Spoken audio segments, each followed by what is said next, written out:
Biden has the opportunity to either stop it, pause it, put a review on it, say something about it, right?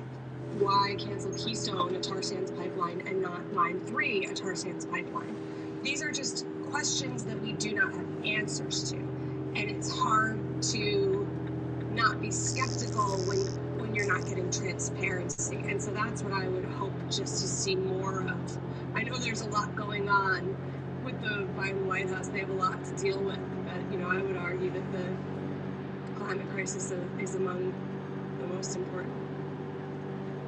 Yeah, he said that was as he was campaigning, and even after he took office, that would be one of the top issues that he tackled. So now we just have to wait and see whether he lives up to that.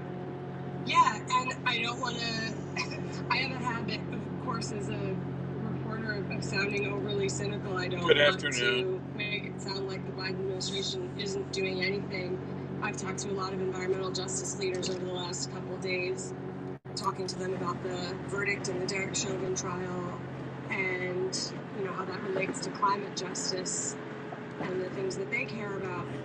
And overall, what I see from them is an appreciation for what has been done by the Biden administration so far, but still a sustained need for more. Because the problems facing, the injustices facing, especially Black and brown people, from the climate crisis, from aggressive policing, from systemic racism in the United States, we've allowed them all to bundle for so many years that, what they're saying is the only thing that's going to help is action that meets that level of threat that they've been under for so long. Of course, the U.S. has now re-entered the Paris Agreement after the Trump administration backed down. What, if anything, did our time out of the agreement do? Do we still have credibility problems about that internationally? Yes, we absolutely do, and I think that's going to be one of the biggest challenges of this summit and of all international summits moving forward, is going to be whether we can follow through on pledges and stick with them, or whether or not we're just going to be a country that yo-yos around and brings the rest of the world with us on our string. Climate change is the long-term problem. It's the test on whether we can be committed to something. And the Biden administration, in this particular summit, it's the first summit. We haven't seen any indication yet that we know how to make this a long-term thing rather than, basically Paris Agreement number 2. But like he said, we'll see. That's the beauty of all of climate change. It's like, I don't know. I guess we'll see. We'll see. And we'll have you along with us to look at it. Thanks. I'd be honored. Emily Atkin writes the newsletter Heated. Thanks for taking time to join us today. Thank you for having me. When we come back, the flight of the hummingbird. Very talented. We've got a bad connection. This is Science Friday from WNYC Studios. We're going to probably restart. Designed to help quality candidates show hiring managers what they can do. Learn more at Indeed.com/credit. Support for Science Friday also comes from Hint, maker of fruit-infused water with no calories or sweeteners. Available in more than 25 flavors, including watermelon and pineapple, in stores or delivered from Drinkhint.com. Science Friday is also supported by Progressive Insurance, offering its Home Quote Explorer, designed to provide information about available home insurance. Should I get a coffee? Should I get a coffee? And from Science Sandbox, an initiative of the Science Foundation. Science Friday is produced by the Science Friday Initiative. ScienceFriday.com. I think I'm going to get a coffee. Oh, I could have got... Oh, well. I could have got off up there. I guess I'm getting off here. I would have been a little quicker at the next exit.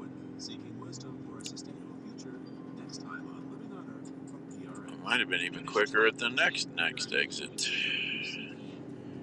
I should have looked.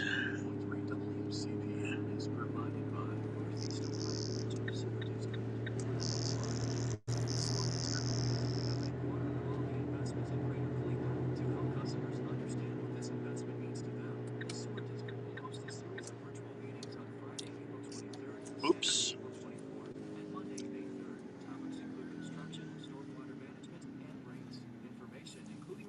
I'm bleeding. Why is my body leaking red stuff?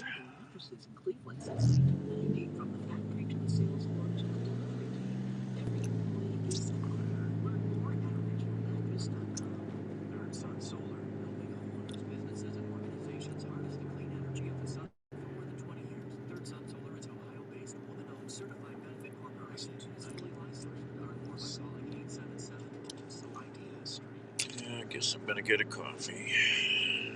This is Science Friday. I'm Ira Plato. I have 2 bird feeders in my backyard. One stocked with bird seed, another filled with a syrupy solution, 4 parts water, 1 part sugar. That second one, a favorite, is designed to attract hummingbirds. I've had my hummingbird feeder in my yard for years, and it almost feels like the same birds keep returning to sip nectar from it year after year. And every time I catch one hovering nearby, it's exciting. My next guest, I think, shares my fascination with these bejeweled birds. In fact, he spent several years traveling around the Americas, photographing all 300 species. And he's documented that journey in a new book. John Dunn, natural history writer and photographer, author of the book The Glitter and the Green, In Search of Hummingbirds. Welcome to Science Friday. Well, maybe we'll stay. Thought I might have a bad connection, but maybe it's just the time of day. Say hello if you're here.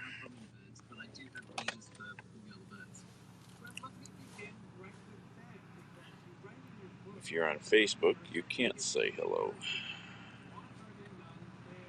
You have to come join me on Haps.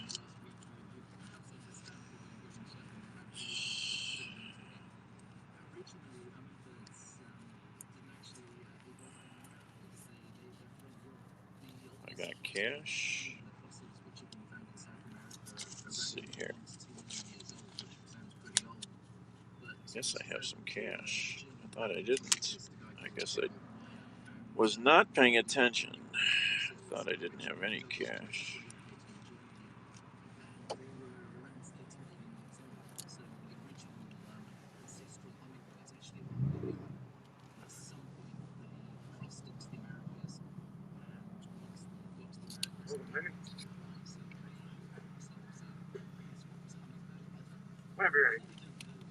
Hi, extra large coffee, cream, sugar. Coffee, cream, sugar. With cream and sugar. Anything else? And do you still have any cinnamon bagels? Yes, we do. Okay, toasted with cream cheese. Done resume with the cheese. Yeah. Thank you. That's all.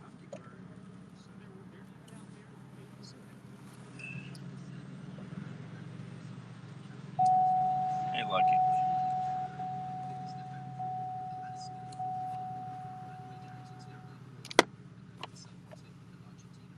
How much is that? Let's see.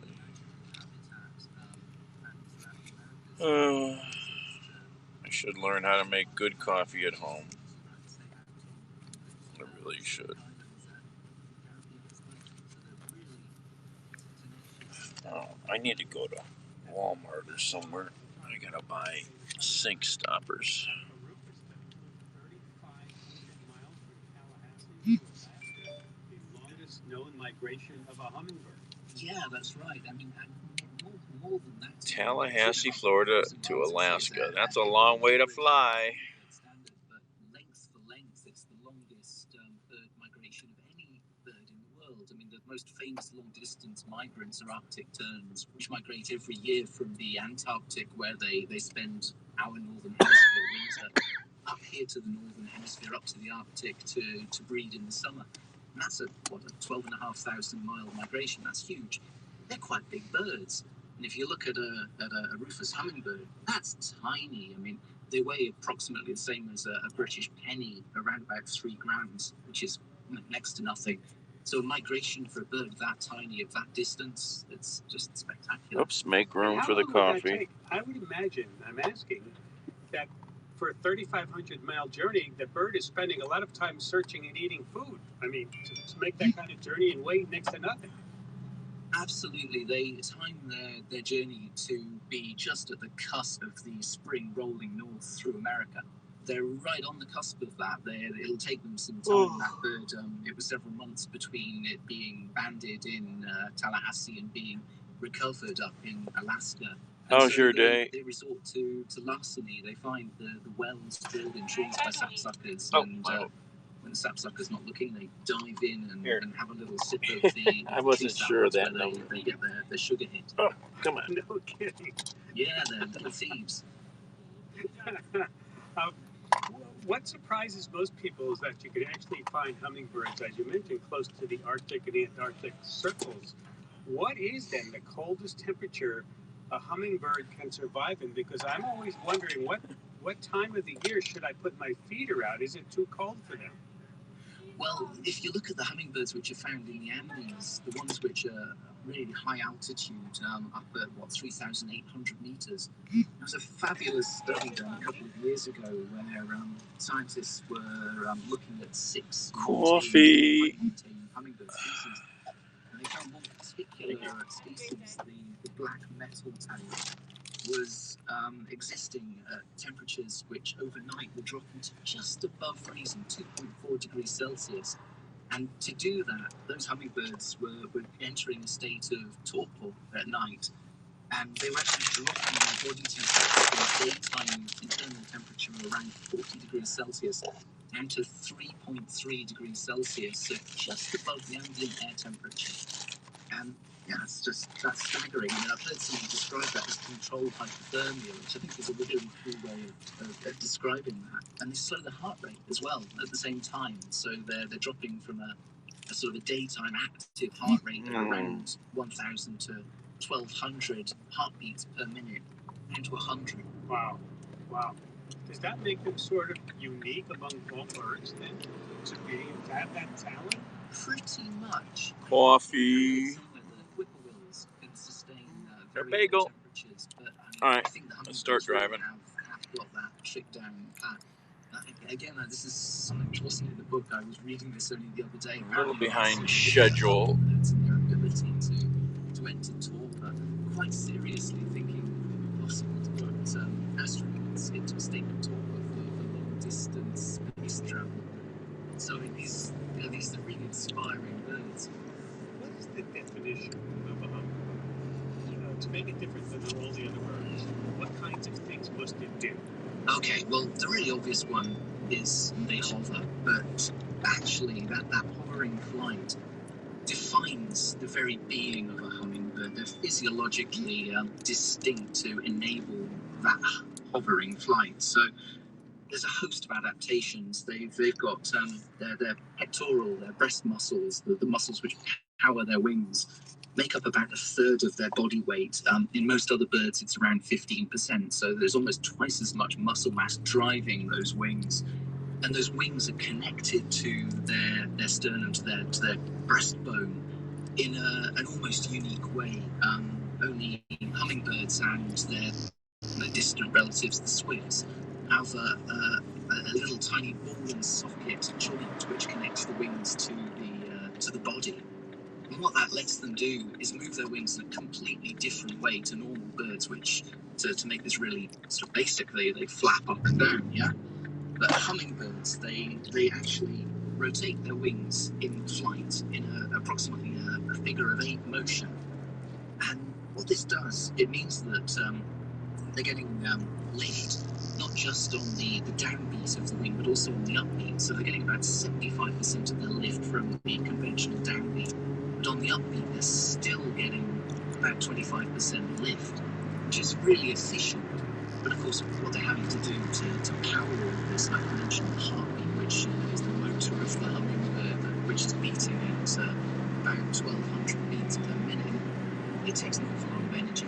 And so hence, they've evolved to use nectar as their fuel. It's like a high-octane fuel for hummingbirds. And speaking of nectar, let's talk about the special forked tongue and how it's specially built to capture nectar. Oh, I love this. Yeah, mean, if you look at some photos of hummingbirds, and in the past people obviously were examining hummingbird specimens, the tongues appear to have little tubes in them, and for years people postulated that this must mean that they were feeding by some sort of capillary action. But I mean, that doesn't really make sense, as you were saying about your feeders in your yard. Get off. The Get off. sort of nectar substitute. But Got this idiot woman behind me tailgating me.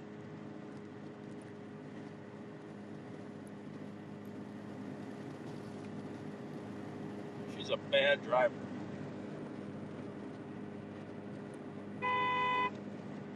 There she goes. She's in a hurry. Is she going to get to the next exit?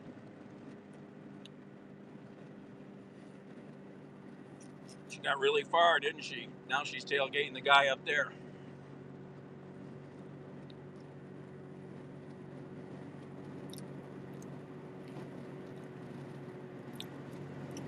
Not so bright.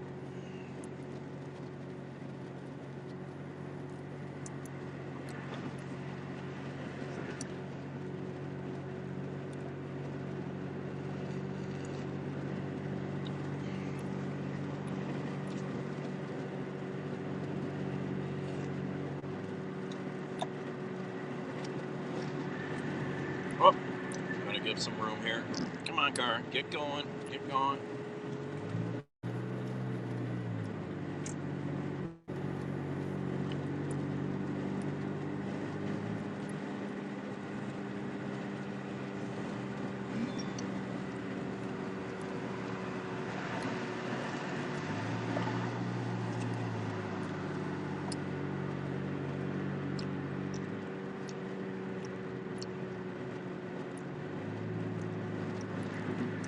I would have some choice words for her if I pulled up next to her.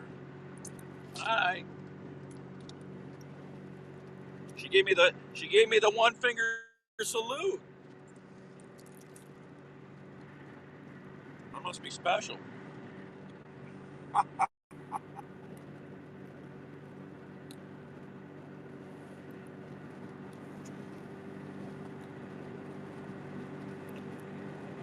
She didn't like that I was going 65 miles an hour.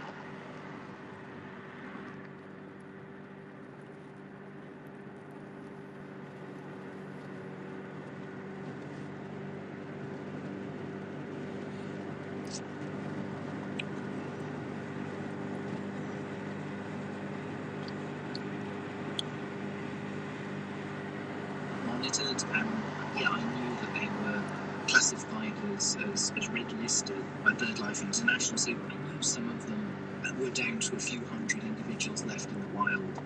But I suppose what was more shocking was to sort of discover that some of the ones which we take for granted, like going back to that rufous hummingbird, the long distance migrant, you know, that's a pretty common hummingbird in North America, and yet their population is in colossal, catastrophically fast decline.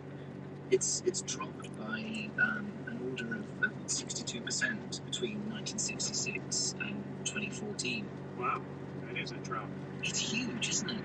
And I suppose they're in a sense they're the most colourful canary in the coal mine, because actually that's just emblematic of a decline of biodiversity of all kinds. There was a really big study in the US looking at your avifauna as a whole, and since 1970, this statistic shocked me. Once I'd heard about the hummingbirds, I was leaning deeper in. Great. I saw this before I left. Hey, Linda. Yes, I'm still number one. Snow's gone. Yes, Baba. So I just got a citizen alert. I saw something about this before I left, but I didn't click on much of it. Initially, it said an Uber passenger had been shot on the east side, but apparently the driver was shot in a drive-by.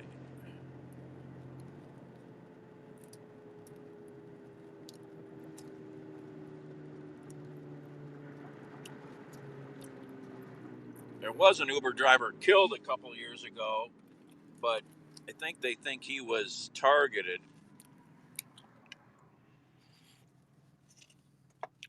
by people who knew him from the neighborhood.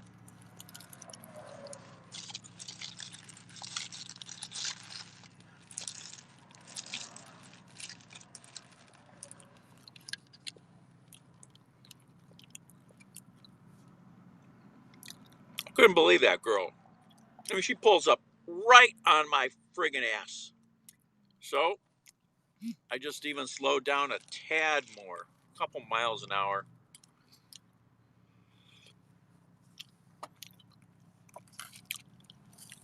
She wouldn't back off. So I rode the brake for a couple seconds to freak her. She backed off and passed me, gave me the evil eye.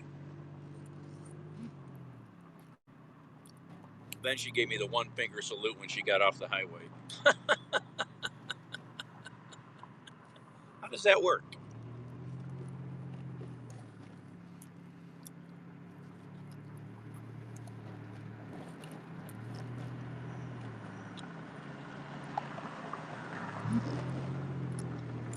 Oh yeah, the crazy young girls that killed that driver.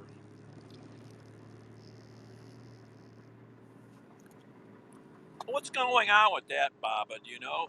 Are they going to be tried as adults or not?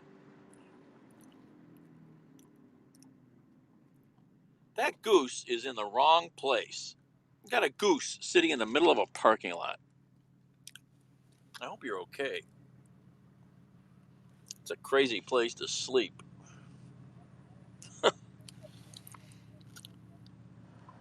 Yeah, they tased him. And he wouldn't give the car up.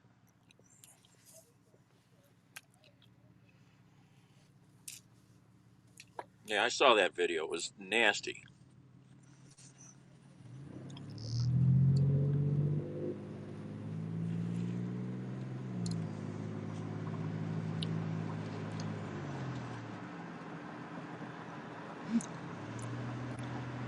Oh, taser. You can't have a taser in D.C., really? Not even for personal protection, huh? I know D.C.'s got some tough laws.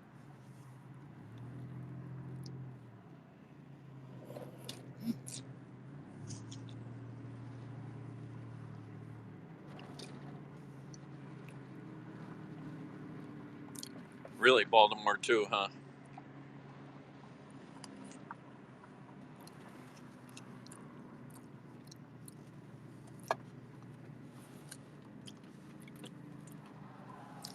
Yeah, somebody shared that crazy video. I couldn't remember what it was. It didn't seem like it was recent to me. From 2017, where this group, I forget what city it was, they like kidnapped this young white guy and tortured him with knives and videoed it on Facebook. They're doing a bunch of work here.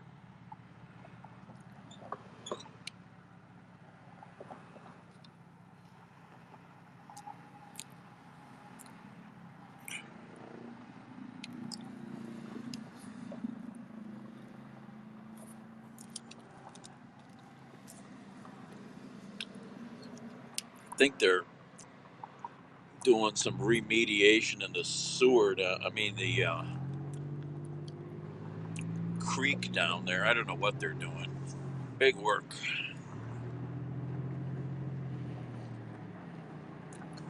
Oh, actually, maybe it's icy. I bet you it's a culvert or something that failed and they're replacing it.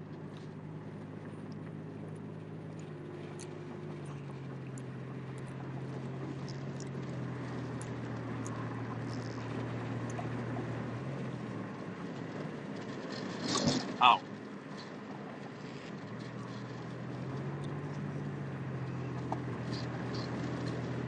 Healthcare COVID-19 testing. plastic and vaccines. More information at nftmedcenter.org. Wayside Furniture in Akron, pleased to partner with the 45th Annual Cleveland International Film Festival. Bring film home April 7th through 20th. CIFF 45 is entirely virtual this year. Wayside-furniture.com.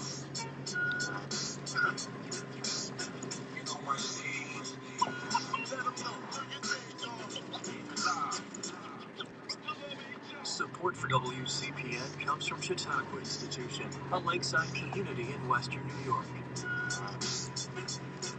You're listening to 90.3 WCPN. I've been to Chautauqua Institution. My brother worked there for a summer.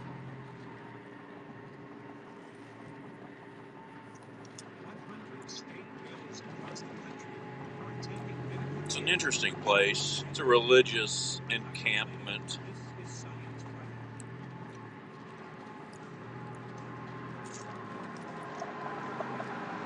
They get a lot of really interesting speakers there, though, in their summer program.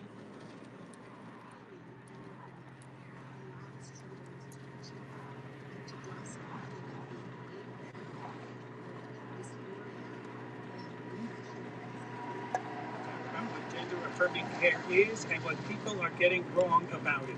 Plus why scientists can't agree on the definition of life. I mean, what could be a bigger question for biology, and yet one that really doesn't have an answer yet? All coming up after the break. Stay with us. Live from NPR News, I'm Lakshmi Singh. Now that President Biden's hosted his first virtual international summit since taking office, focused squarely on climate change, the Democrats turning his attention to shoring up alliances. I'm driving west. Predecessor. Press Secretary Jen Psaki gave a readout today of Biden's upcoming trip overseas. He will attend the G7 in Cornwall, which is happening from June 11th through the 13th. He will then travel to Brussels, Belgium, where he will participate in the NATO summit on June 14th. And while in Brussels, the president will also participate in the US-EU summit. The European Union's on track to suspend EU membership negotiations with Turkey over concerns the country is becoming increasingly anti-democratic. Turkey's still a member of NATO and is members of the military. Yeah, the gift cards, the unverified users, that does not make Uber or any rideshare safer.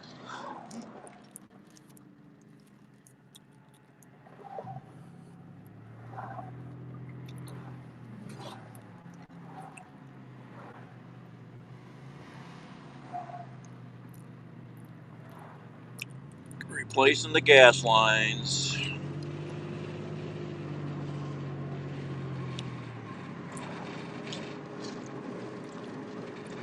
Oh, hello, Peter. Good afternoon.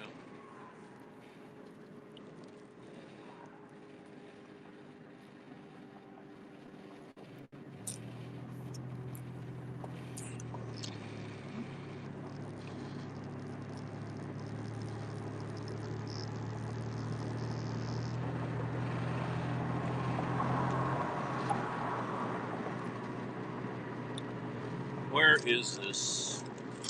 I was here once.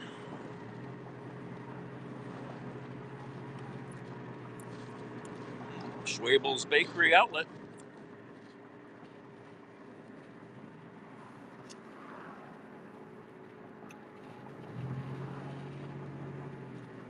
I didn't pass this, did I?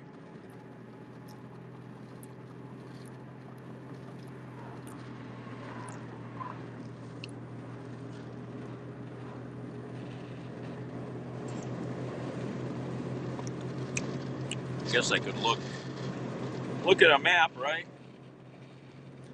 I think it's up here.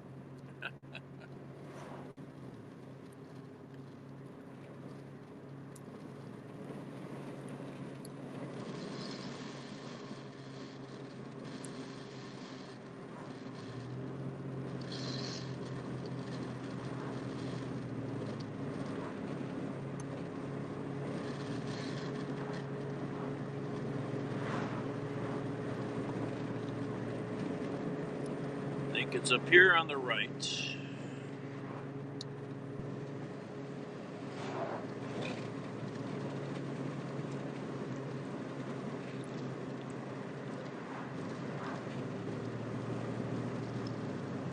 about to be a pretty nice day.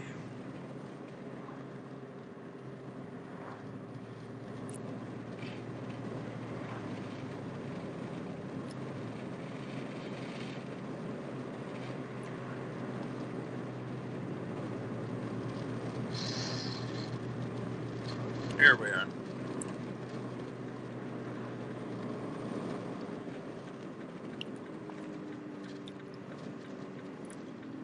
I believe all these churches out here in the middle of nowhere.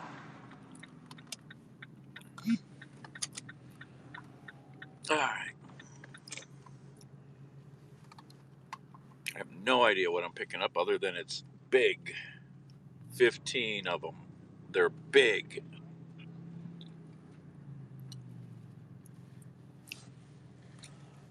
You probably got to go inside the yard. Go in the yard to get loaded. Oh yeah, it's all gone. I don't even know if you could find a pile in a parking lot. I think we're finally done.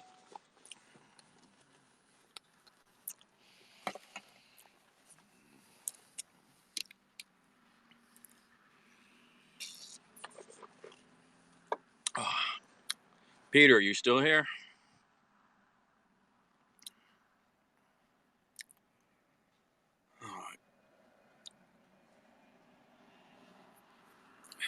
Really need to have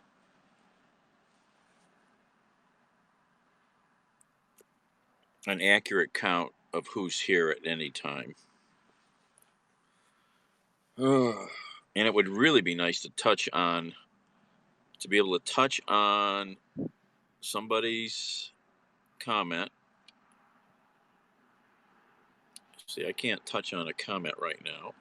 Why is it not letting me do anything? I thought it's letting me touch on that there. But I can't look at this, I cannot look at the user's profile. That's something else that's necessary. An accurate count of who's here.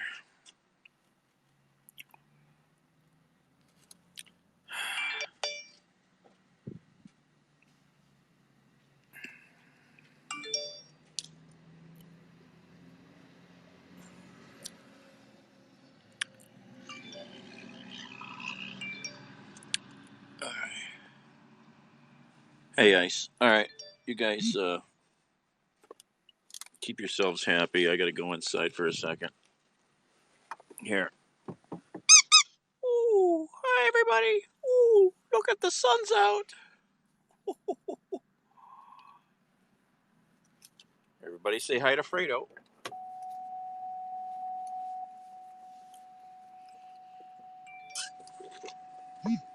Fredo woke up.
we got an interesting order. Hello, John.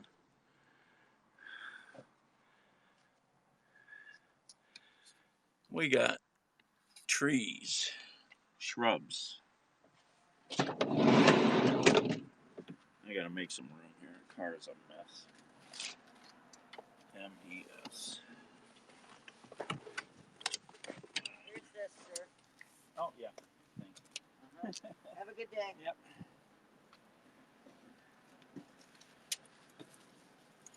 Whoop, whoop, whoop, whoop. Stuff is blowing out of my car here. I hate that. I hate when it's windy. I gotta make room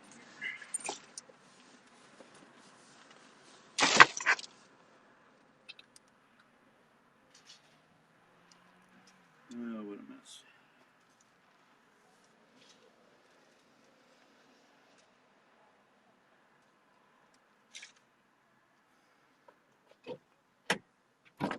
I did it.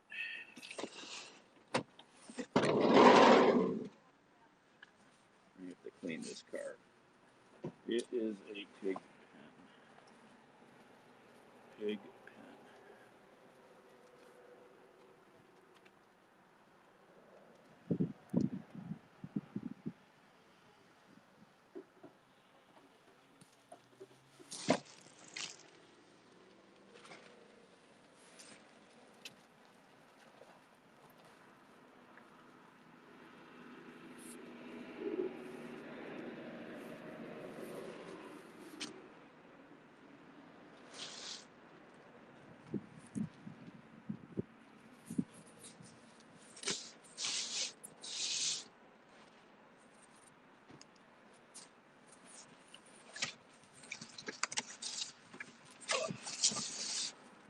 There's a floor. We found the floor. These people are going to try and put a generator in the trunk of their car. What is that? The heck is this? A bottle of Sprite. What the heck is that? And a cookie. A bottle of Sprite and a cookie. Where did I get that from? I wonder if it was something I was supposed to deliver.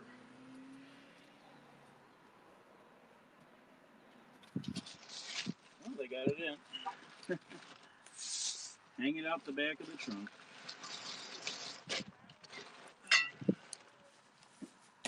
All right.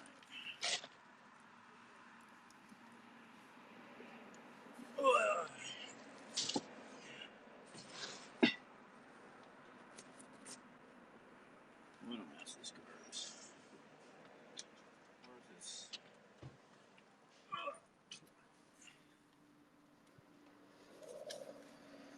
You want some shrubs?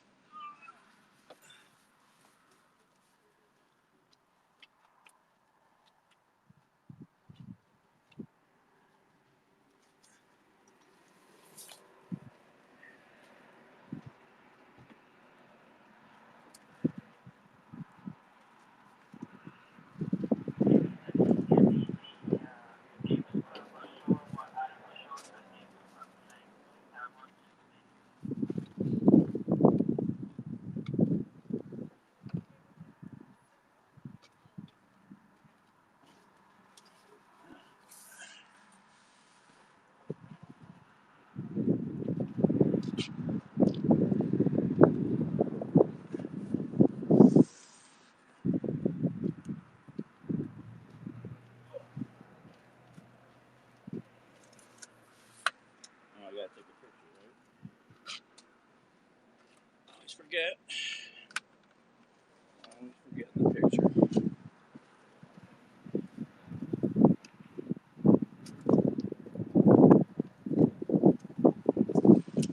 Always forget the picture.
Okay.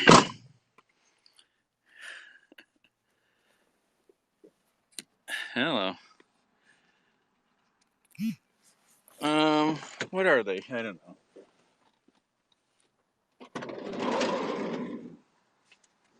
Emerald green arborvitae.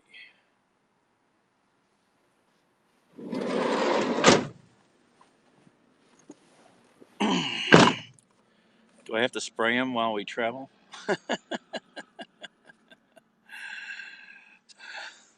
Hi, everybody. Ooh.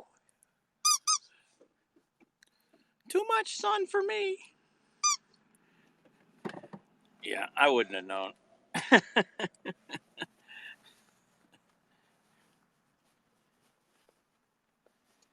Where's my key? How can it get that deep in the pocket? I just always wonder.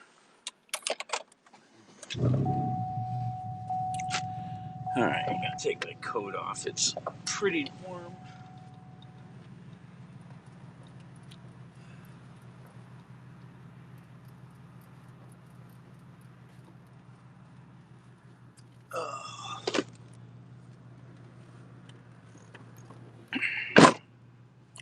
Oh, where's the other phone?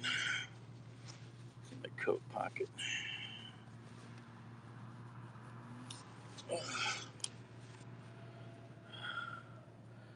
Probably needs charging. This battery on this phone, it's got a camera, but the battery does not last. It's very weak.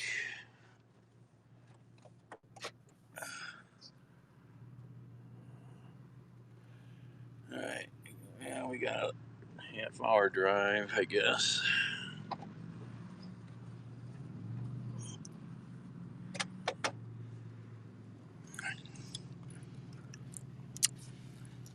Let's see here. How do I go?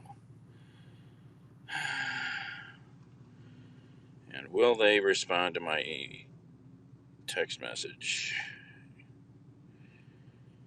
Yeah, let's see here.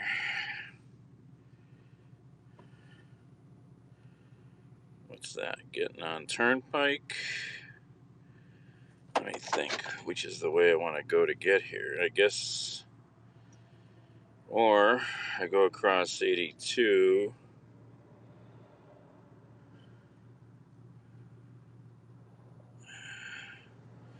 Yeah, let's look at the map.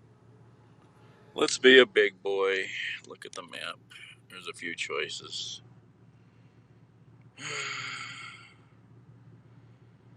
I don't know why this navigation feature will not work. Oh.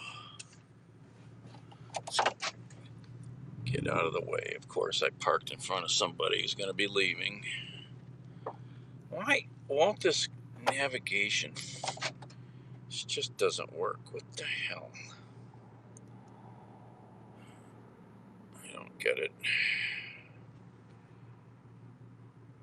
It just doesn't want to work. Search. Start.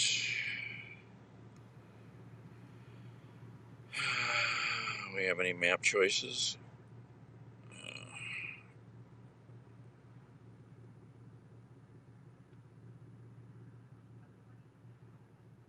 Yeah, that's the way I was kind of thinking. I don't really want to go up and get on the turnpike necessarily. The other way is a little slower. What's this way? It says that many miles. This way is the same amount.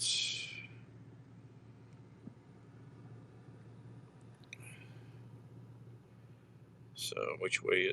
Come on, map. Stop rotating. I hate when maps do that. Jeez. Alright, we're going to take 82 to 57. Jump on 20 to 301. 301 to Russia Road. Actually, okay, you got Oberlin Road, right? Russia Road. Alright. Kind of know where we're going.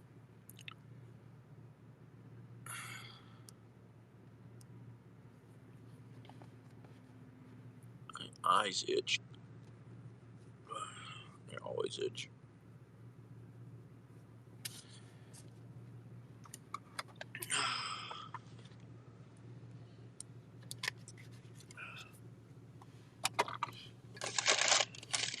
Yeah, where's my vitamin D? I haven't been taking my vitamin D.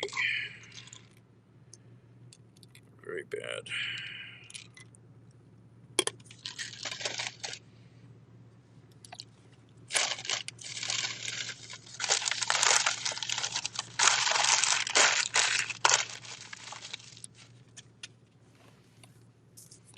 Remember, throw your rubbish on the floor, not outside.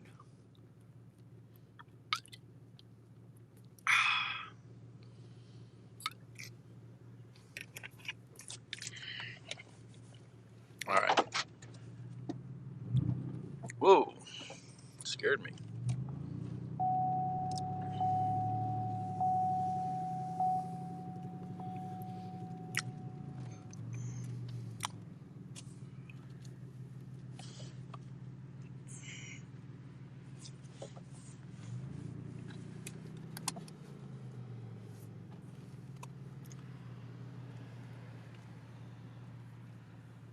Oh, he's got his brand new wood splitter. I gotta plug you guys in too. Everything needs power.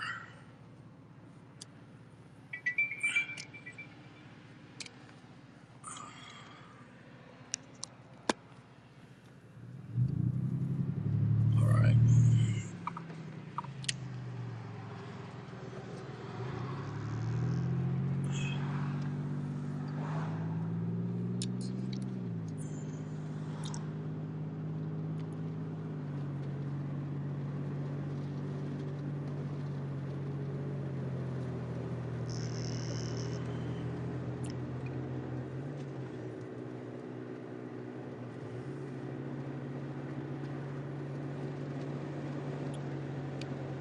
Well, we'll be driving through a lot of Lorain and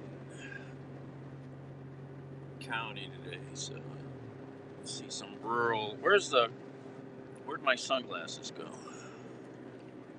It's bright out here.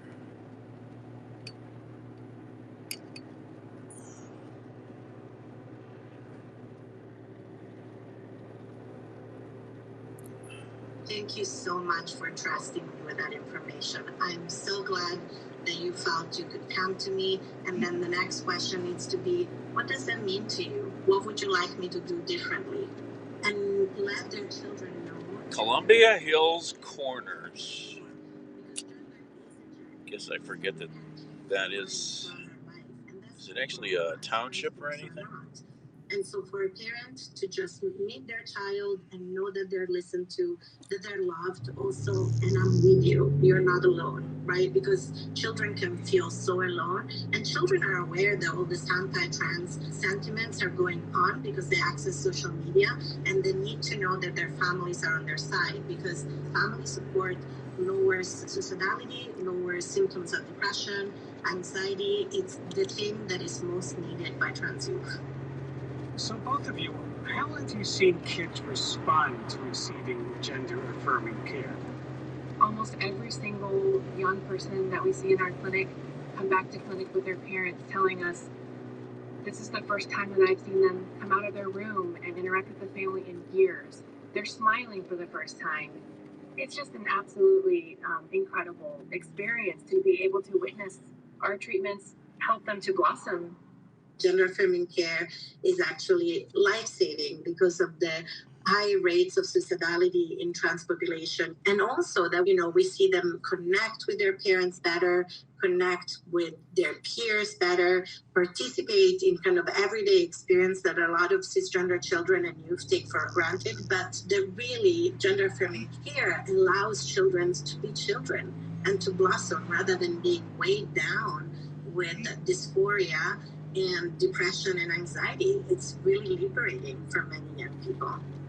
Just a quick reminder, this is Science Friday from WNYC Studios. I'd like to talk about some issues that would be applicable for all trans people of all ages. One listener, Kay, shared many frustrations with their ability to access health care. I think these letter requirements for insurance that say that you've been diagnosed with a thing in order to qualify for a surgery, diagnosed mentally with a thing. It's both, honestly. A cis woman wishing to get breast enhancements does not need to be diagnosed in like a clinical, like there's something wrong with you sort of way, essentially what the insurance agencies are asking for. You don't need that to make decisions about your body if you're cis, and yet you do if you're trans. I agree with Kay, and I think many of us, especially trans providers like myself, feel that there shouldn't be a mental health rubber stamp that we put on people to address medical care. As long as somebody's capable of providing their informed consent, they should be able to access the medical care that they need. I think this is a long-standing kind of struggle of the trans community and the legacy of how medicalized our communities have been. Honestly, the way I address kind of writing a letter for a client is first of all affirming that we shouldn't need this letter because I shouldn't have to kind of prove that you need to access this medical care. But the way I approach is let's be collaborative and let's look at this as a portal for you to access the medical care that you need. And maybe let's also use it as a moment of reflection to make sure that you've thought through everything that you need to think through, that you are prepared for the medical appointments that are to come, and that you are prepared to make an aftercare plan, for example, when it's gender affirming surgeries. And so I think there is still a role for therapists, but I would like for people not to feel forced to see me, but to choose to see me, because I didn't become a therapist to become a gatekeeper. I want to be supportive of people rather than having to just put a rubber stamp and say, yes, you are who you say you are. That sentiment is sort of echoed in our last question from Tessa, who sent us this via the Sci-Fi Vox Pop app. Affirming healthcare is healthcare that's backed by a wealth of data, research, and the medical literature. And while it's been established that there aren't any major negative side effects of medical transition, which is a good thing, beyond that, there isn't even, for example, really consensus on what the full effects of hormone replacement therapy even are for trans people. And I would love to see that remedied. We are a criminally under-researched demographic. Kara? I agree. Well, we have a lot of research to back the care that we provide. It's a rapidly growing body of evidence, but we still need more research, and we need to center the voices of the community, the transgender and gender diverse community, determining what needs to be studied and how the studies need to happen. And I think that funding agencies need to hear that as well. This is very necessary, and we need to make sure that we are hearing from the transgender and gender diverse populations, including the young people and their families, about what are the questions that remain and need to be answered. Absolutely. I would add, putting my scholar hat on, that we're both an under-researched and over-researched population. I think from the point of view of the social sciences or psychologists, sometimes cisgender researchers pursue things that are of interest to them because they're not always well informed. And so we're often very much under-researched in areas that matter to us. But one of the biggest changes that actually researchers can make is to include transgender folks in their larger studies. So if there is a large medical study of cardiac health, include a category for transgender non-binary people. If there is a large study of bone health, include kind of trans and non-binary as an option, because then we're going to start to have those large data sets. I think this is the railroad crossing we had a little party at the other last month, remember? Where the truck driver decided, I don't need to worry about that flashing lights and those gates. Yep, here we are. Watch out for the train. They come through here fast.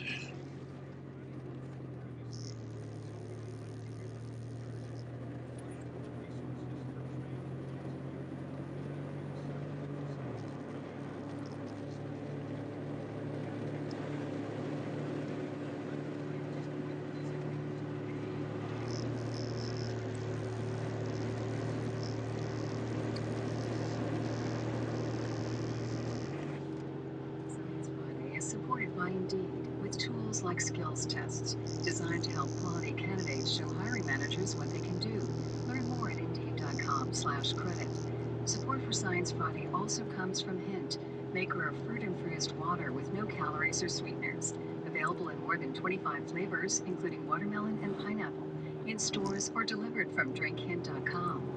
Science Friday is also supported by Progressive Insurance, offering its Home Quote Explorer, designed to provide information about available home insurance options in one place.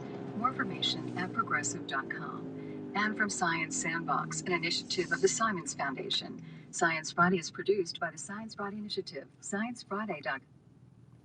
Next time on Living on Earth, our planet is in Yeah, watch out for the trucks. the way forward for people and the Earth. We have to save ourselves from this existential crisis by changing.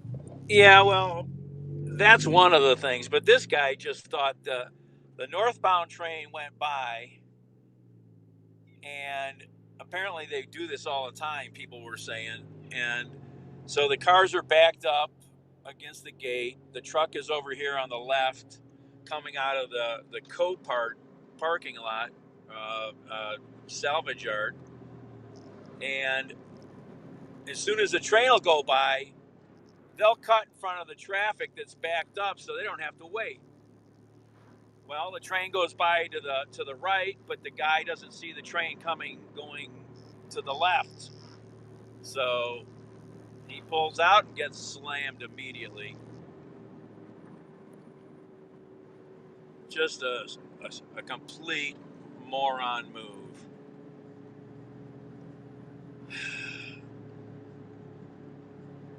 I think I have to do some weeding in the back seat. Stuff's getting a little green back there. Just unbelievable, yeah. And most people, I think are terrible. They're a very terrible judge of time and distance and all that kind of stuff. And, you watch people just crossing a street. People are terrible judges of a car, coming. And I can walk or run in front of a car coming. I can walk right up to the car coming by me, and then as soon as it goes, I'll sneak across. But most people are terrible judges of these things, and they have no self-assurance and understanding of how to judge these things. It's just really sad. These are some things you should learn to do as a kid, let alone not even have this skill as an adult.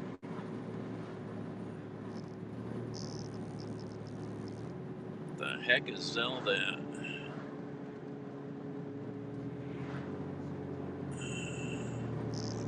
Looks like the Baptist church is in the storage business over there.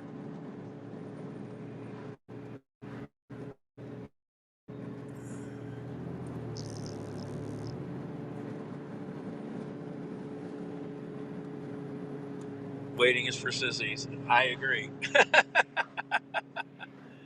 I mean, most of the time, yeah. Because I'll walk. Put it this way. There's a guy at the casino a few years back. When they blew up the old Interbelt Bridge for the new bridge construction, they blew sections of it up to get it down on the ground. So we happened to both be there at 5:30 in the morning, and I knew this was going to happen, so I was going to walk over. So I asked him to come with me.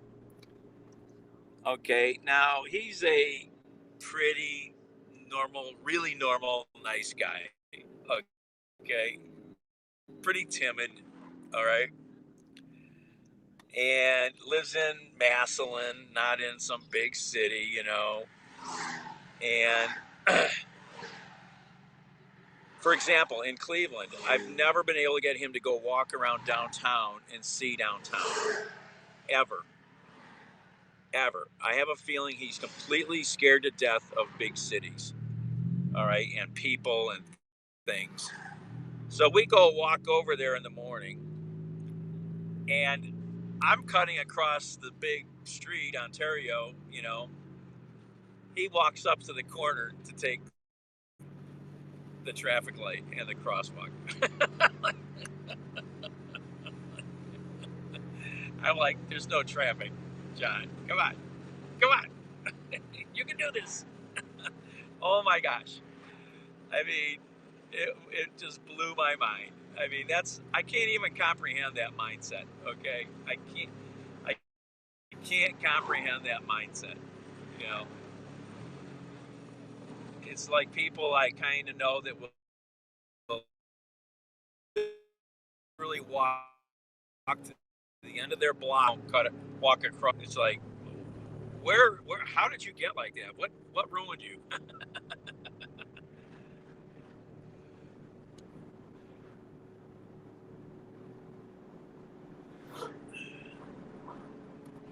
I think this is 57.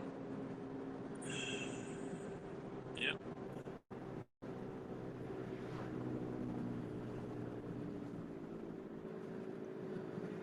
And we might drive down. I think we're going to drive down a road that I've probably never driven down.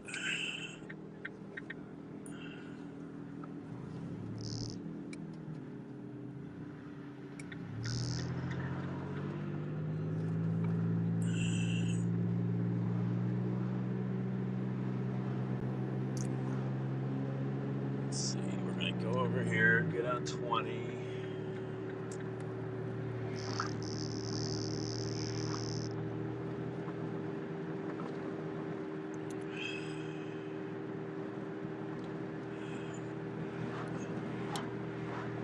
So I think it just shows you just how hard it is to really figure out where's the line between living and the non-living.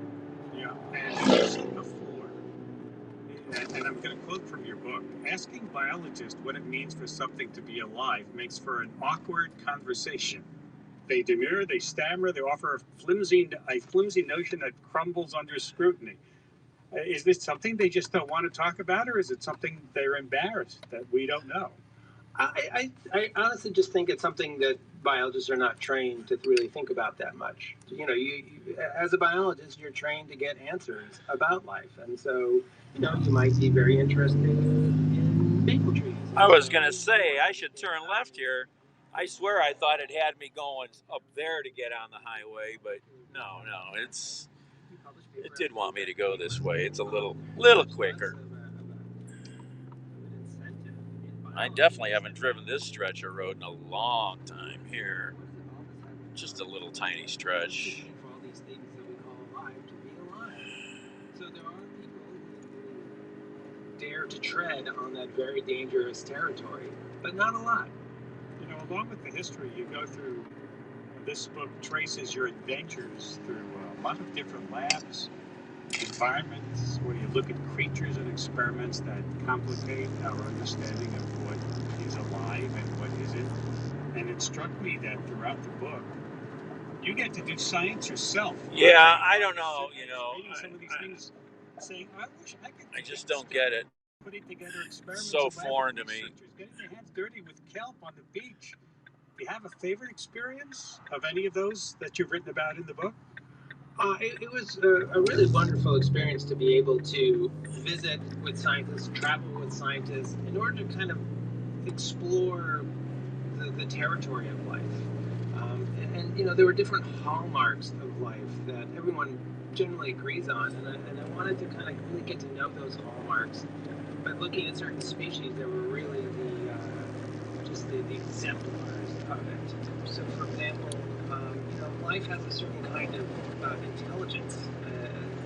A lot of scientists would argue. In other words, living things make decisions about what to do based on their environment.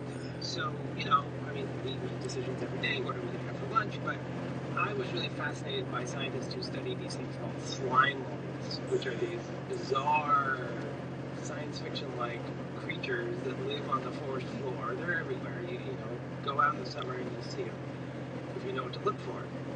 And they send out their tentacles across the forest floor looking for bacteria to eat.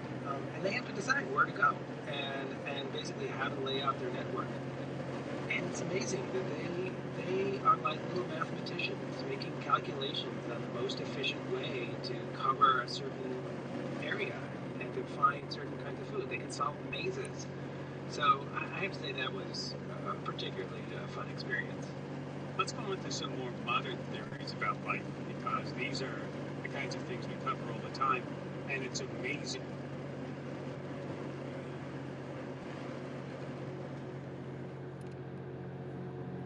Thank you, Linda.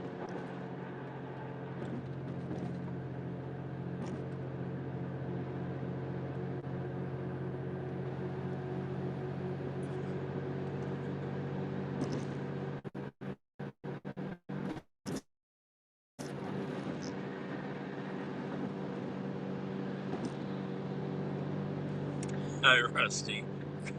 Great message. This is Dan delivering your shrubs. Should be there in 15 or 20 minutes. I'll put them somewhere out of the way if no one's around. Thanks. Guy had a great message.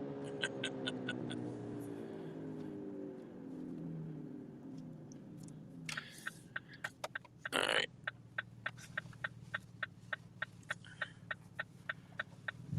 Yeah, I've dated some women that had lots of fears of the unknown.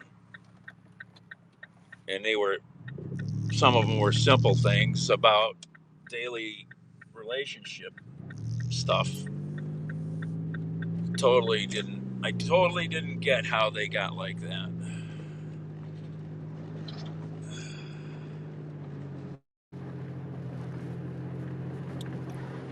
Is that another big church? Another big church.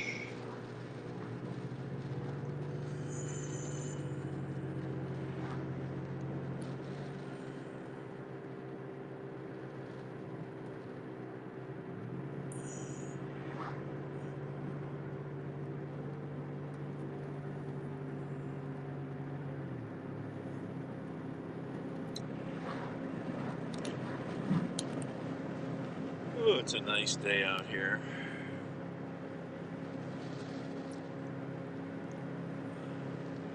Of life before we go searching for it. But on the other hand, we don't want to wait forever.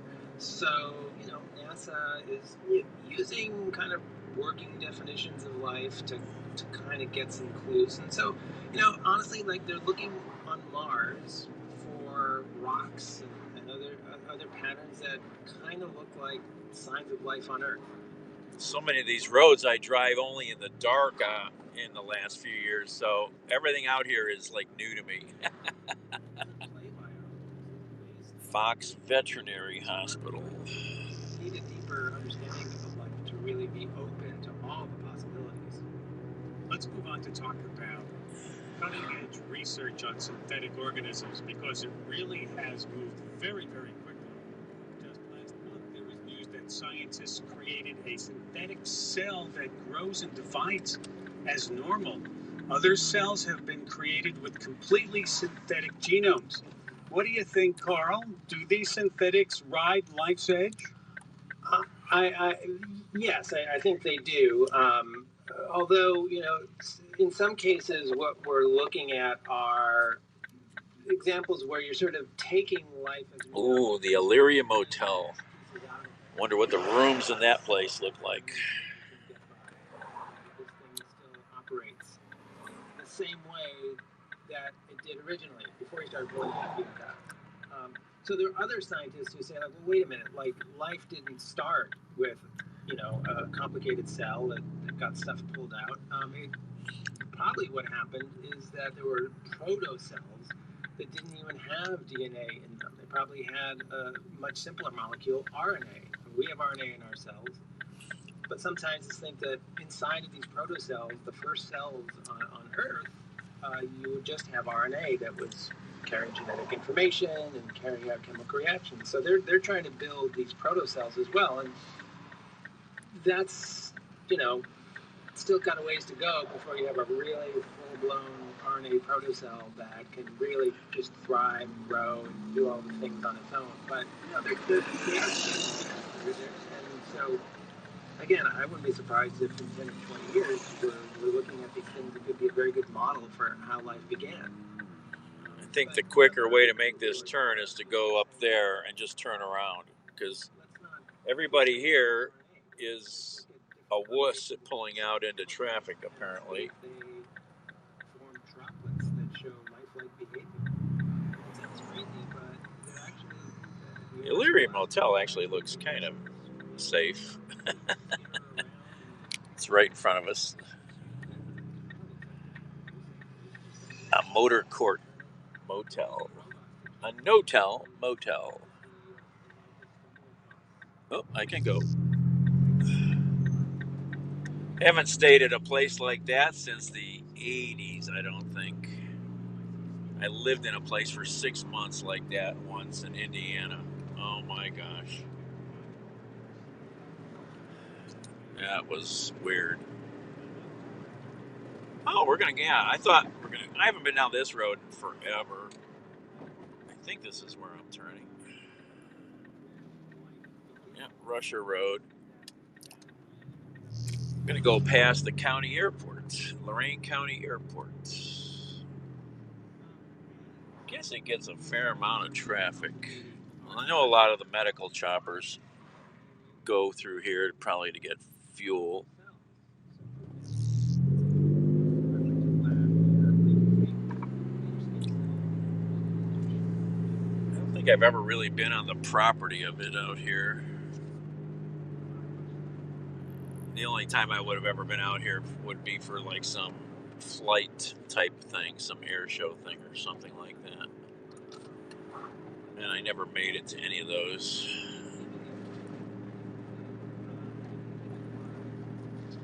We agree it's alive for years.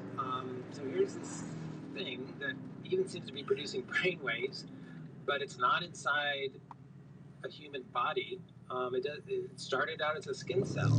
So, is that alive? And how do we deal ethically with this life?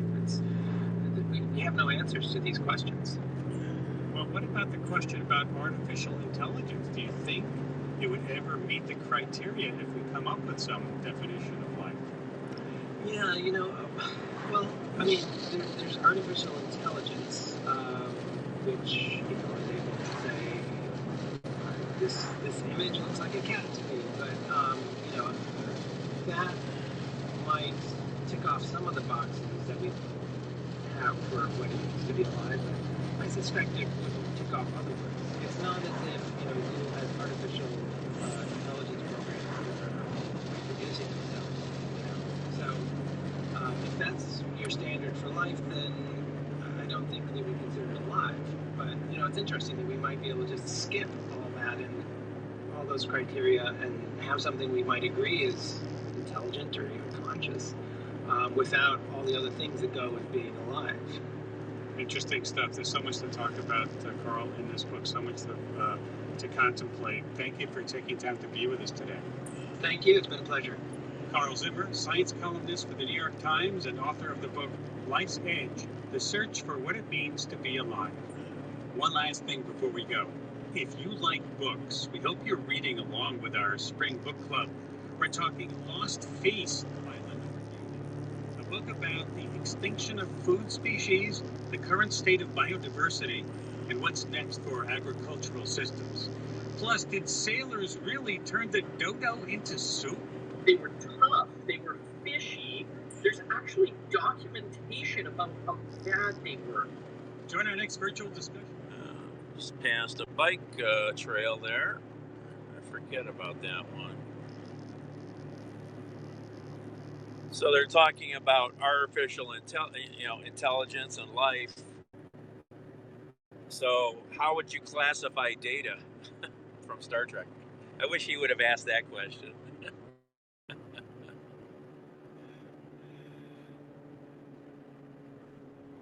Does Data have a conscience? Is he intelligent? I think you would say yeah.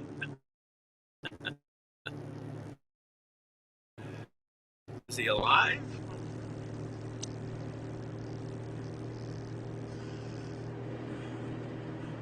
Does he have morals and ethics?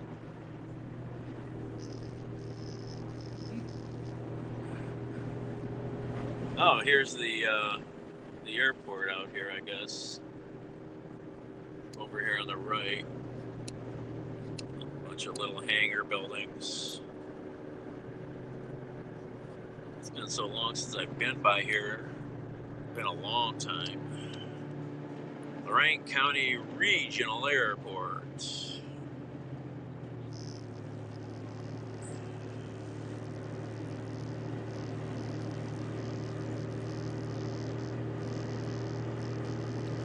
What a pretty day.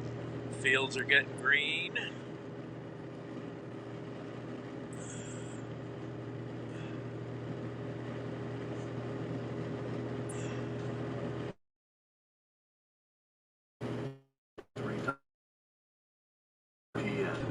See what's defined their park, their wild side, their course, their passion.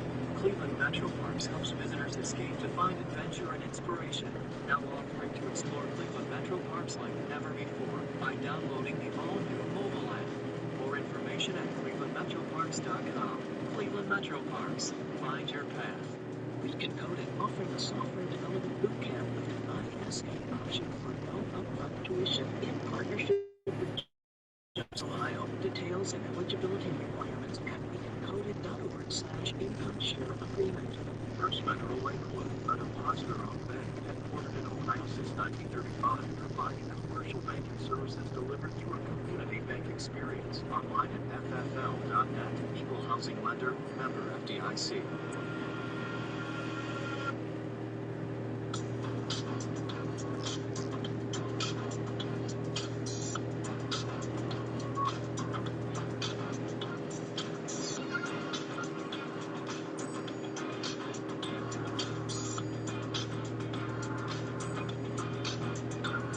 Listening to 90.3 WCB. Ideas. Is this 58? Might be. This is existential for us on this planet. Existential. That means life and death. We asked U.S. climate envoy John Kerry how the country will meet the president's goal of cutting emissions in half by 2030. It is Friday, April 23rd, and this is All Things Considered from NPR News. I'm Ari Shapiro. And I'm Mary Louise Kelly. At the end of another painful week, Black Americans reflect on the Derek Chauvin verdict in the context of more killings by police. There's no justice served for anyone, really. I want to feel happy, but I can't feel happy yet. I can only feel relieved. Later, we'll visit East Palo Alto to hear how people are mobilizing to prevent the worst impacts of climate change. As goes sea level rise, goes this small, tight-knit community that, is always struggling. And a story of buried treasure, part of a study that's been handed down through generations. Now the newscast. Live from NPR News, I'm Lakshmi Singh. President Biden has wrapped up his two-day climate summit today. NPR's Jen Newman reports Biden says the U.S. will once again take the lead on combating global warming. The two-day virtual summit was attended by leaders of 40 countries, including big emitters China, India, and Russia. The U.S. has pledged a goal to cut greenhouse gas emissions by 50 to 52% from 2005 levels in the next decade. Secretary of Transportation Pete Buttigieg highlighted Biden's proposed $2.3 trillion infrastructure package and said there's a lot to gain by lowering emissions. For nations that successfully transition to a cleaner economy, the result will be jobs and economic growth. Billionaires Mike Bloomberg, former mayor of New York, and Bill Gates, co-founder of Microsoft, also helped pitch President Biden's efforts to move the U.S. economy in a green direction. Jen Newman, NPR News. New coronavirus cases and deaths are still falling in the U.S. while the country tries to keep pushing those numbers down. I sure don't remember that bend in the road. Surges. One of the most worrisome hotspots is India. Oh, there's a nice place for sale.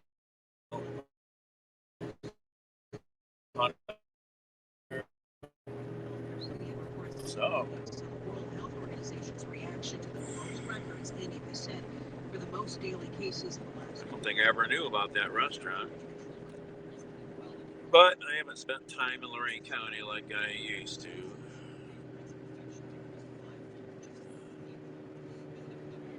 Where are we at? I tell you. None of this looks familiar because I don't drive through here.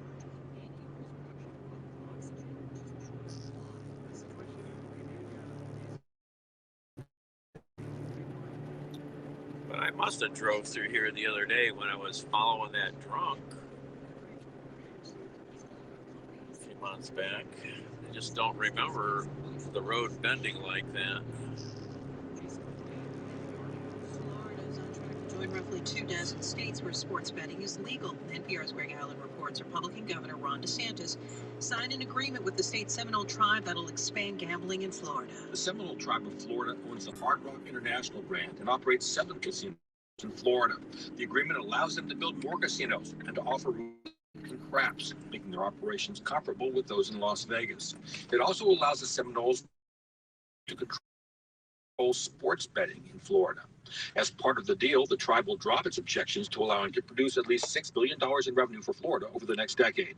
The agreement still has to be approved by the state legislature, which will consider it next month, along with other proposals to expand gambling. Greg Allen, NPR News, Miami. You're listening to NPR News. Support for NPR comes from iDrive, providing cloud backup, full system backup, and on-site iDrive appliance to protect PCs, Macs, and servers from data loss due to crashes. Hey, Bob. Thank you. iDrive.com/NPR and Americans for the Arts. At 4:04, it's All Things Considered on WCPM. I'm Tony Ganser. Ohio's now making COVID test positivity data available on the county level. State health officials say this will help give a clearer picture on the potential spread of the virus in specific communities. State House reporter Andy Chow has more.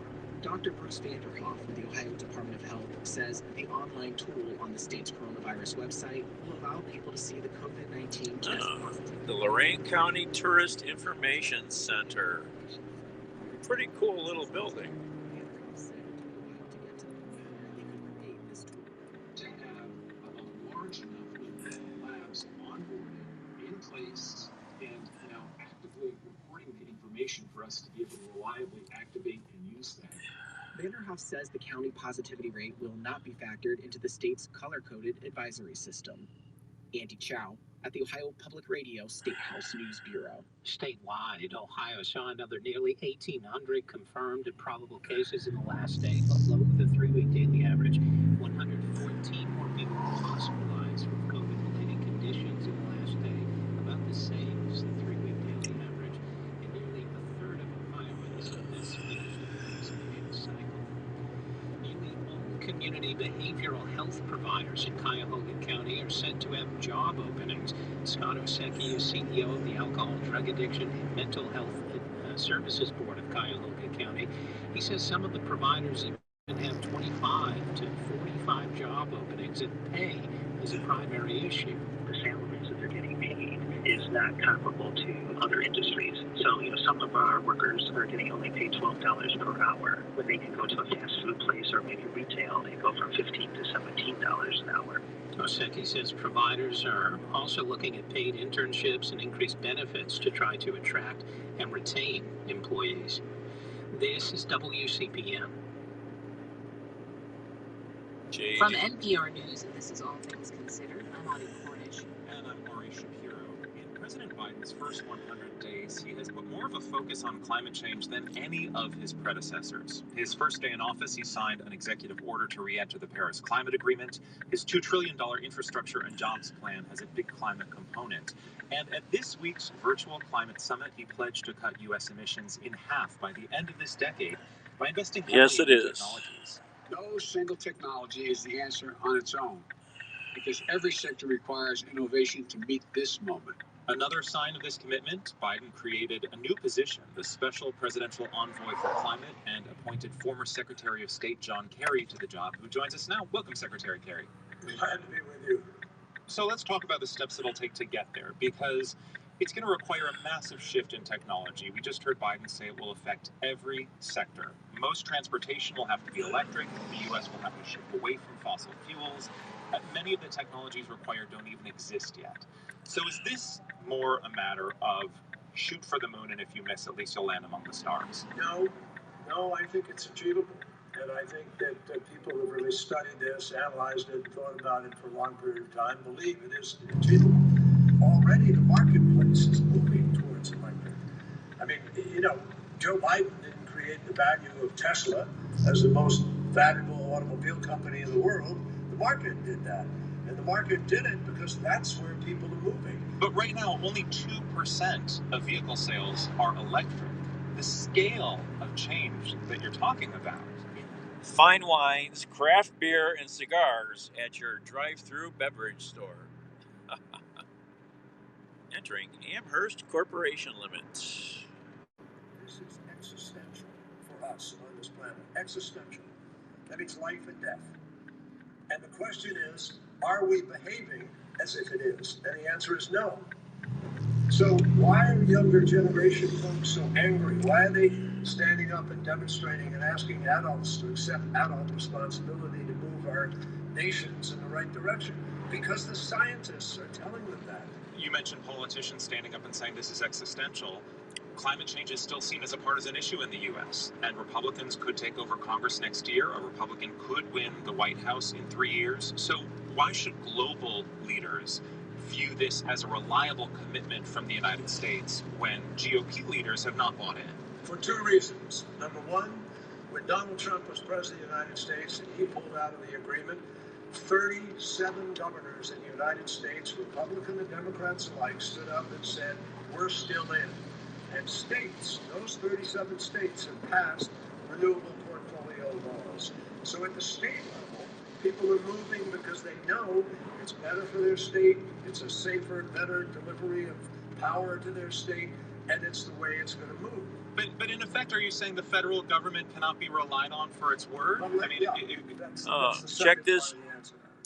Check this church building out. Wow. Old stone church. Look at that. That's a cool structure.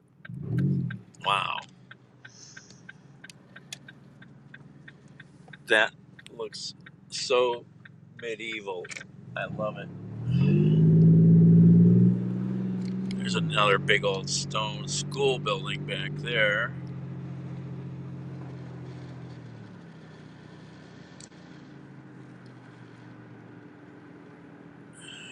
Alright, where are we at here? We're in like downtown Amherst, which I haven't been through in a long time.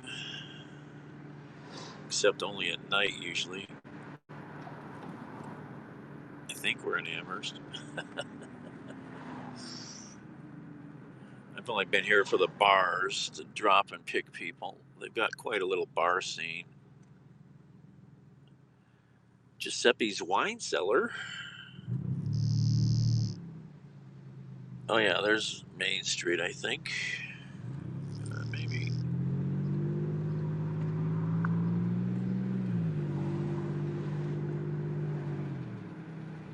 Yeah, they've got quite a little nightlife restaurant scene. I have not been through any of these roads probably ever or in decades. I probably have, but not in decades and nothing I would remember. Amherst was famous for the quarries, stone quarries out here. What are we doing here? Is this the right way? I don't know. I think I went the wrong way. Yep, missed a turn. Alright. And I gotta turn around because there's no cross street for a while.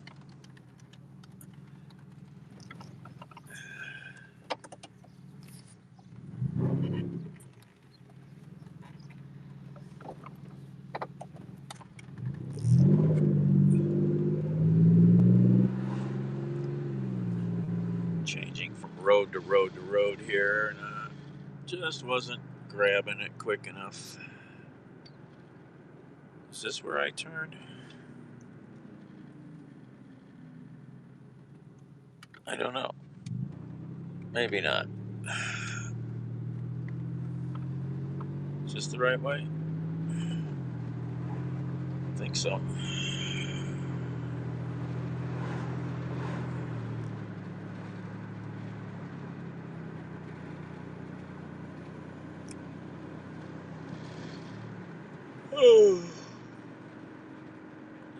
pretty through here. Lots of rolling hills.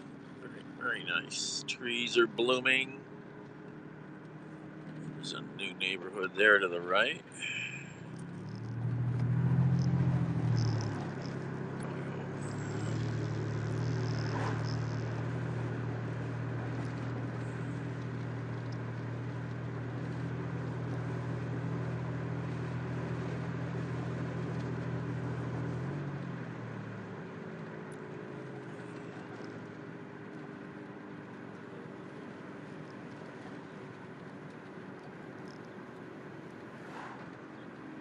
Golden Russet Road. Now there's a name.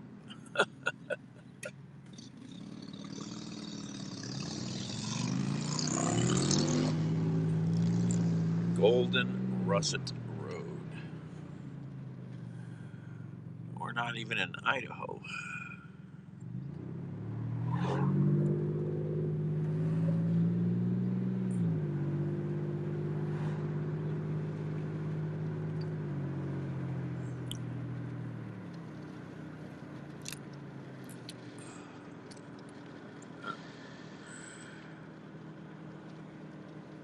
The heck is that? Apple Orchard Estates.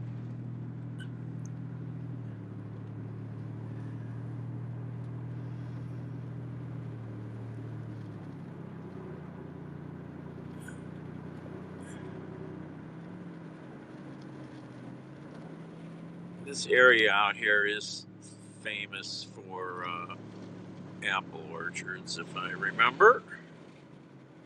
Where do we turn here? Hold on, is this it? No, keep going.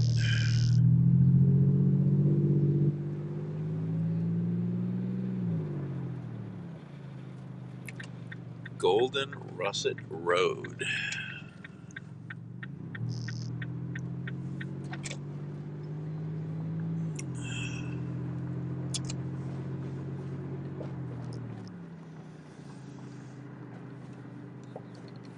Big new neighborhoods here. Newer I should say. There's a giant development going in back there by the, not the turnpike, over by Route 2. Giant friggin', like 700 homes?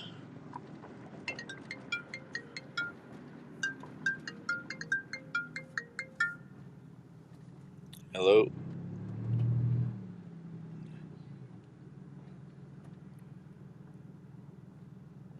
Why would you say that?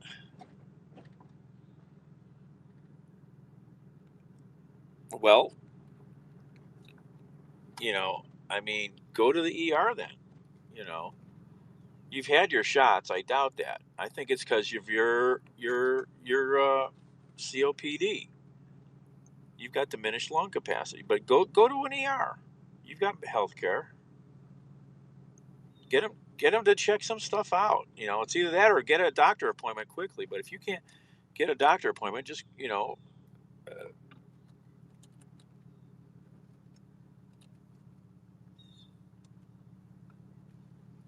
but she's not your healthcare doctor, so you need to go see a healthcare doctor, and do you have anybody you've ever gone and seen? Where's that at? Call over there and go over there. Yeah, I mean, you got to get this looked at. Okay. I'll talk to you later. Where am I at? I just passed it. What's my address here? Where am I looking for? Oh, right there.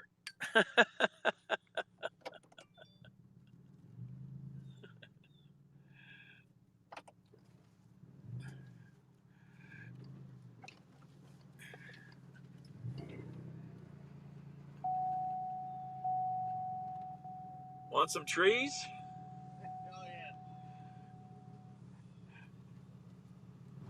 Let me pull up more. I don't know which way you're going with them. Do you want to take them right back there? Yep. Yeah, they're coming out the side.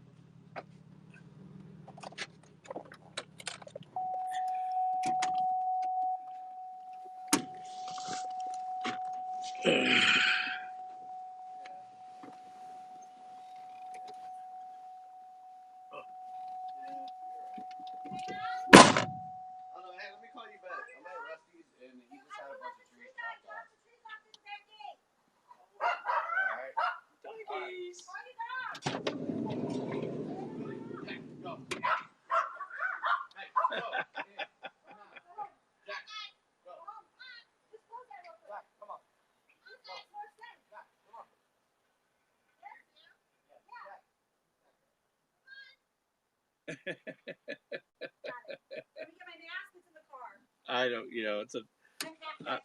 I'm fully vaccinated. Oh, you're good, my friend. My dad found arborvitaes? That's what your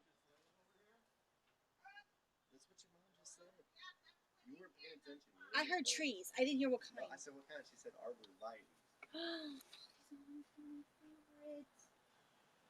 These have always been my favorite. Yeah, I remember them from when I was a kid. We used to, you break them, they smell a little or something, they're sticky. I always forget.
I wanted these trees so bad back there. Oh, yeah. And now we're building brand new, so it'll be a while before I can put some trees anywhere.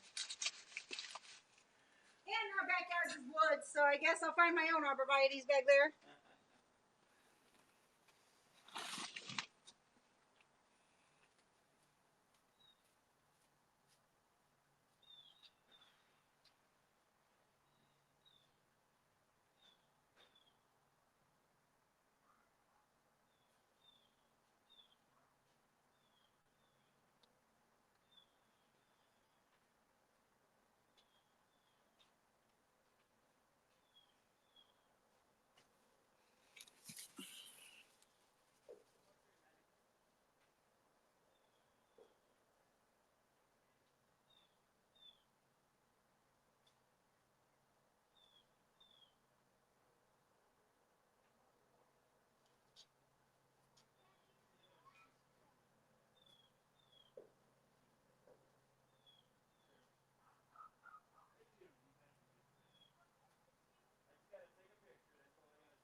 Yeah, I have to get up to those places. I have not done that.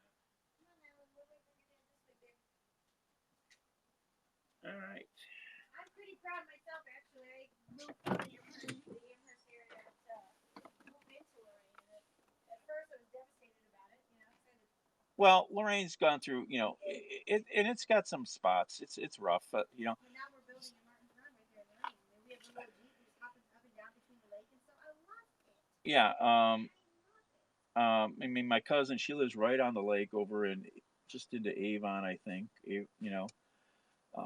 Richard still has his funeral home in South Lorraine. No, Richard J. Reedy. Oh my gosh, you're kidding. The Reedys did my husband's parents' funeral. The Reedy, that was my dad's best buddy, Uncle Dick, when they had Reedy Scanlon Funeral Home. Yeah. And then the other cousin, Joanne, she owns Avon Oaks Nursing Home. Yeah, Hey, I just sold a house to the guy who used to be the maintenance guy for her. Who was that? I wouldn't know. Actually, I wouldn't know. Yeah, but I spent a lot. And then his other best buddy, Frank Slattery. So is it 9th? The big mansion house with the stone short walls around it. Do you know that house? That was Frank's house. He developed motion picture, 16 millimeter film, as a side job. He was a Bendix engineer, a brilliant Bendix engineer, and he did this as the side. He developed for like maybe 50 miles around here all the high school football sports footage for the teams for decades. Yeah, he was a brilliant guy, and that house was amazingly weird. And I thought there was a new people a few years ago. I remember going by it, and they were working on it, but maybe not. It's a big project. That's a lot to bite off. Yeah, I roamed all around Lorraine when we were kids. It was a fun town then, but it's coming back. Thanks. Hi, Blake. Thank you.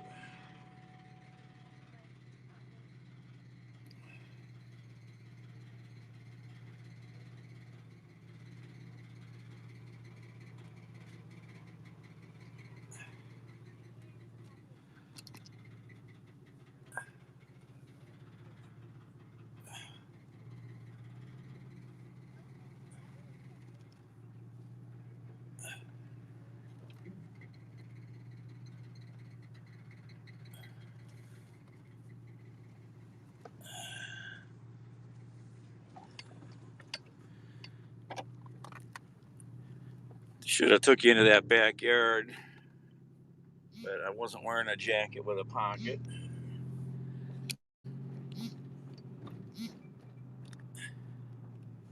No, it's the exhaust muffler shaking. Dano, thank you.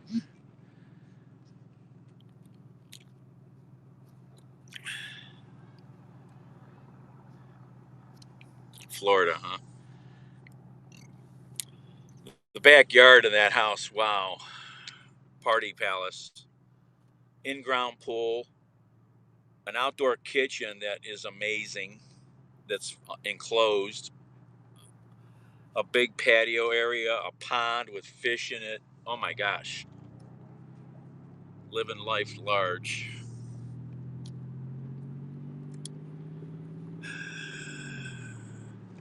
Let me look. I don't even know where I'm at here now. Back in some development. Gotta figure out where we're at here.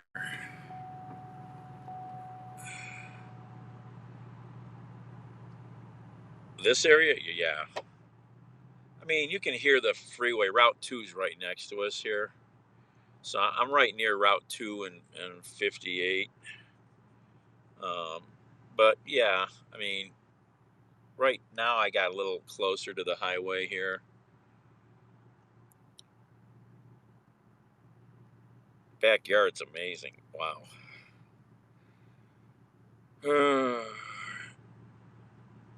Must be nice. I never had a good job that could afford that kind of shit. What's this delivery? Yeah, it's not. What are these? Wellington?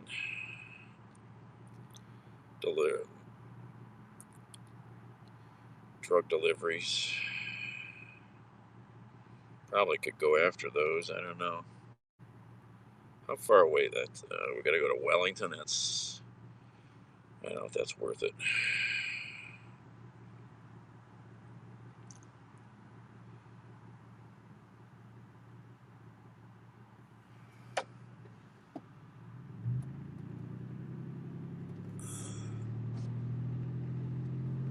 Yeah, I don't know that I'd want to be able to hear highway noise. You know, that's, oh, this is a dead end. Okay. I wasn't sure.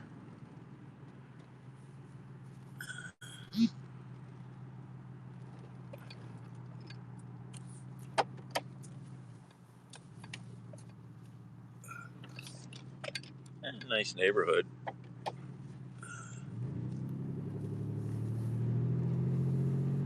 Hey, Dano.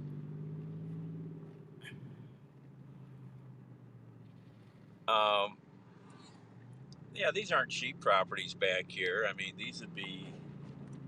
Where did I come down? Was this the street or no? It was up here. You know, these probably are 250 or more. These houses. The noise, yeah. I mean, it's right there. I was right. You know, the highway on the other side of those houses. Is the highway. You just move a little away, and a lot of times the noise goes away. But like this guy, he's living large. You know, he's got that big motorhome. He's a big Harley rider. They got that backyard that's all developed. I was gonna say Dano. She's got a parakeet. She had it in the window. A little one. I think Ozzy's bigger. How did I get in this neighborhood? That's the trouble. You get into these neighborhoods, you get lost. Which way the wind is blowing? Yeah. Yeah, I mean, some days at my location, I'll hear the trains in Lakewood. That's like 2 miles away. You know. Other days, I'll hear other crazy stuff, and it took me the longest time to figure out it was a trucking company backing trucks up late at night. And the wind would carry it.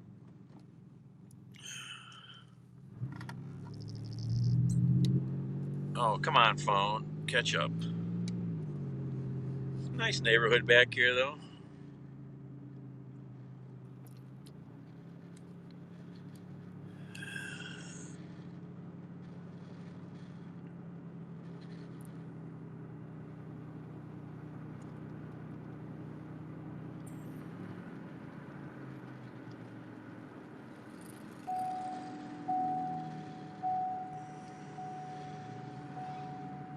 I think this is the way I came to get in here. I'm not even paying attention, as usual.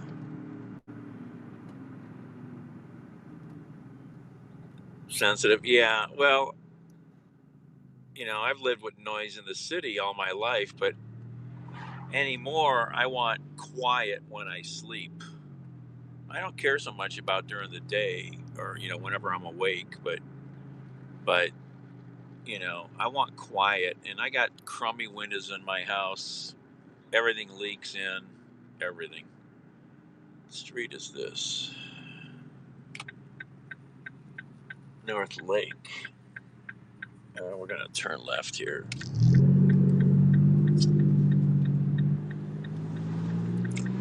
Just to go this way. Should have gone back to Amherst. Downtown Amherst. So let's turn around.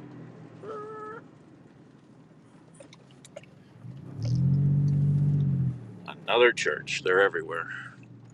It's a disease, I tell you.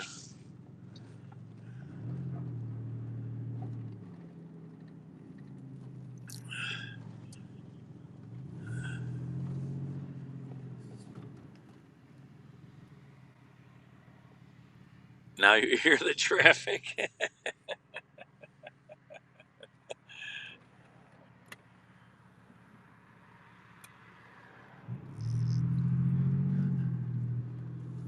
Let's see. How can I find my way back to Amherst without a map? Let's see.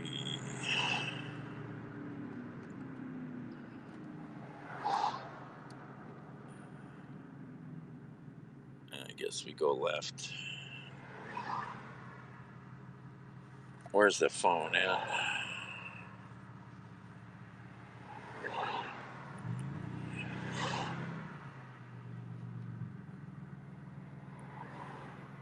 I could see going to Wellington after these, trying to chase these deliveries.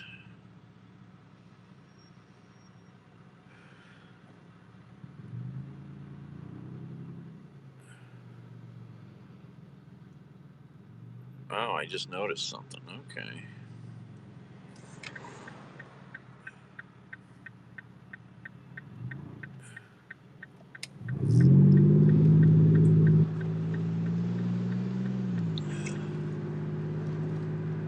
I did not pay attention. There's 2 deliveries out there.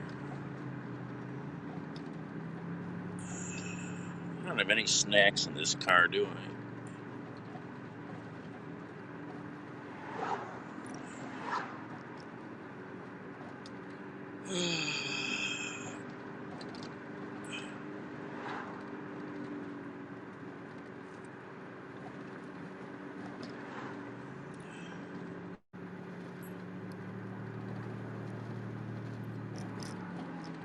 That was Beaver Creek.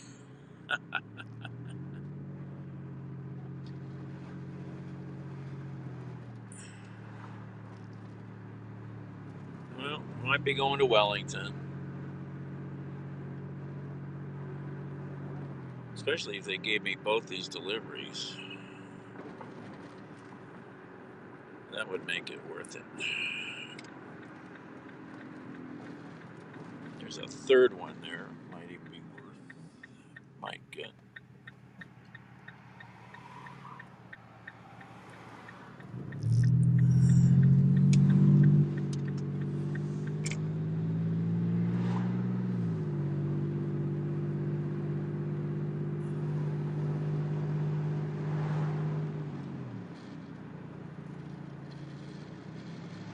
Okay.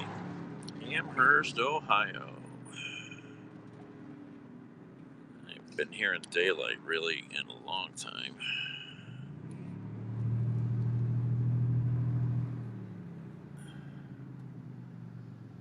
That's a one-way street. Okay, so we're going to turn left here.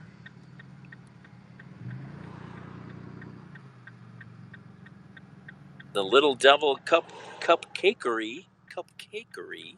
Say that fast 5 times. Cupcakery. There's another big stone church.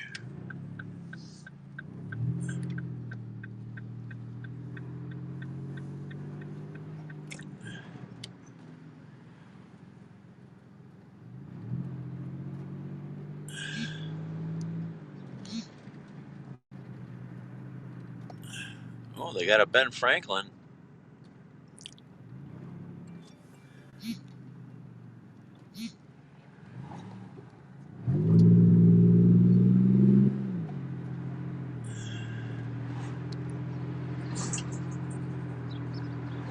University Hospitals.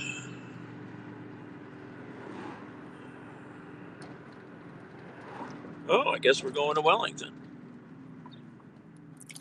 Okay.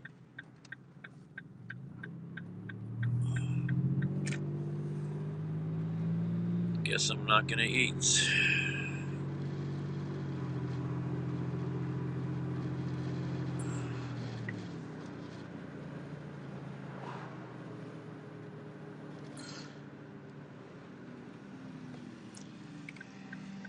Let's go right through the little downtown strip here with the bars and restaurants. There's another, that's the Amherst Public Library, another cool stone building, Amherst sandstone.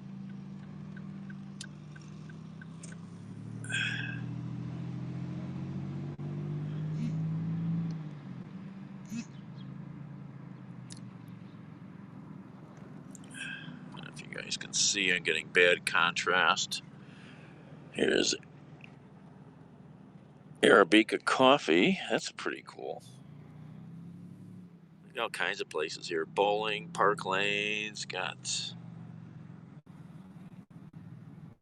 Captain's Club. Got terrible lighting.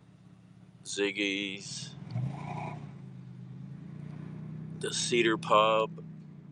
I heard about that place. The Ben Franklin. Lots of shops here, lots of little shops. Tattoos, candles,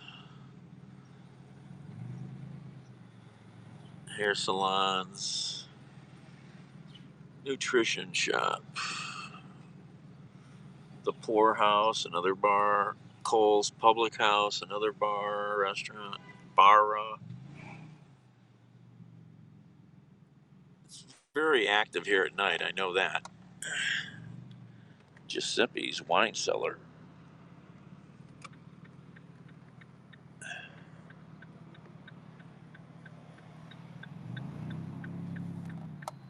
Sandstone center of the world was Amherst at one time. Huge quarries.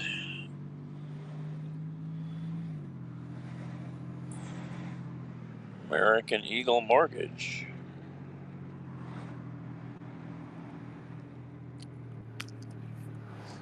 All right. So much for the nickel tour. Oh yeah, here's that old stone church up here we just went by. Who's calling me? Nobody I know. Miami, Florida. There's that church.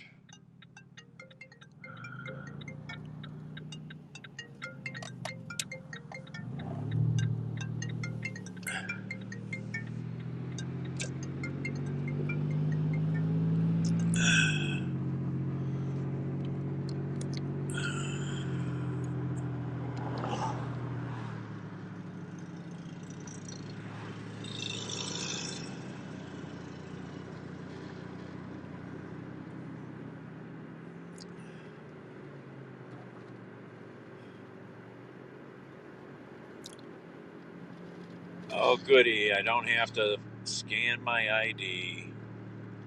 It's such a pain in the ass.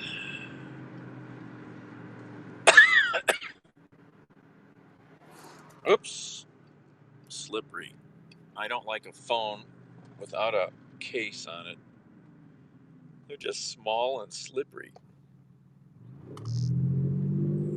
Slippery little suckers.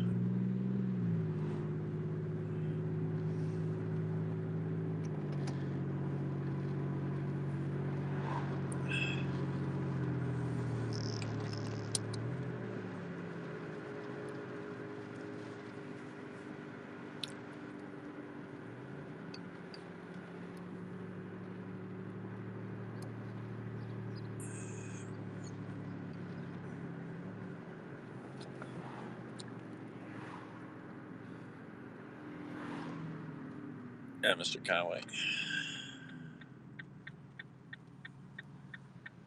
Another church.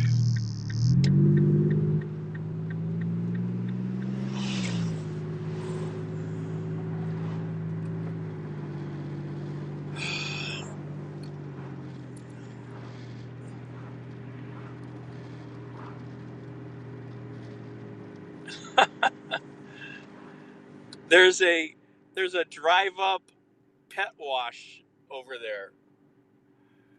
It's like a big plexiglass booth. I guess you put your dog in there and scrub them down. Okay. I don't think I've ever seen one of those. Maybe once somewhere. Should be a drive-through pet wash.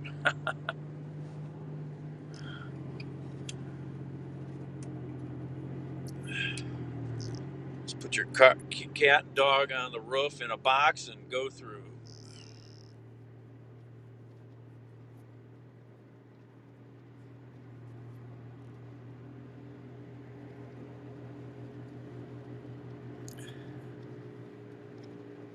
Hey, Jazzy.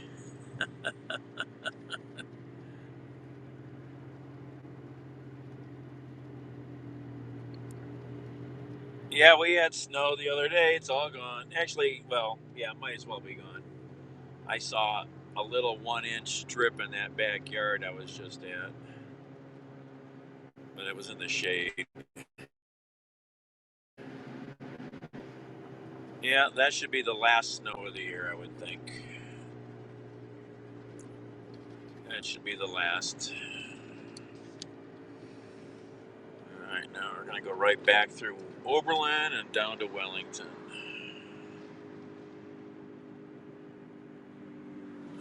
Hopefully, maybe even get 3 deliveries out of this.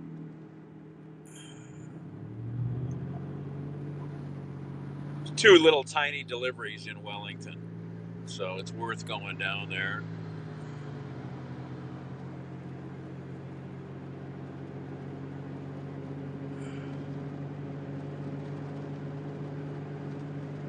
Often. And in addition, the accumulating real-world data on how vaccines reduce transmission, meaning hard for us to pass it on. I kind of think of it as a vaccinated person as I can do whatever I want as a vaccinated person, but be respectful of our society where some of us are not vaccinated and some of us are. And that, for me, that respect means masking and distancing around others who are unvaccinated on a basis. Okay. What do you think, Dr. Nguyen? Well, I agree with Dr. Gandhi. I would add a few more things. One is that at this point in the pandemic, we really cannot answer the question of what is safe. This is the number one question that I get from patients, and so it's a bit difficult to go away. But I think that we need to switch mentality from something that is 100% safe or 100% risk. That's not the reality. Actually, what we should be doing is to think about how can we reduce our risk for us and for those around us. And so one concept that I've been talking about is that of a coronavirus budget. Just as we have a financial budget where you realize that you can't do everything, but you also want to prioritize the things that you have to do. For example, you may have to go to work or send your kids to school is absolutely essential. You want to do what you value the most, recognizing that you can't do it all. And then for those things, try to reduce your risk in those activities. Being vaccinated is a key method for reducing your risk. I think a lot of us who are still unvaccinated are trying to figure out how to hang out with people in this partially vaccinated universe. I'm trying to get back to appointment, but it'll be before I get both doses. So how should I assess my risks when people who are vaccinated or partially vaccinated are inviting me into their homes or other indoor areas and trying to reassure me it's fine because they got the shot? How do I evaluate that risk? I would go to dinner there. And the reason I would say that is there's now 9 studies, or just one added yesterday from a nursing home setting, healthcare workers, nursing home, and also a very large study from the CDC that swabbed first responders and shows the risk of you carrying the virus in your nose after vaccination is reduced between 80 and 94%. And that rate will go down even more when as our cases come down with vaccination. And then there's some very nice studies that show the immunoglobulin that goes into your nose and protects you, which is called IgA, are developed by these vaccines, are really generated by these vaccines. So it's very difficult to transmit the virus if you've been vaccinated. Well, that's encouraging. I might actually disagree, if I might, with Dr. Gandhi in one aspect. If this were you that I'm advising and you're telling me that you're partially vaccinated and you're about to get your second shot, I would until you're fully vaccinated. That's because we have the end in sight. If you are within a few weeks of being fully vaccinated, I would say that you should hold off until then to have dinner with others who are fully vaccinated indoors, because I would not want to have the consequence of you getting infected in this period of time. We're really only talking about a few weeks. But on the other hand, if what you are waiting for is knee replacement surgery that you've been waiting for a long time, or you're trying to hold off on a colonoscopy or something that is a really acute medical need, I would say you should do that. But if it's a question of a choice, having dinner with a friend, I would hold off on that. Okay, well then in the meantime, what is the responsibility of fully vaccinated or even partially vaccinated people as they move through their worlds? How would you frame it to them? I frame it as being polite. I really mean that. There is a social contract to be kept right now, and that social contract is, I think it's profoundly unfair for me to run screaming around public, happily saying at the top of my lungs that I'm vaccinated, when other people have not had the chance to be vaccinated. And I would ask vaccinated people to please keep their masks and distancing on in public spaces, on airplanes, in the grocery store, until we get to a point where everyone who wants to be vaccinated has that opportunity above 16 in the current era. And at that point, there'll likely be recommendations that mask and distancing can come off.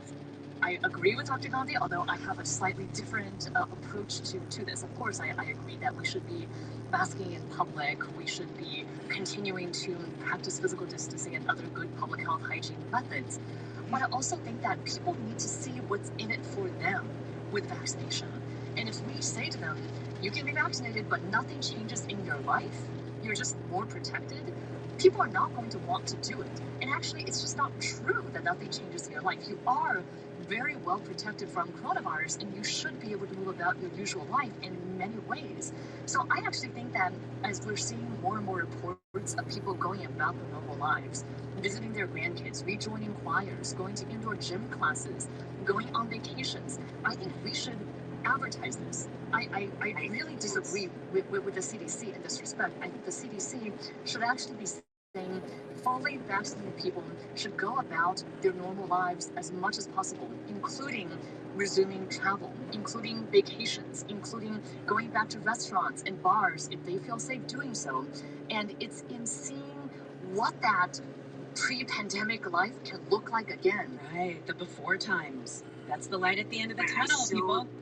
I so agree with you. This is where we, are so aligned on this, because I call it vaccine optimism to reduce vaccine hesitancy. And I wrote a paper on this very early on, actually, before people could even be in the general population get vaccinated, because what it does to me is that motivating factor.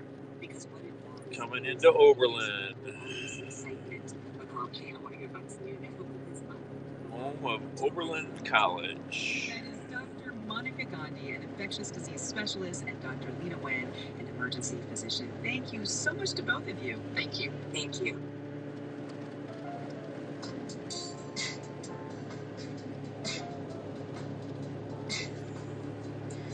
You're listening to All Things Considered from NPR News. Support for NPR comes from this station and from Progressive Insurance, comparing car insurance rates from multiple insurers so shoppers can evaluate options in one place. Now that's Progressive.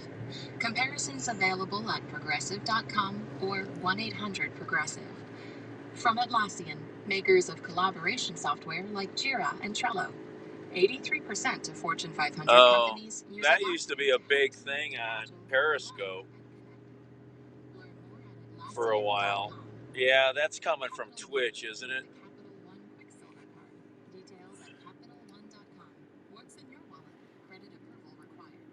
Yeah.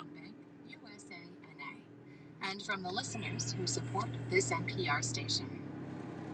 At 4:59, we stay with All Things Considered on WCPN. Thanks for joining us. A psychiatrist who works with U.S. Capitol Police says officers are opening up in workshops that deal with trauma from Downtown Oberlin. violence. He nods his head and he says, I'm not somebody who shows anything, but I'm feeling everything you guys are feeling. We'll hear more at 5:10 on WCPN.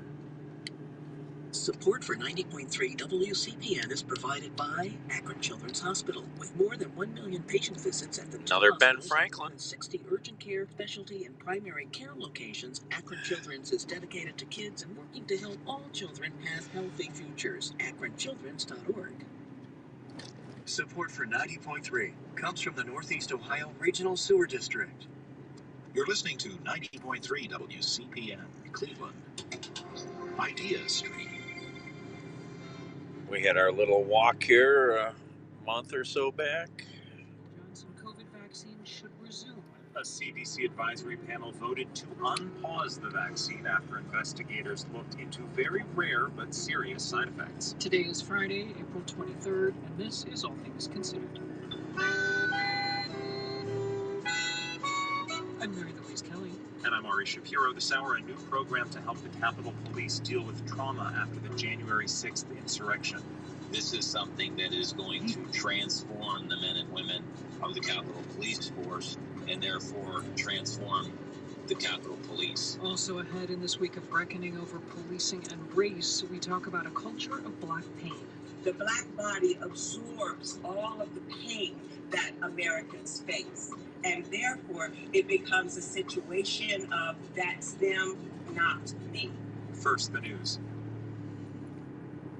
Live from NPR News, I'm Jack Spear.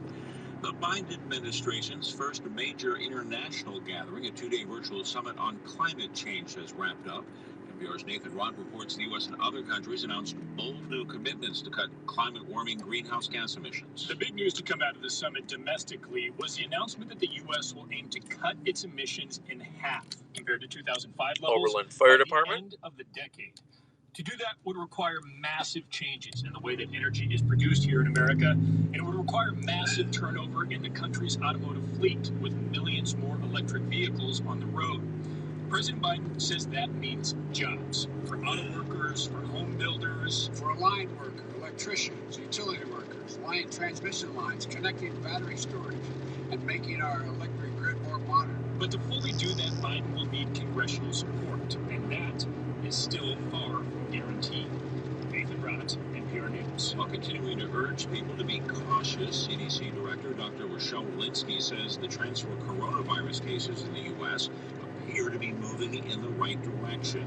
Walensky noting the Johns Hopkins University coronavirus dashboard shows the 7-day average of new cases down about 10% from the previous week, and continued progress is being made as all states now expand their vaccine eligibility. In addition to over 65% of Americans over the age of 65 being vaccinated, this is also the week we hit 200 million vaccines in less than 100 days, and the week when all Americans aged 16 and older are eligible for vaccination. In terms of the Johnson & Johnson vaccine, a CDC advisory panel has recommended the pause in its use be lifted. J&J shots were halted about a week ago due to extremely rare cases of blood clots forming in some who had received the single-shot vaccine.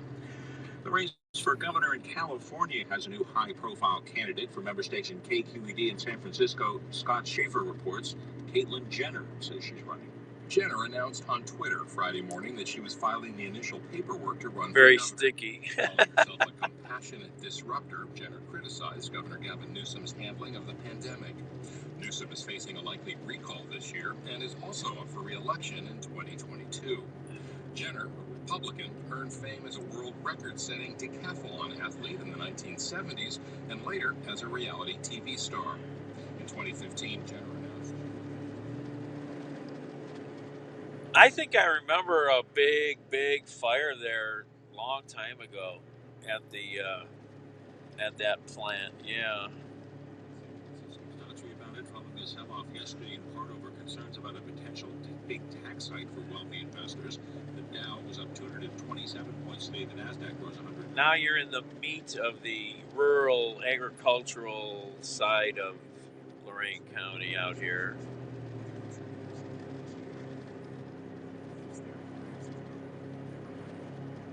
TIAA's commitment to not only get clients to retirement, but through it. TIAA.org/neverrunout. At 5:04, it's All Things Considered on WCPM. I'm Tony Ganser. Calls to local mental health hotlines are up 30% during the last year of the COVID pandemic, and some mental health providers are struggling to find staff. ID's Stream's Lisa Ryan reports. Behavioral health workers often have advanced degrees, which can mean more student loan debt. Scott Osecki, CEO of the Alcohol, Drug Addiction, and Mental Health Services Board of Cuyahoga County, says those workers aren't getting paid enough for their experience and education levels. And as a result, nearly all providers have job openings. Although it's a really rewarding field, they should be fairly compensated for the amount of work that they difficulty of the work that they're providing to folks, and those salaries just really haven't kept up with the rest of the medical industry. Oseki says pay increases are necessary, but they're also trying to attract new employees to the field by reaching out to high schools and offering paid internships. Lisa Ryan, 19.3 WCAN. Groups that represent an election. My service in this building, but I already knew that. I already knew that was not as dumb as this person in this car here, but man, I fucking hate driving. That's the thing I should have in my life, driving. That's what no one needs. So I'm like, why would I take a train to this wedding? No, that wouldn't be a day in my life if I wasn't talking about this wedding. Thank you. Anyway, so I'm like, all right, sitting there, and I'm thinking like 5 years, and obviously I just didn't like doing that anymore.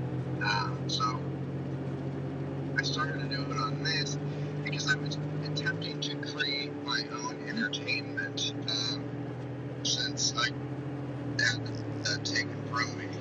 And then doing it on like a shitty app, maybe that was my problem. And other things, I might perhaps still watch some apps. I'm no longer going to come on the screen and talk. There's other things that could be attempting to learn or do. You're going to leave us when you should know. That's funny. Well, that's the thing. Rehab. I'm still going to watch a rehab. Hello, Amber or something. You know, everyone isn't cut out for this. I don't have enough to say. I don't have enough things to say. Our radio show sucks. We got roughly 0 fame and Craig. So we have an estimate one average of 1 fan. Now, it's not just about not having fans. It's also about, again, I didn't want to get back into broadcasting, but I can't believe I just said broadcasting. But dumb fucking word. I didn't want to get back into doing live streams again. This is part of your This is the one thing I'm using, Amber, to not insult you anymore or hang on a motorcycle. Okay, what was the word? Offend. Yeah, fuck this guy. Yeah, it's people like Clam Diver that made us serious anymore, but I'm going to stay on. Yeah.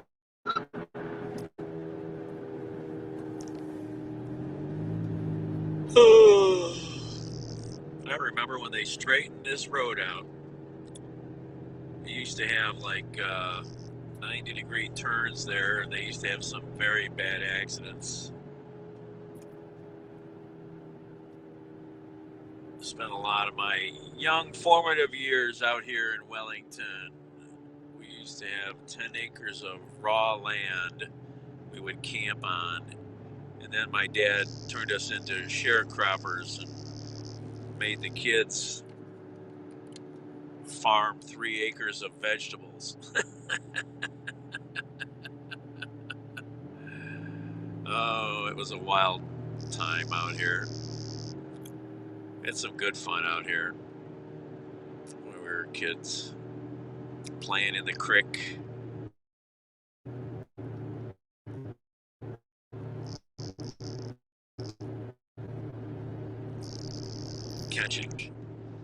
Hiking through the cornfields, being little devils. That's the street we used to have the land on, Peck Wadsworth Road. Too bad we never built on it.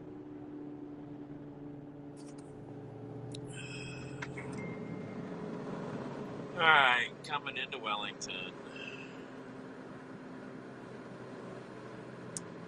Where's the Rite Aid at?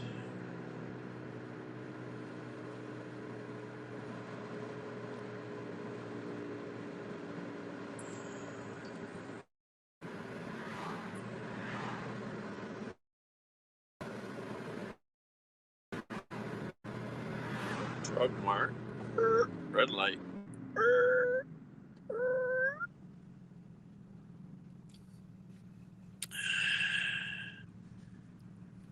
It was interesting. We didn't get along at all.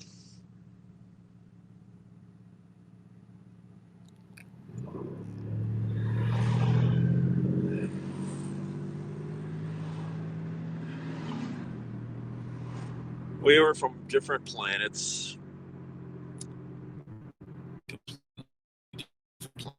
He did not move into being a modern. He was into the 50s and 60s. The 70s and the 80s were hard for him to cope with.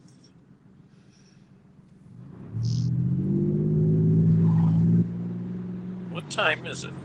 Why am I getting alerts for that? That's just stupid.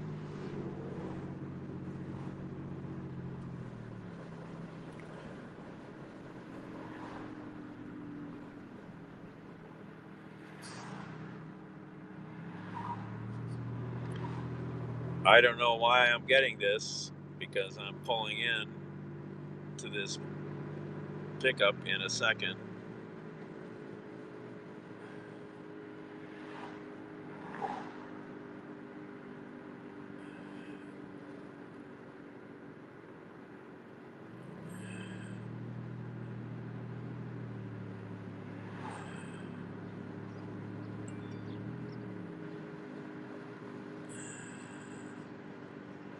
Oh yeah, I keep forgetting they put the bypass in here. Oh, I forgot they put a bypass in here to get around the railroad tracks. When the train would come through town, it would completely cut the town in half. Like so many of these small towns, that was a bad thing if there were emergencies. And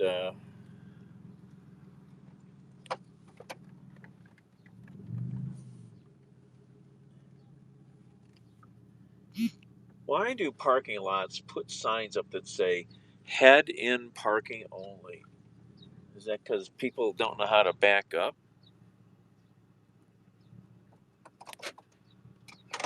Really? Yeah, I was supposed to be here at 5:10. I just think the GPS is stupid. That's all. It's just ridiculous. I never got a message like that close to a pickup.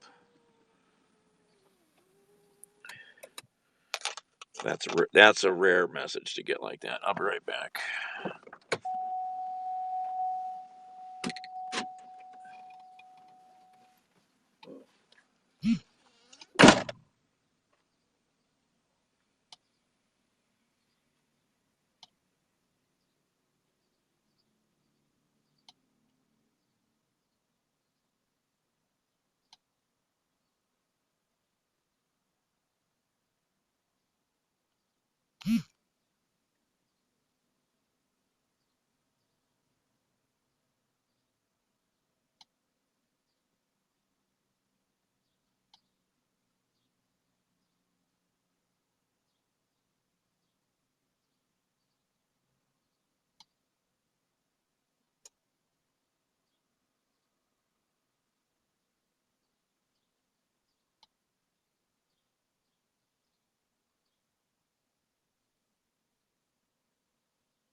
The girls at the pharmacy are like, "You're not the normal person."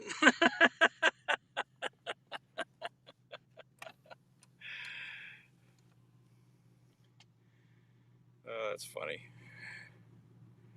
Is this the street? Okay, so we need to go south, right? Okay, we got to pull out of here and go south. Figure out how to do that.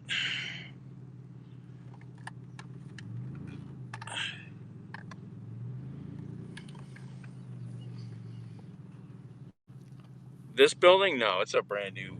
No, that's a brand new Rite Aid. Rite Aids look like that. I can go this way. Oh, no, right turn there. So I got to go this way to be legal. Legal.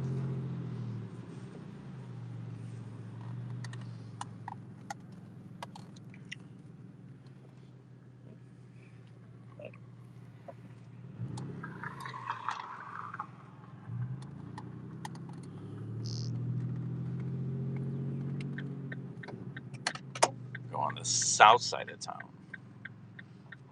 You know what they say about the south side.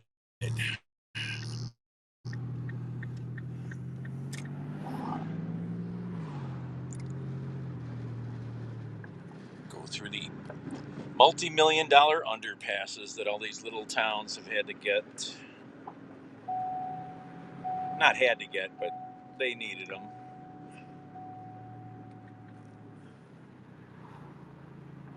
Makes the world a lot nicer.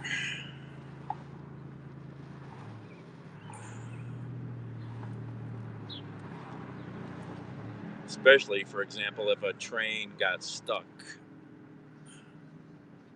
That's a big problem. Where am I going? Further up here.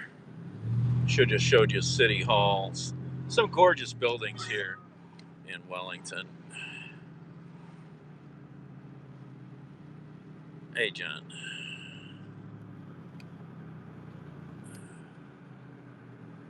Where are we going to turn? I guess we're going to turn here.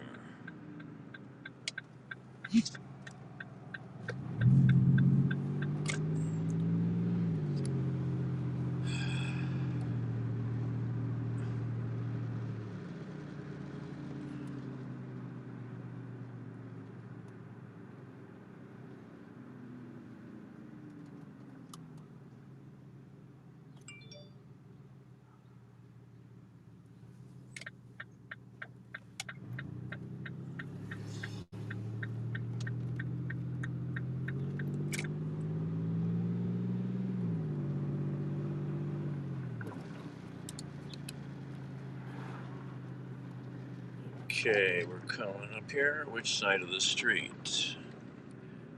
See an address anywhere? Oh, wow, there's a giant tree. Holy crikeys. Look at the size of that. Maybe I'll show you in a second. There's an address. Okay, up here.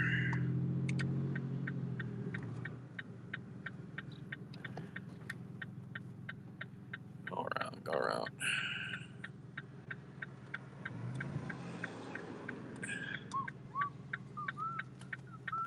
All right.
Where's this next one?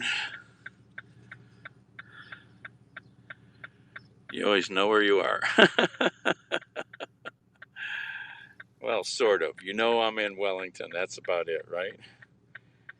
All right, where's this next one at? It's right around the corner somewhere here.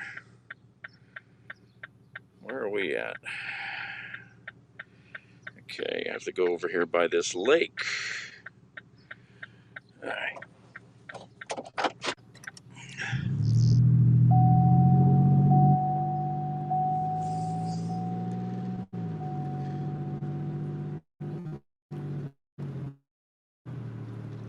Oh, good sized little lake over here.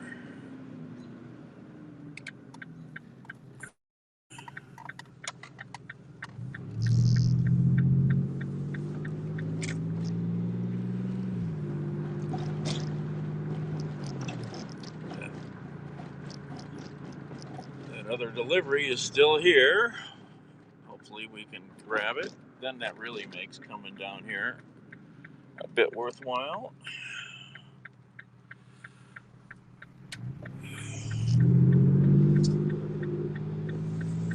There's a gorgeous old house.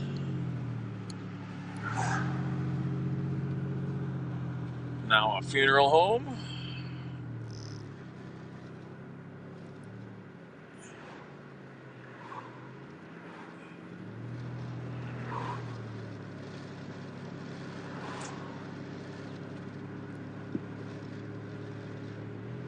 Okay, we're going on the other side of the tracks. The other side of the tracks.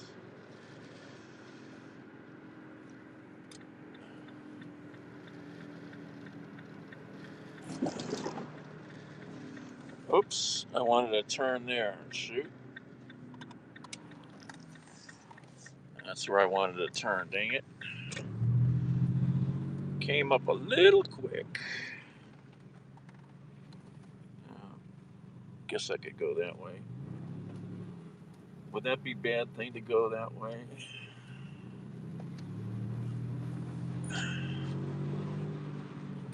Dairy Queen is busy.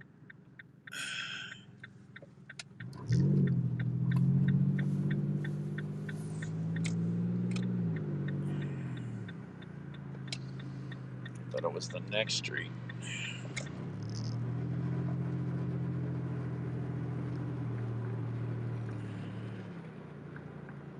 Some nice little lake back here. Most likely with houses around it.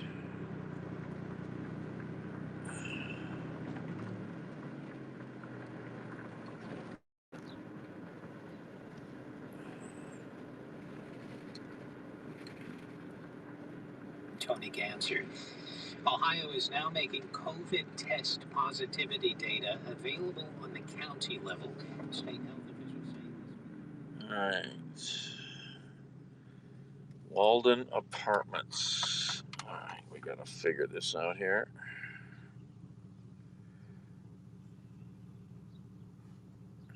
Okay. Go this way. Townhouse Apartments.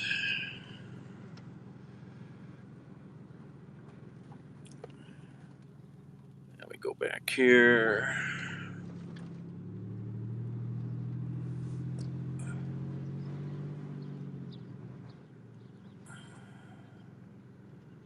I don't know if you call these townhouses, but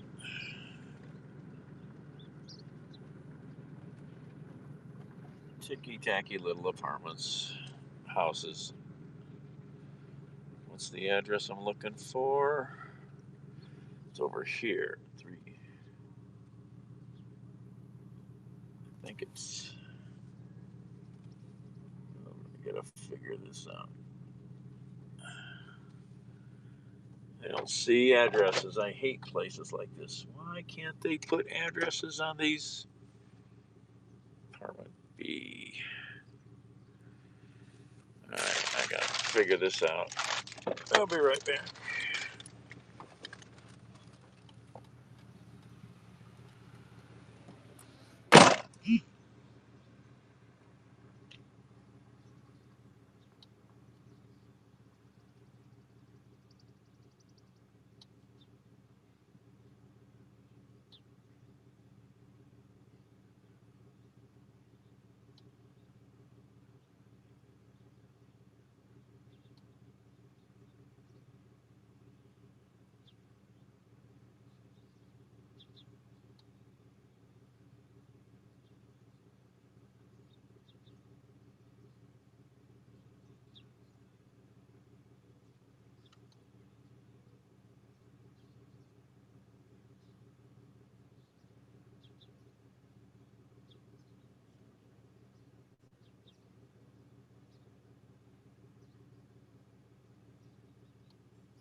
Yeah, I might as well drive a little. GPS is way off. And I finally figured out where the addresses are.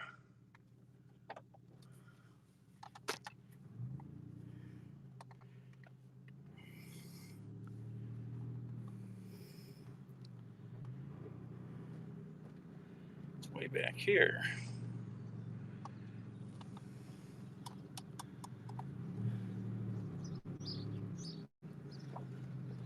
Is this the building? Yeah. Okay. Alright. This is right when I pulled in. Had me going around the other side. Ugh.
No, this is not my house. So each one of these little complexes has four apartments. They're not very big.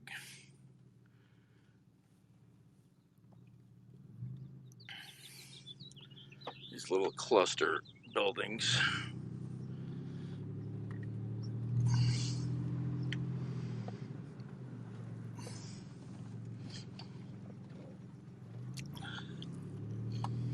There's a lot of them back here too.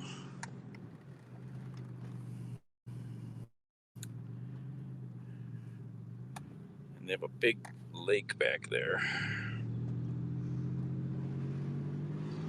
Now let's see if we get this other delivery since I'm still out here and the delivery is still here.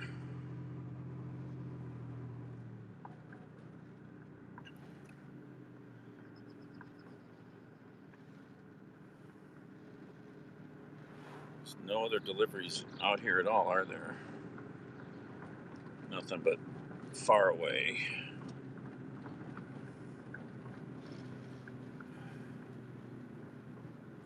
I gotta go over to Fairlawn or Medina to have a delivery.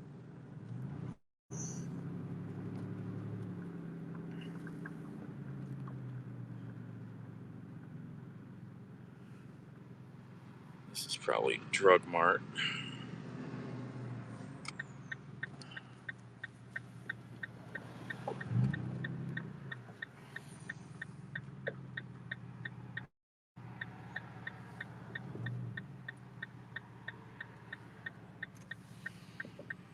Well,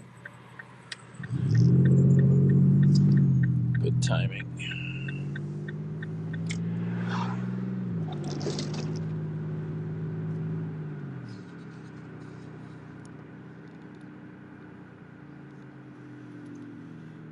The Spirit of 76, painted by Archibald M. Willard.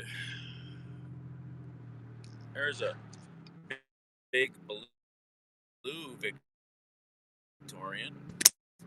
Some beautiful homes here.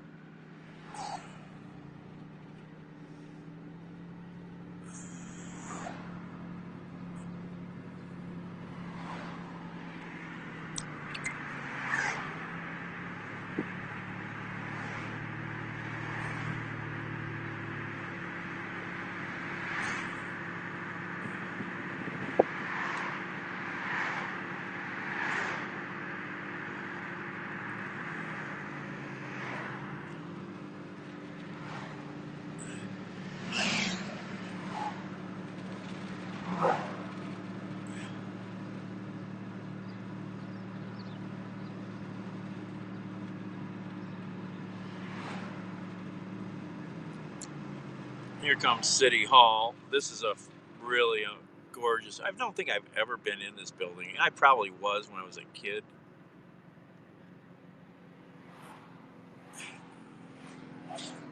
It's a giant building.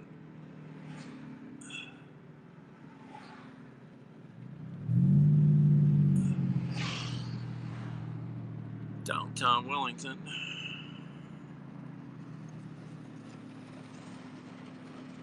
Oh, somebody's got their Camaro out.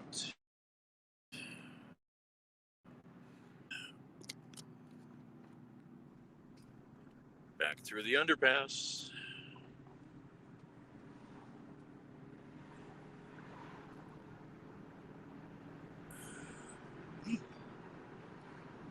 Okie dokie. We got the other delivery. That's real good. 3 deliveries down here.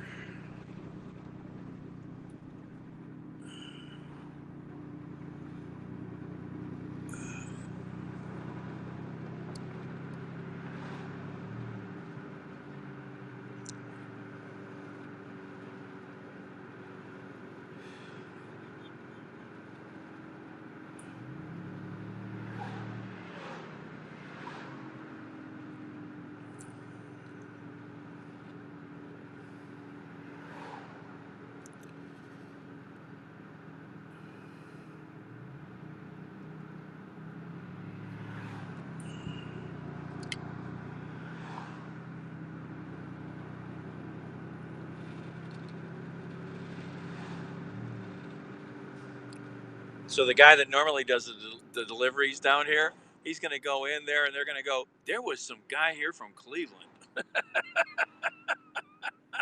He's going to go, curses. Foiled again. Oh, there's the fire department. Oh, I remember when the Wellington Fire Department used to, back in when we were kids, they would, where is Drug Mart now? I saw it. Oh, there it is. You hear the sirens go on. To all the volunteer fire. Not a place to do much anymore. The pagers.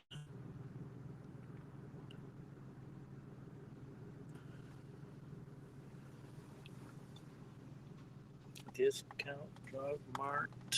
We've got everything you need.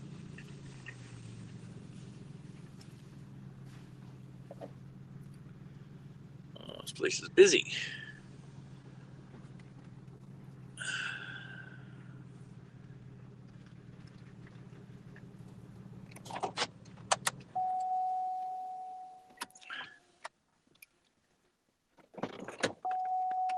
All right, be right back.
got no service out here in this.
here and vaccinated before we have herd immunity. The latest report, I said, if we continue the rate of vaccinations that they're doing in the country, it'd still take 3 months. Really? Oh, yeah. You know, because rural areas especially, you know, and Michigan's on fire with the new British variant. Yeah. You know, so, you know, I mean, I got my shots, but still, you know, I'm going to be careful. Oh, yeah. Oh, my gosh.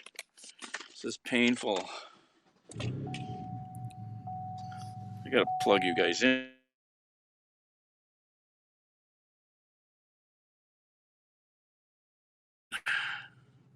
Gosh. Watermelon. Oh, my God. I should have took you guys with me. Hey, Nicholas. Sorry. So many people in line. Oh my gosh. And then when I went inside, there was no service on my phone. The pharmacist needed to see the address of where I was delivering it. Well, I had to come outside to get service to be able to start to get to that page. Oh, there's a horse and buggy. Somebody's got their horse and buggy out.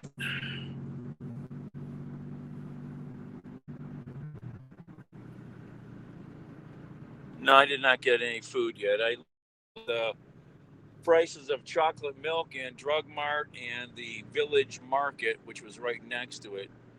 Both of them wanted $3.50 for a half gallon of chocolate milk.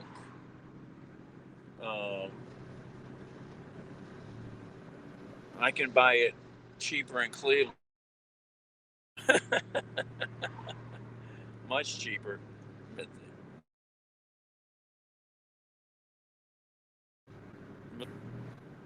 Here.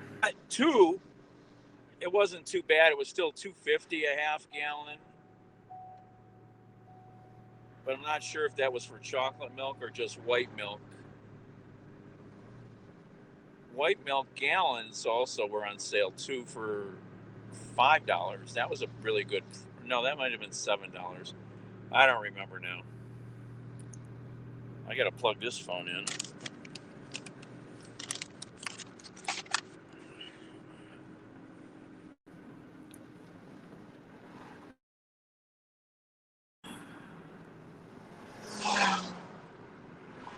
Oh my gosh. And when I left there,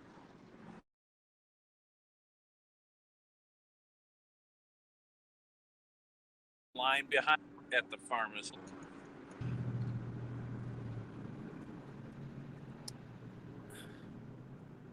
You know, just don't get sick. Simple as that. Just don't get sick. Downtown Wellington. When I buy white milk at Hershey's Chocolate.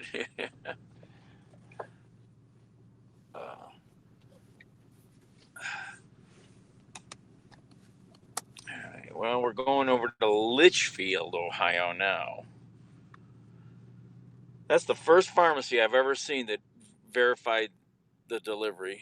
94. Wow. I've been saying in all my trips out west, California, I don't know that I think I've driven through part of Death Valley, but I don't know if I really drove through it. Maybe just around it. It's definitely on my list now to go there. That's hot. Is that a dry heat?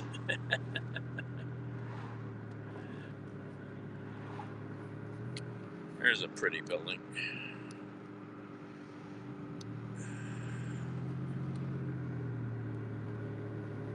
Well, we're heading over toward,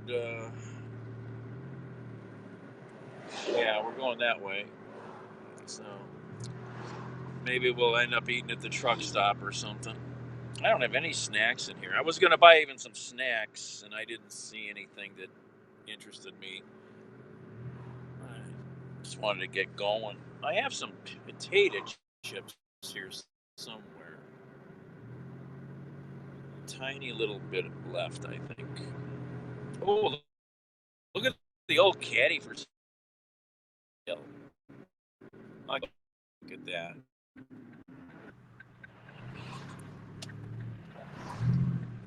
Looks like a big old Coupe de Ville.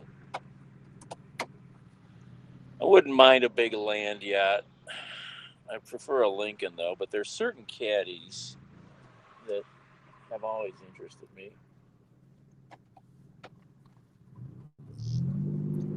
Let's check out this land yacht.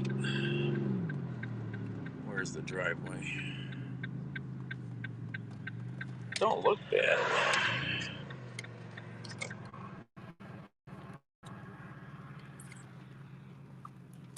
She looks pretty nice.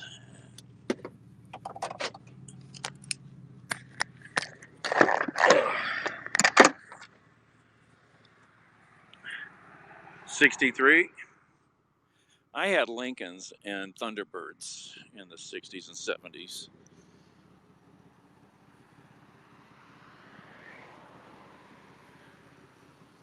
It's a Fleetwood Brougham.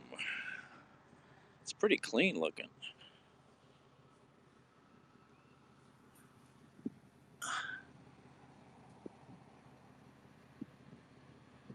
When is that tag from? Is that a recent tag? Or is that... It's from Wood County. I'd have to look on my sticker to see. This might be an old... It's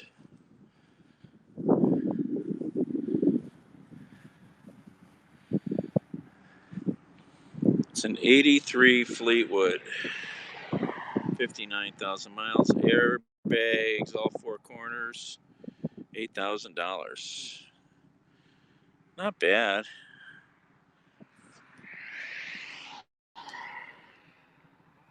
Clean car. This would be a fun car to drive around, man. Oh my God, these cars are so great. I wonder why it was sitting so low. He's got airbags for suspension.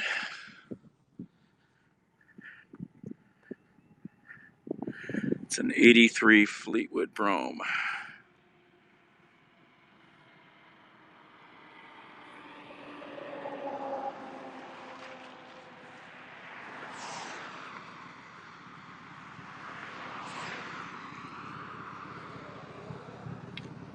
Well, that's a recent license tag on it. I couldn't tell from the stickers.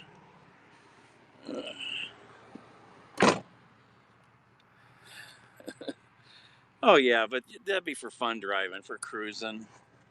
You know, go to car shows with.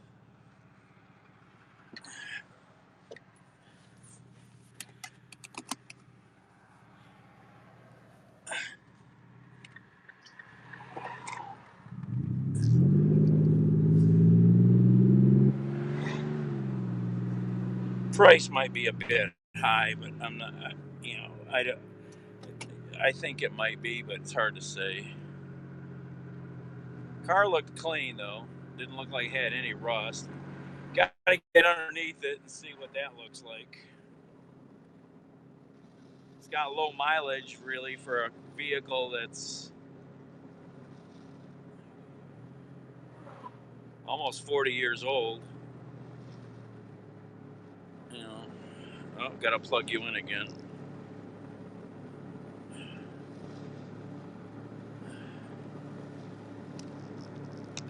Haven't driven this way on this road in really time. Years and years.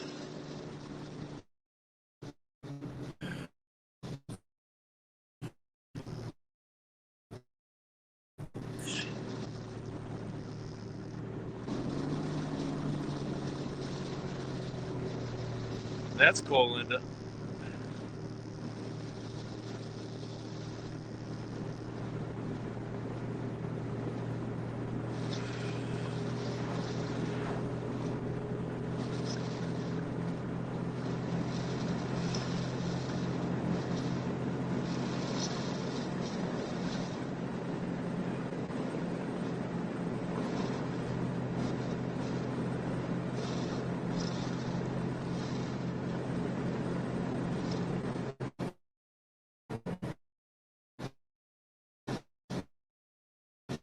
think your day's going good, and then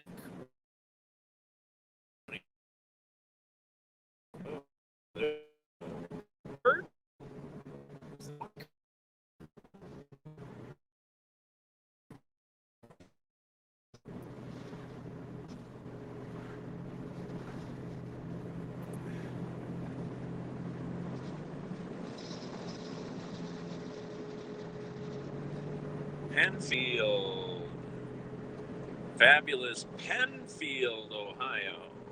Woo! Woo, woo, woo, woo.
Hello there. Just a couple minutes.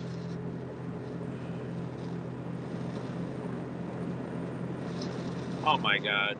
Got no service out here.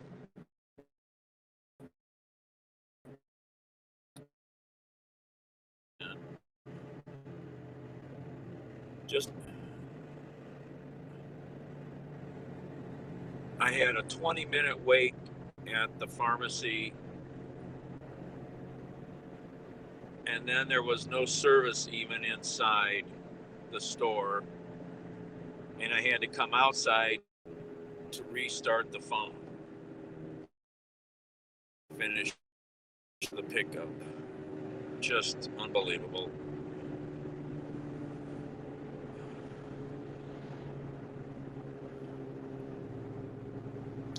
Downtown Penfield. Woo.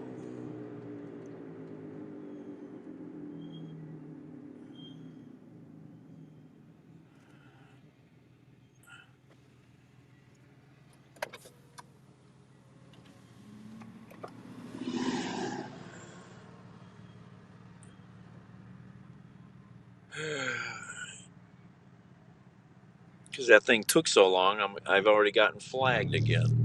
Really. Should have sent a message. I forgot to do that.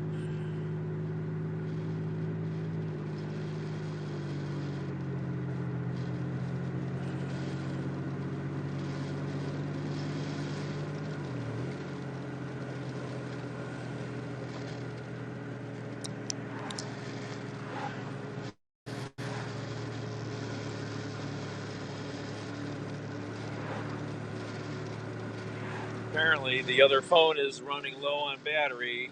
You guys might get shut down. I don't know.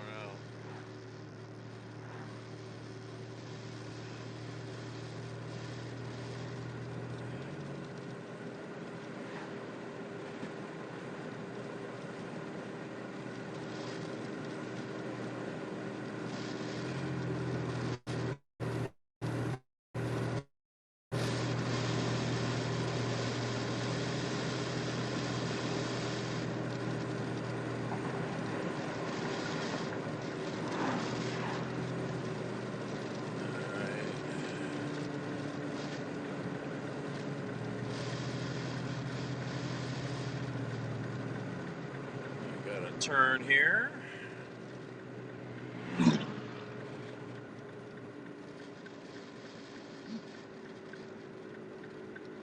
Where's the intersection?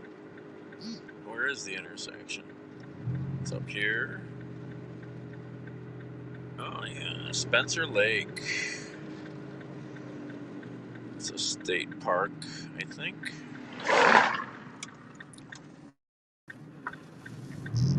Alright.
Turn.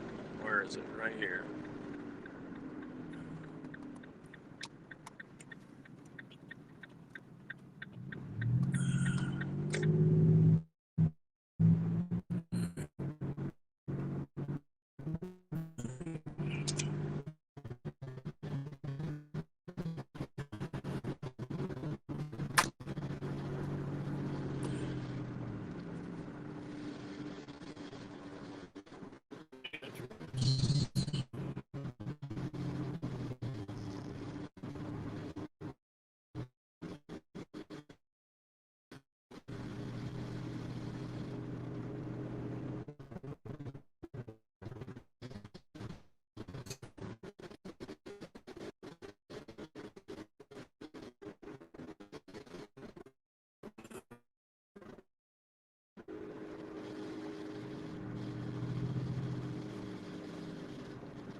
I think this is it.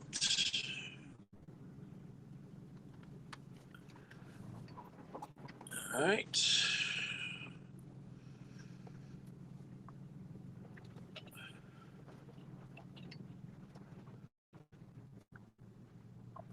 Oh, come on, phone.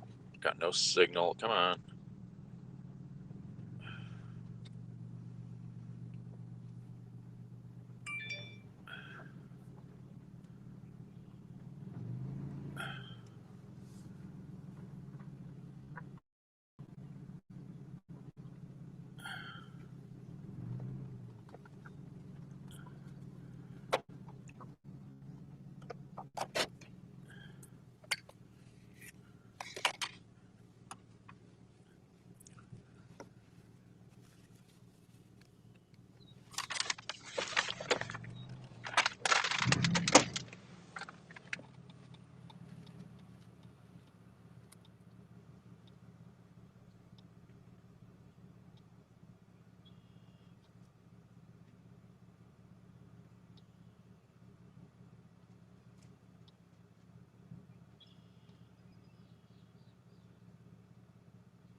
Kitty cat. Oh my gosh, look at the big old kitty cat. Look at that big old raggedy cat, farm kitty. Kitty, kitty, kitty. Look at that big old kitty cat. All right.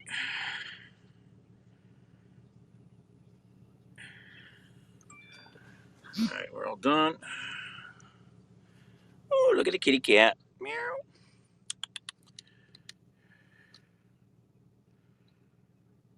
Any other deliveries out here now? Oh, Willard, Ohio.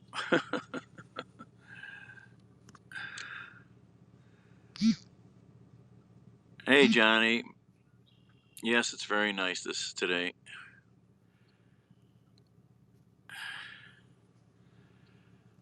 Wakata Krosky. Watermelon blurry. Still blurry. Yeah, I'm out in the boonies.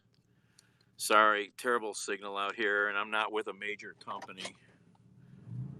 That's the problem. I'm not with a major carrier, really. If I could get with Verizon or AT&T, I would.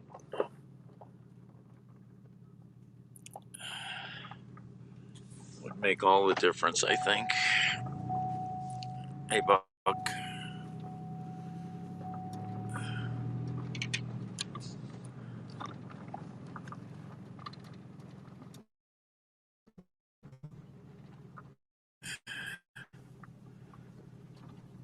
Oh, I've got a third-party carrier, Simple Mobile, and Boost. They have two, but they're both Time Warner.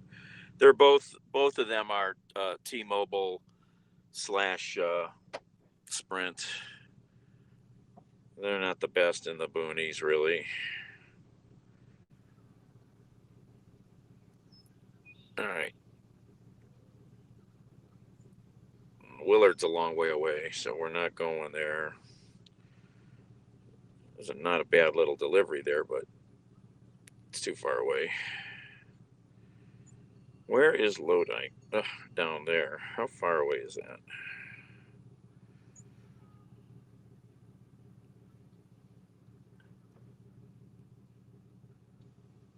Who's yelling? I heard somebody.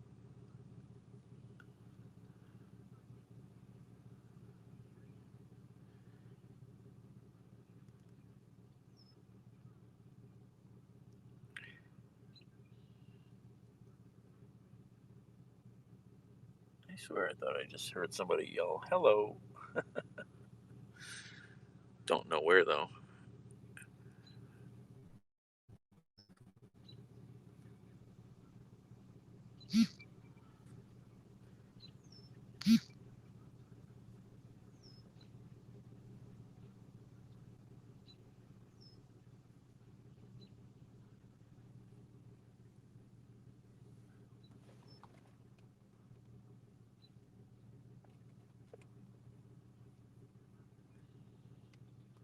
Here's somebody yelling.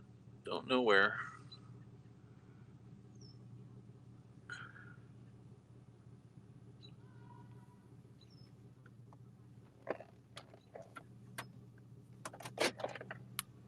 Unless it's just kids. I can't tell. I don't see anybody.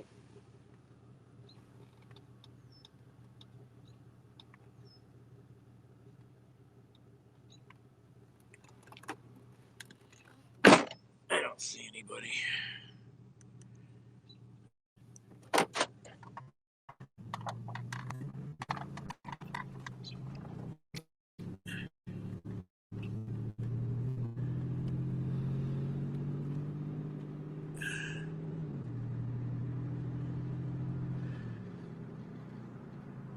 Kid getting abuse.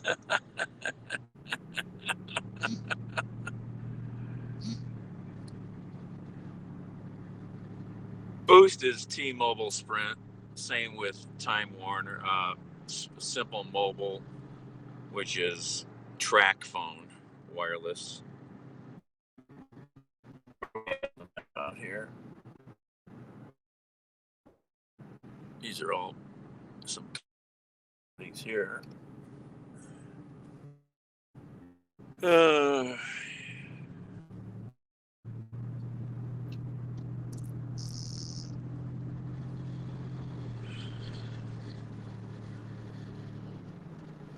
are we at?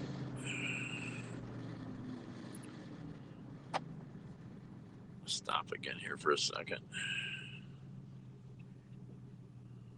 How far away from Lodi? Yeah.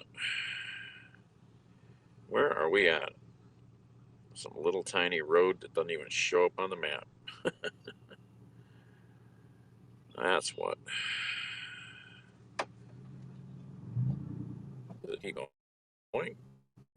It goes for a little.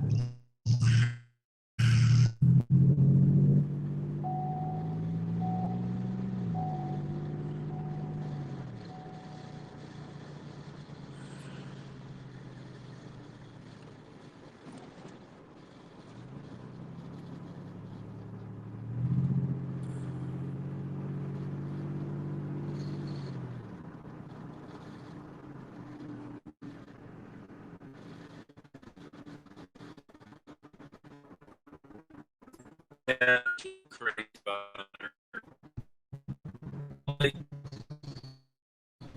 Would be doing is front sheet would be fronting for other sick fan Republicans. You know, person has no experience in politics or public service. Just a shit show of a life in the last few years. You know.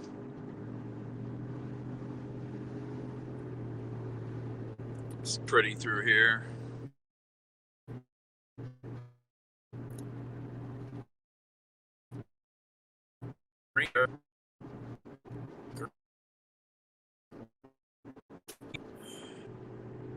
Marketing.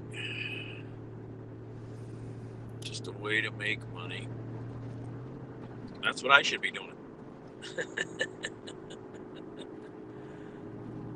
What's going on with this phone now? Ugh. I lost my spot. Why are we doing this? Why is my map doing this?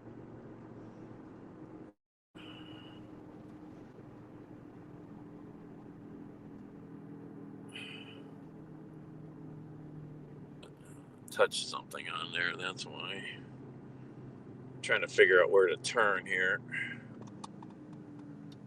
Oh, there's tornado sirens, most likely. Up there on that pole. Woo!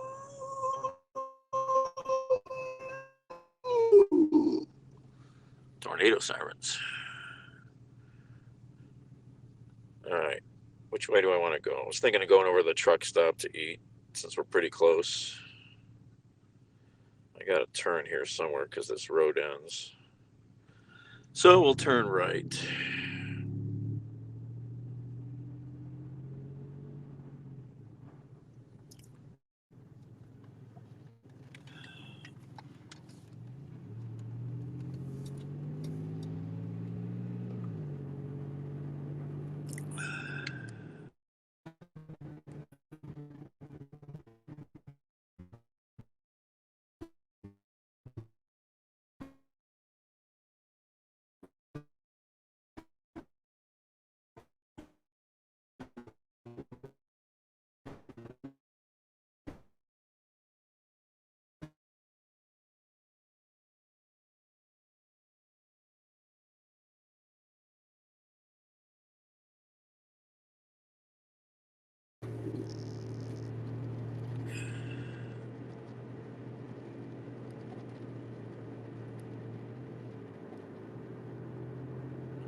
It's paying real good money for a 2-mile delivery, but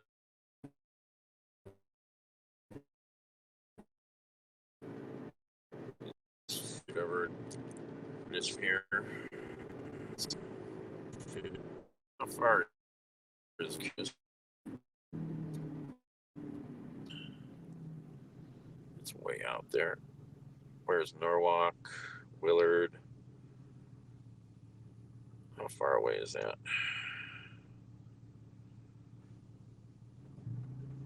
Oh yeah, 40, 50 miles, 40 miles.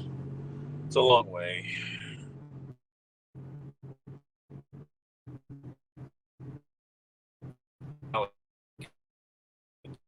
Give to me.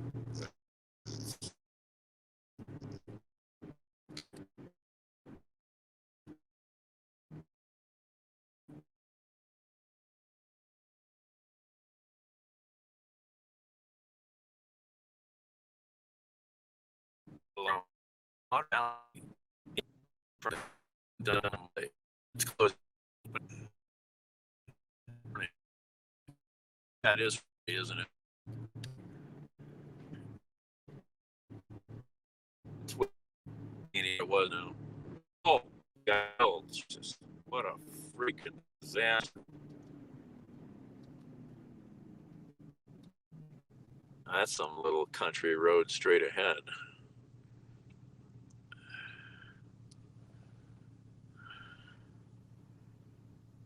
Two guys on a service call just run into a damn crazy man at a house and get slaughtered along with 4 other people. Jesus, what a crazy story.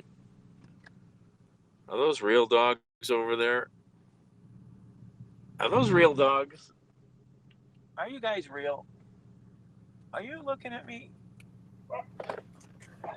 A couple of big boxers over here on this lawn. They were staring at me like completely still. I was wondering if they were real for a second.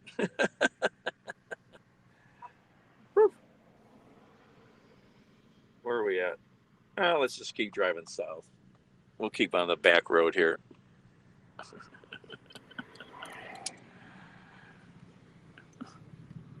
Clear, clear. They're going to run with it.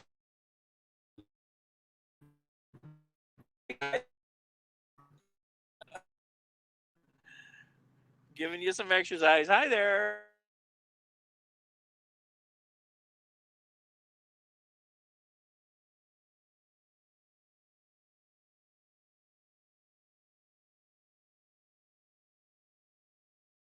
Because I'm getting into some remote country.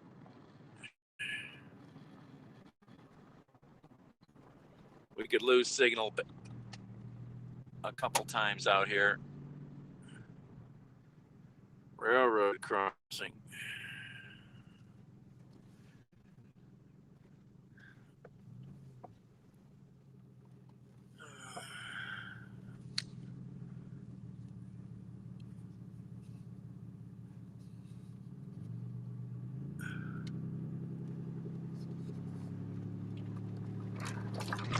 Ugh.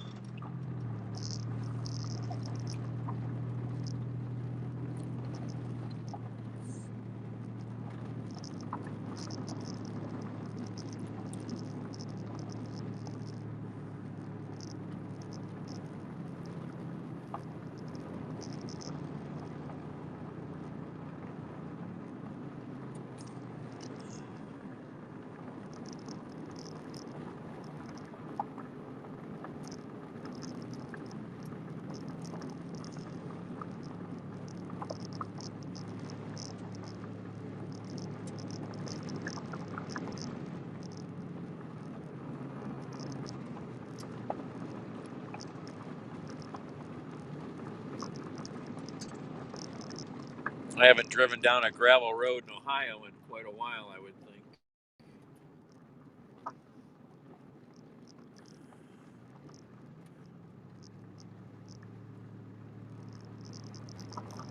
Garden bugs, yeah. Alright, gotta figure out which way to turn here again.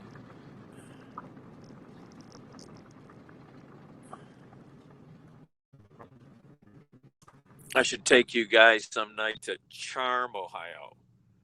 You haven't lived until you've been in Charm, Ohio, a Friday night and watch the buggy traffic jam.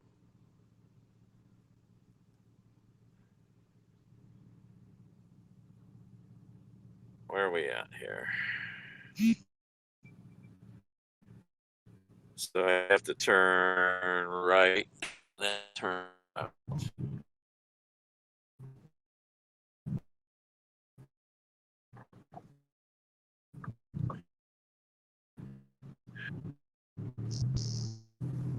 I go the right way. Oh.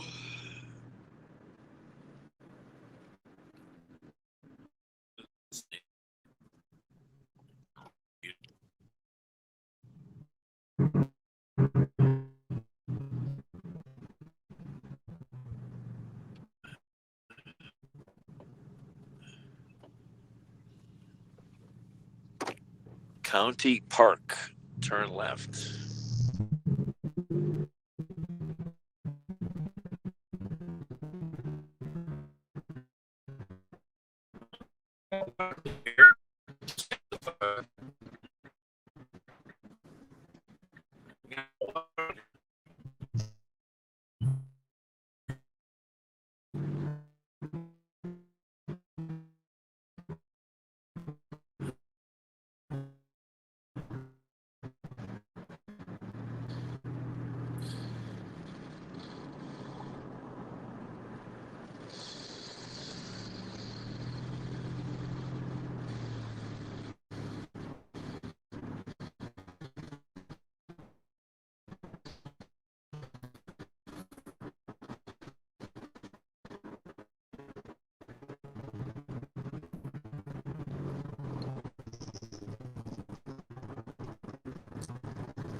Nice little lake over there.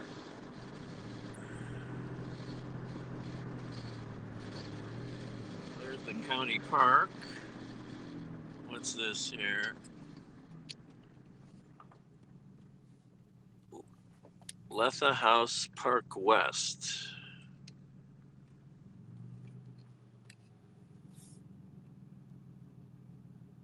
Have May watch that? Mary? Hey, Baba. Some county park here. Got a nice lake out. Little lake.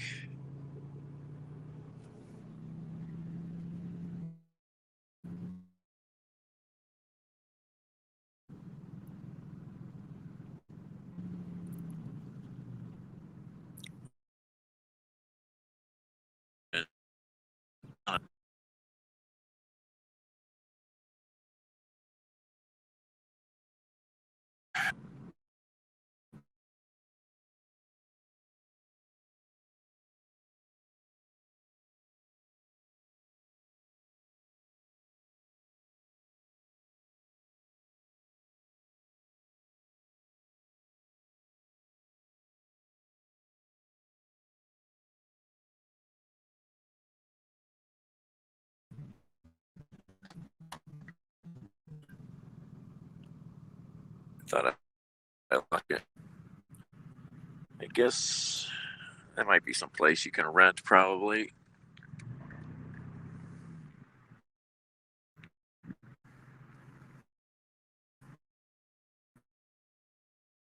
Look at the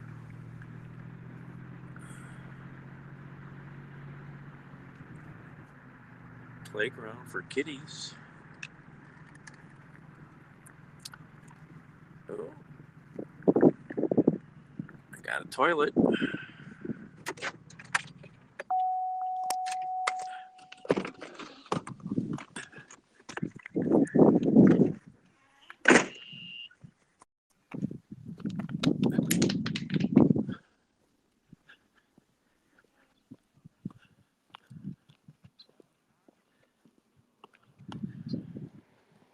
So what county are we in here? Medina. We are in Medina. I wasn't sure where I had crossed into where. You're about 2.5 miles short of the next county. Yeah, because I was coming from over Litchfield Way, and I'm gonna head over to Lodi to eat. Oh, nice. So I'm just taking all these little back roads and like, oh, look there's a park. Yep. What kind of fish do you find here? Bass. Okay. Can you walk all the way around the lake? Yep. Okay. Oh, okay, nice. They got a nice path. Gotcha. Ticks, okay. I don't think I've ever picked up any ticks, but I've never checked for them. Same with Killbuck. If you ever go to Killbuck, okay. Beautiful little lake up in back on the edge of Lodi. Right? Really bad tick problem. Okay, good to know. Good to know. We're in Medina County. Yep, there it says Medina right there. So this is Letha House Park.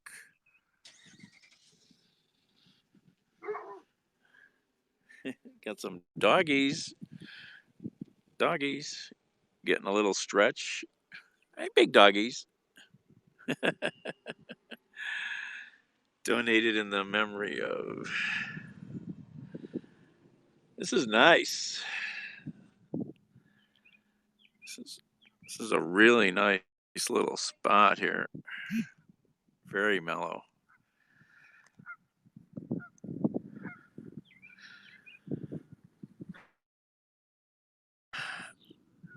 We are here.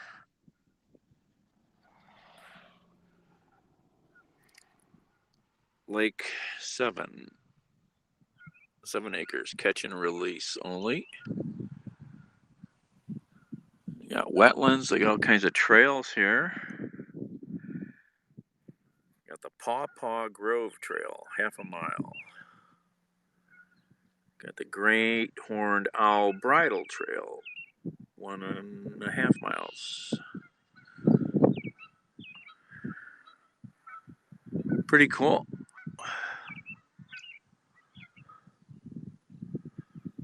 Green Trail. There's some nice little trail hiking. Yeah, this would be mellow to walk around.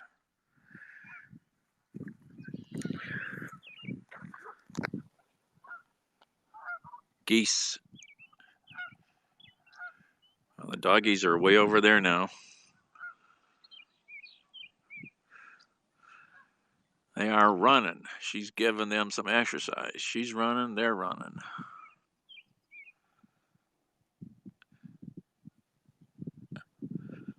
I don't think I was in Wood County ever. Wood County's farther away. We were in Lorain County, is where I started these deliveries. So we went from Lorain to Medina. I don't think we were ever in Wood County. I can't even think. This is nice out here. Quiet. Peaceful. Can't think where Wood County is without looking on a map.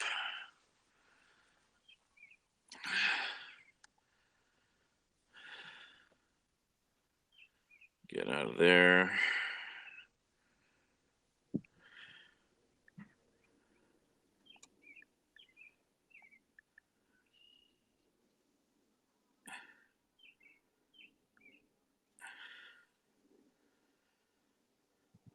Yeah, Wood County's way west below Toledo. Oh, on the car, yeah, that's just every car in Ohio has to have the stupid county on it. Yeah, that don't mean anything. Wood County, there's Wood County. It's over just below Toledo.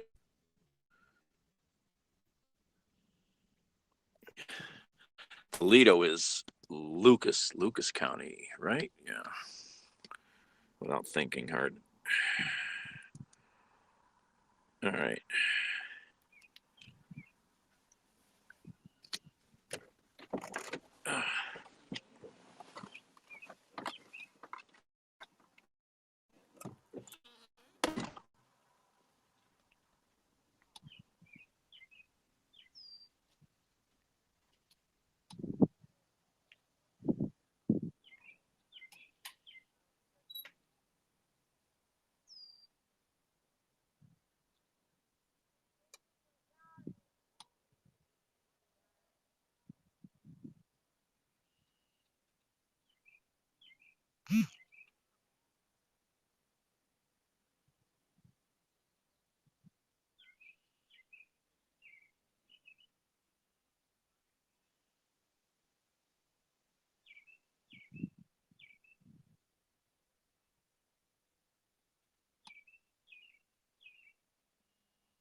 No.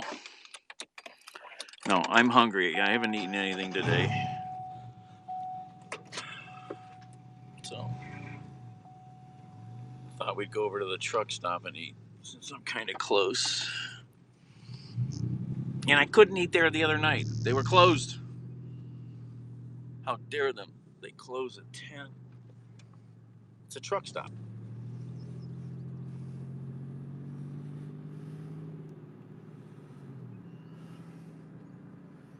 Be a nice sunset tonight on Lake Erie.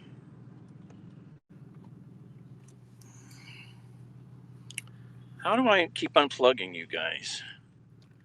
Jesus, I keep unplugging you guys.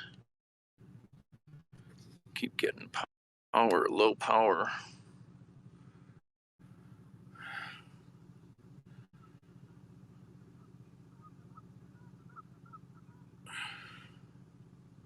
Can't get no signal out here.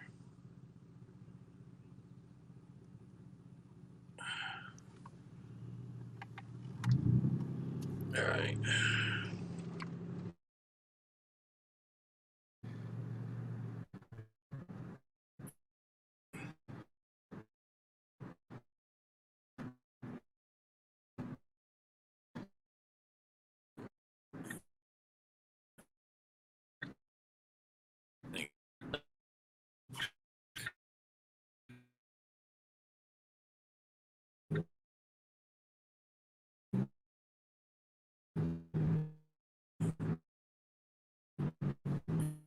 So we gotta take this over to 83. Wait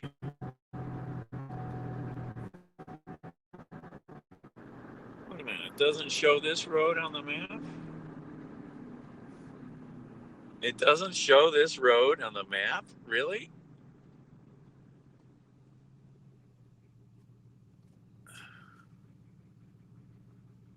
Wow. Oh, it's a dead. Is it a dead end road? It does show it. Might be a dead end road. It's not showing that it. Oh, there it is. Now it showed it. Such bad signal, I couldn't. All right, so we're gonna go that way.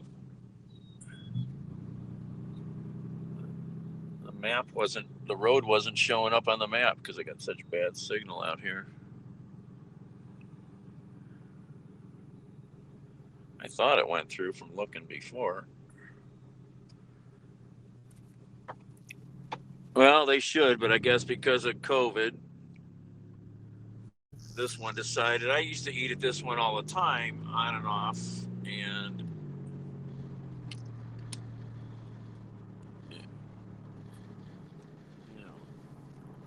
because that stuff is, I know truckers have had a hard time through this,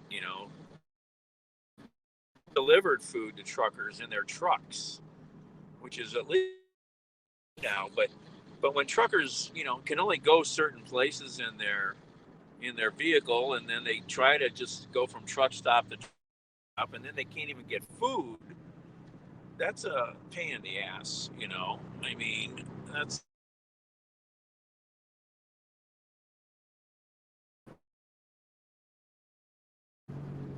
This is pretty out here.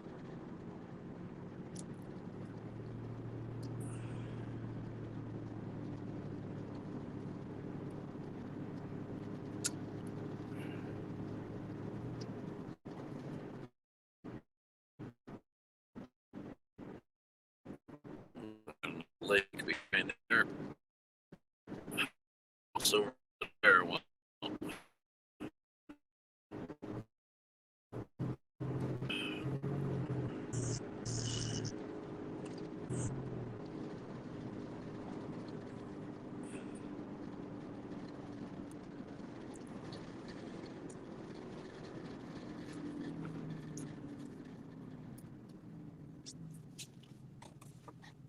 Wow, this guy's got quite a collection of stuff here, man. Look at this.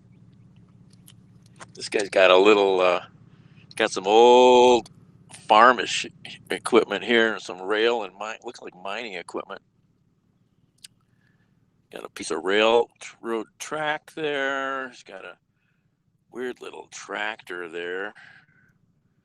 This big thing got a sign up that it looks like things out.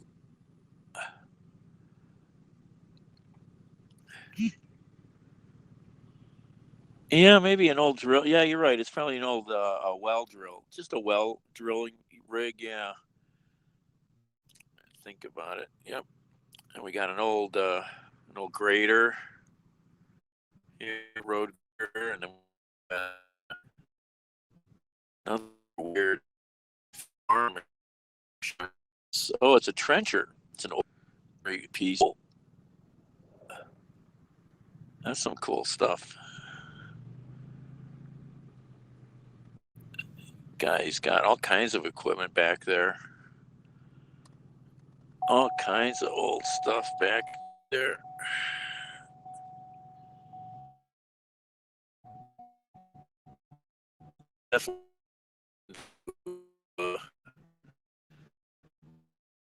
Cutting.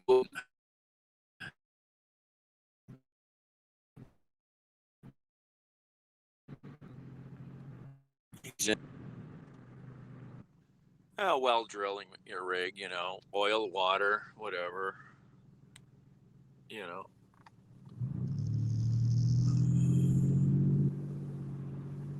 He's got more stuff over here. Looks like he's got like a little store here, almost.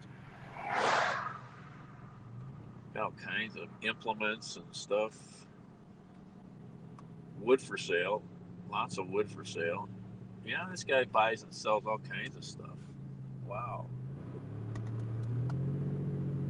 That's an interesting place.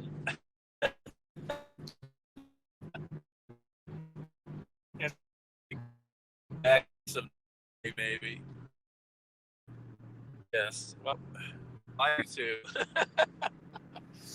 It's like when I was a teenager, I was starting to collect safes. I have a fetish for safes. Oh, there's Richmond Road again, but I still think I want to go this way.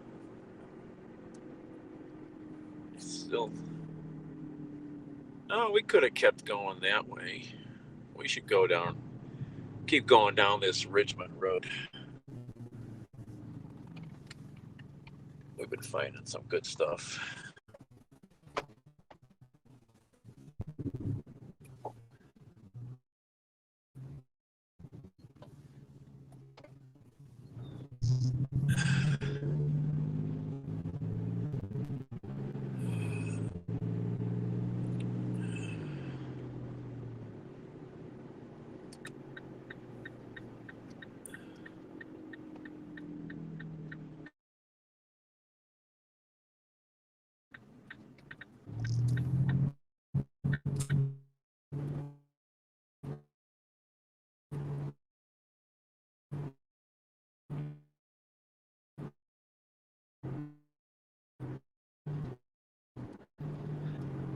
More major roads driven out before.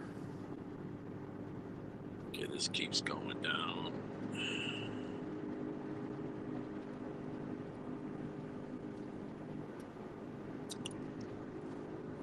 I should plug this in. There's a nice log home. Modern log home. That's kind of high on a ridge up here. You can see far.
I got no service on this other phone. Wow.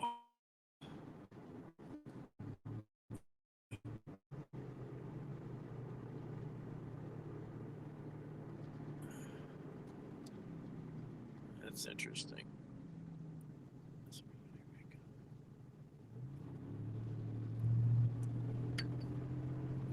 No service.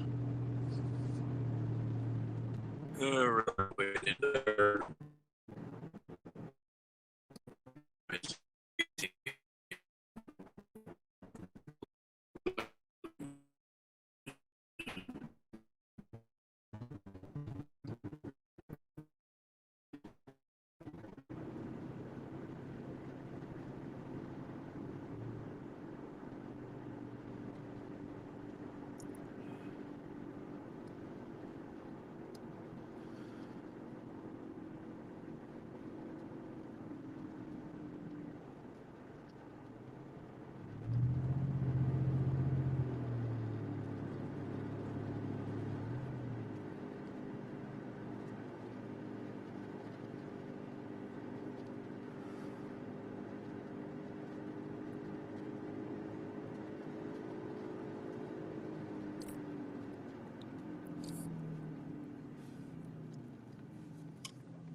That's really interesting.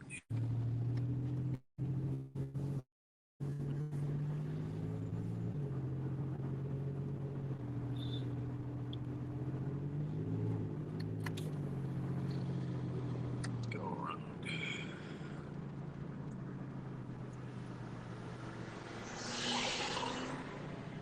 Anybody still here?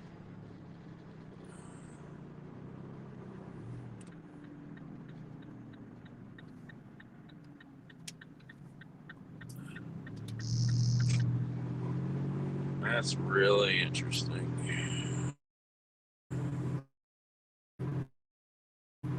Picture road this stretch. Ooh.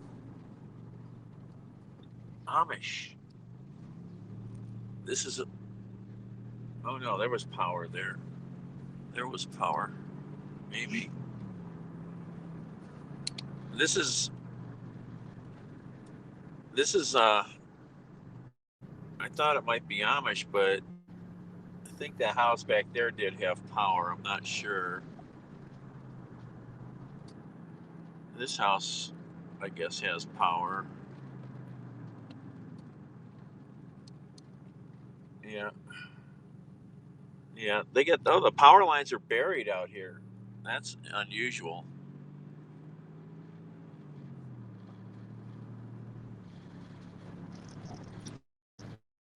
Buried the power out here on this road. It's unusual.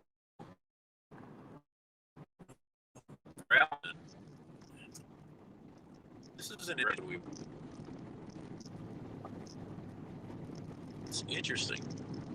They buried the power. It's something they don't do much in this part of the planet.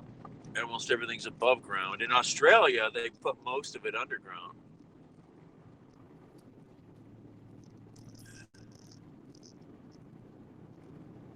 No, we can't tell who's here.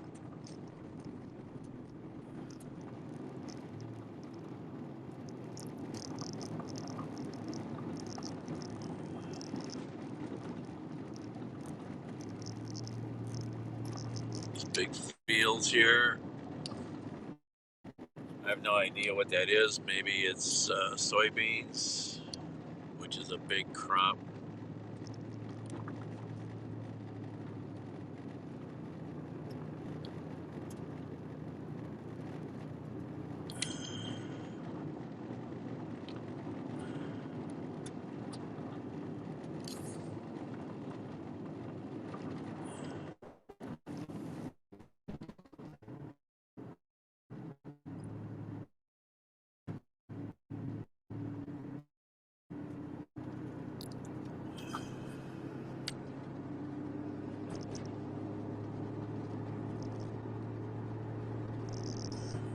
I wouldn't know a soybean plant from a soybean.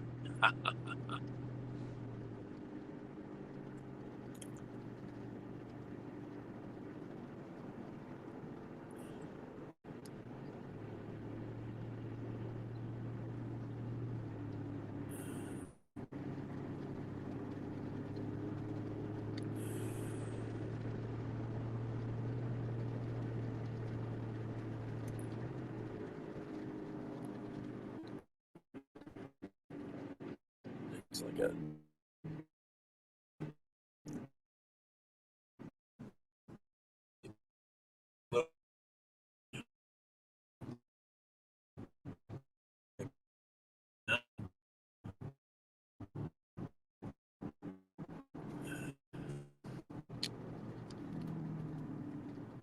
Kenner Road.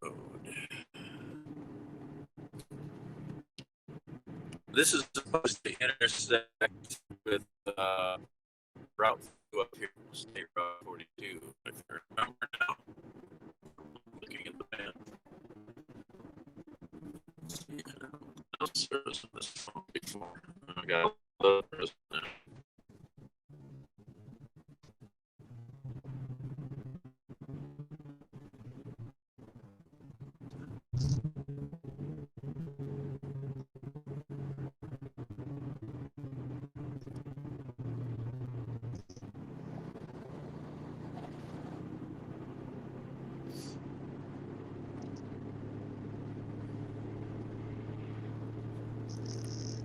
Alright, we gotta get to the truck stop though. That's what so Lodi is not the truck stop, so we gotta get over to 71.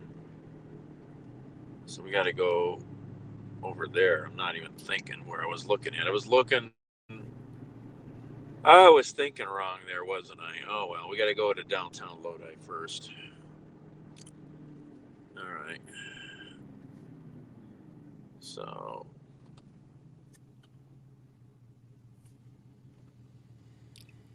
I'm gonna go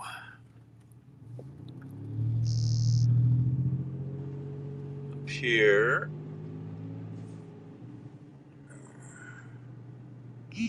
Yeah, I'm gonna go left.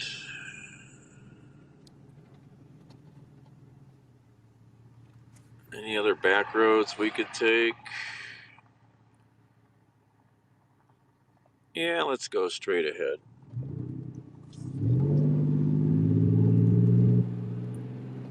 Let's keep going this way. 928 feet. Not the highest point in Ohio. We'll do this. We'll come into Lodi from the west. We'll go down here to this next big intersection. Oh, there's Black River Nature Preserve back in there. I've heard of it.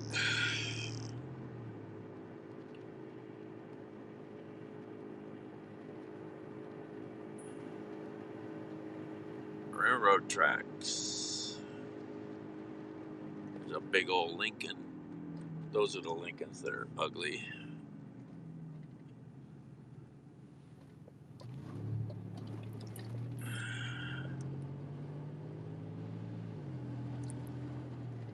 This is Hidden Hollow Camp.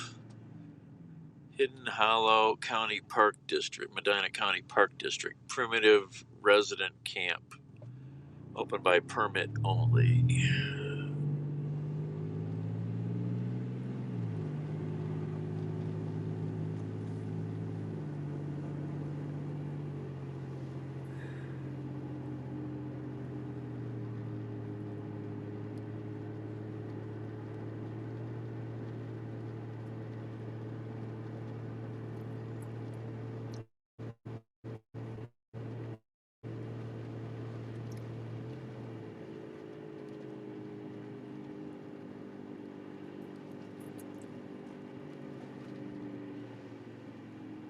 Couple little manufacturing companies or something here on the left.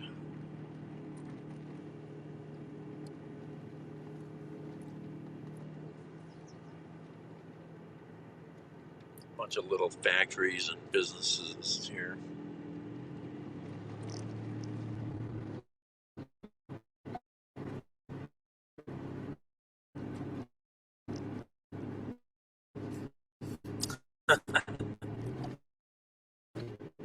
Even close to the Chesapeake Bay.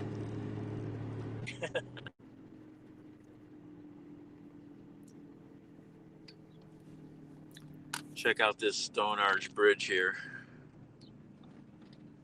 Look at that. Railroad bridge. There's 3 arches. Oh, watch for traffic. Lots of traffic here.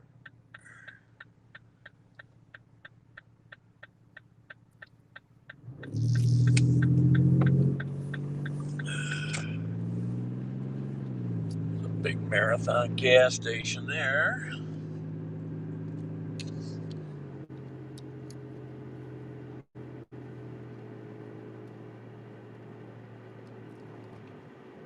If you guys remember, we came through Lodi. Didn't we come through Lodi when I was coming back from that long delivery? Oh, there's an old Chevy pickup. I owned one like that once. Lodi, the oldest settlement in Medina County.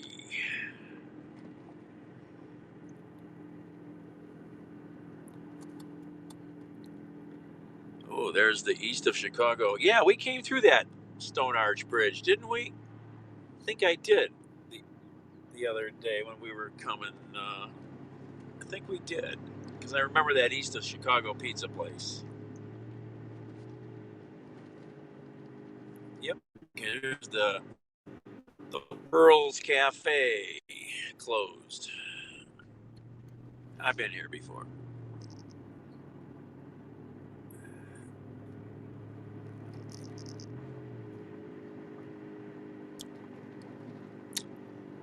Somebody there's hiring. Across the tracks again. Are we ever going to get to the good side of the tracks? Oh yeah, okay. Now let's see how we're going to head over to the truck stop again. Oh, come on, map.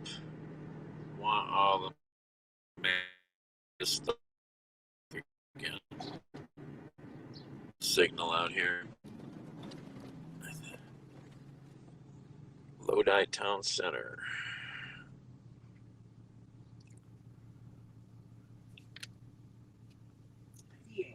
George Floyd's brother did, and he's responding with resistance and action. Deborah Walker King, professor at the University of Florida and author of the book African Americans and the Culture. Where's the truck stop at again? Oh, it's over there. Thank you. This is NPR News. So I want to go down that road. Next on WCPM. Mostly clear skies tonight with a low of 42. Tomorrow, a slight chance of rain with a high of 60. Still 55 outside the Idea Center at Playhouse Square. I'm Scott Simon. Let's be honest, this year has been no fun.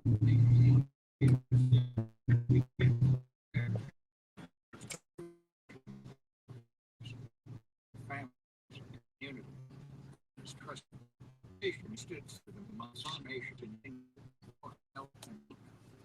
There's Lowtown Square. We drove around it.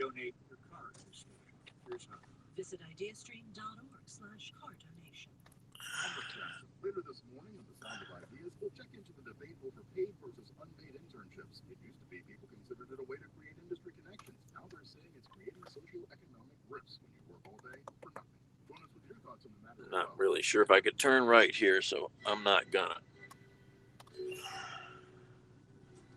The reason they're attracted to the sport is because of the passion that it inspires.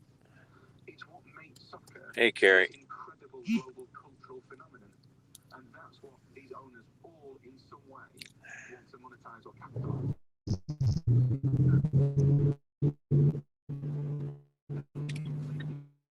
Oh. We buy over there.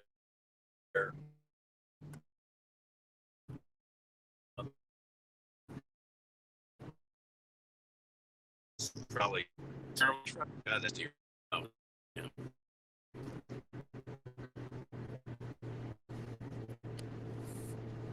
All right, we got a bear left up here.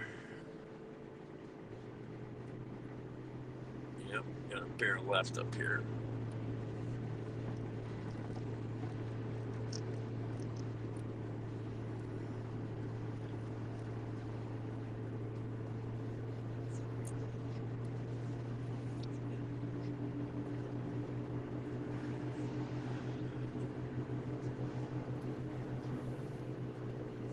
Yeah, I'm way out in the boonies, Carrie.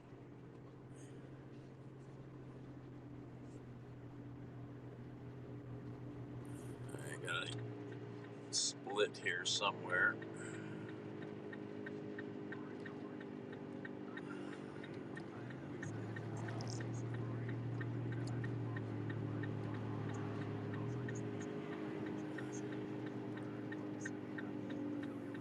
All right, here we go.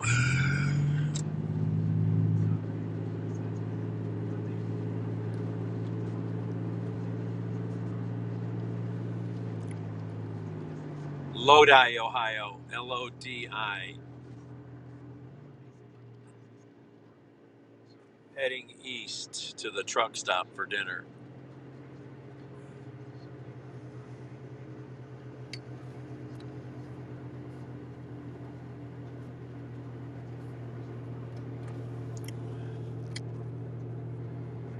Drivers of the game, the engine of the game, in a way. That is where, on a week-by-week basis, generations of fans have laughed and cried and danced and commiserated. That's where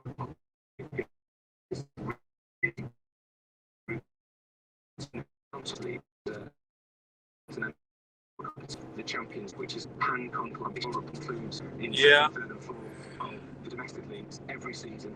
So you kind of have this twin track for the elite clubs. They're trying to win the domestic league as well as the Champions League most years. And for fans, you kind of get two shots at glory, I guess. You're talking about competitions that have, in the case of England, 130 years of history that date back beyond people's grandparents and great-grandparents to another generation still. I'm a Liverpool fan. I was cursed to be a Liverpool fan by my family, who, as I was growing up, made it very clear that I have literally no choice about it. And the key thing is that fans really feel their team is part of them. A lot of them are rooted around industrial communities or working men's clubs or social groups, particularly around heavy industry. So Manchester United, possibly the most famous club in the world, were founded by workers on the railway. Arsenal in London were founded by people at the Woolwich Armaments Factory. It was very specific roots in very specific communities, the clubs. And that, I think, is what people see when they see their club. That even now, when soccer is this huge global entertainment complex, to a lot of people, their club is their place, it's their home, and it's their community. The way you're talking about... Halfway? From where? Maybe between Florida and where you live.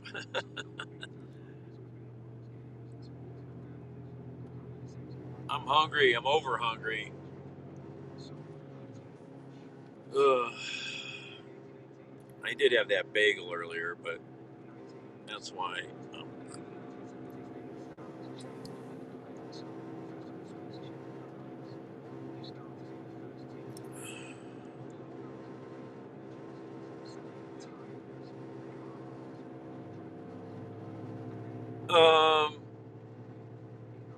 Well, half hour, little over a half hour.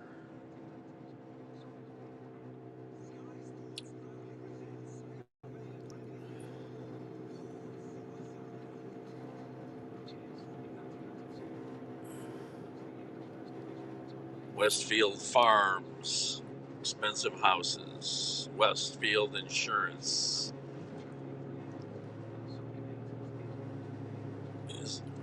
is headquartered here. It's a Very interesting corporation, insurance company. Hey, Dano, the Westfield Companies.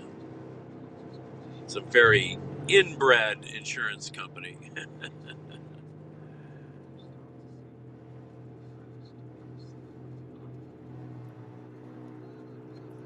Westfield Center. Dano's finally in Toronto.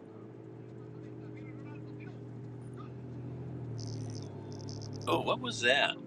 What is that building?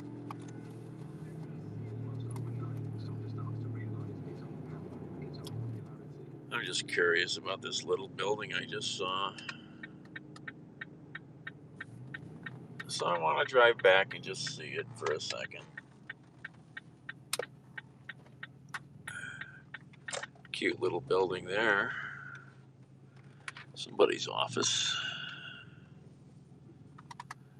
This is a company town here. All part of Westfield Insurance. A lot of it.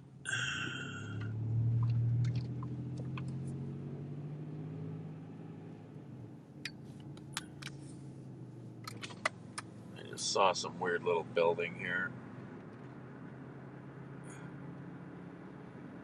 Oh, it's just I guess it's a business. It just looked weird. Maybe it's a park or county meeting. I guess it's probably the town. Probably the township or something.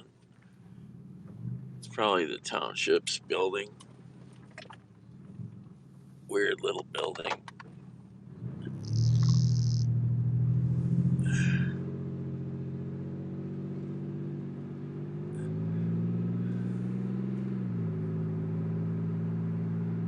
It's gonna go to the truck stop over here. Truck Stops of America.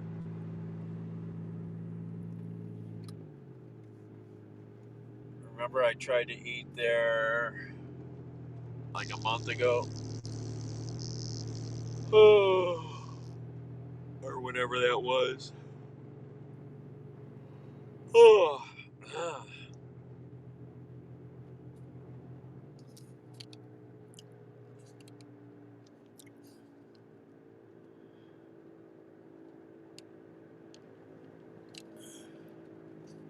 This is the Westfield Insurance Company. Here's headquarters.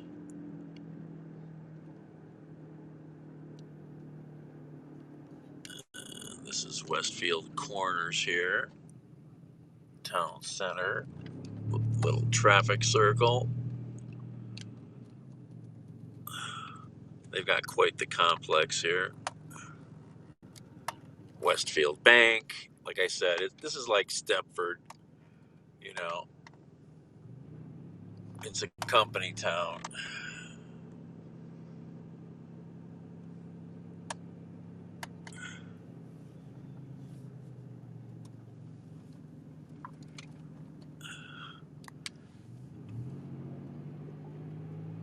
What's that over there?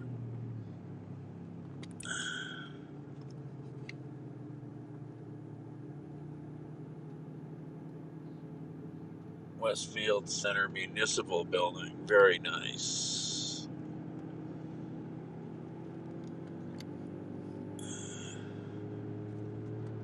Don't think I'd fit in well here. There's lots of big houses around here. A lot of, mostly people that work with the insurance company. There's a big new development there. Here's the Westfield Country Club. You know, like I said, it's like the town of Stepford. Welcome to Stepford.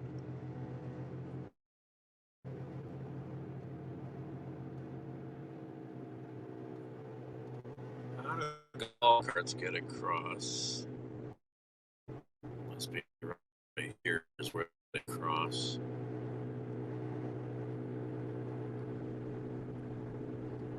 Maybe they have a tunnel under the street I didn't see.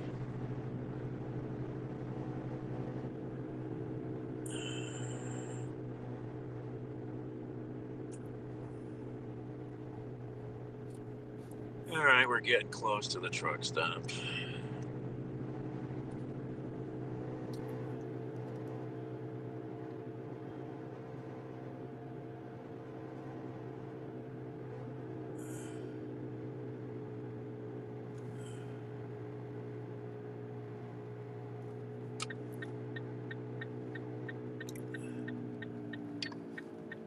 No. Well, they used to have a salad bar. They did have the salad bar, but I usually would just order some other dinner.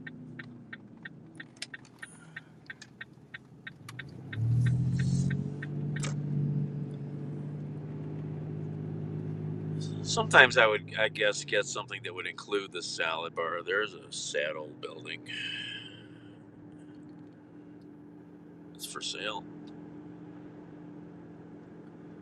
Lots, and we got a big pilot here, and the Truck Stops of America. A lot of trucks come in and out of this intersection on Interstate 71.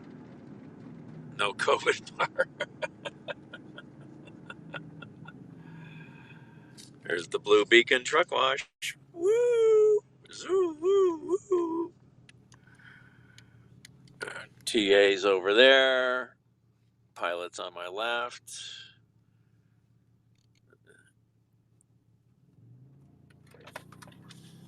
It's a very busy truck interchange right here.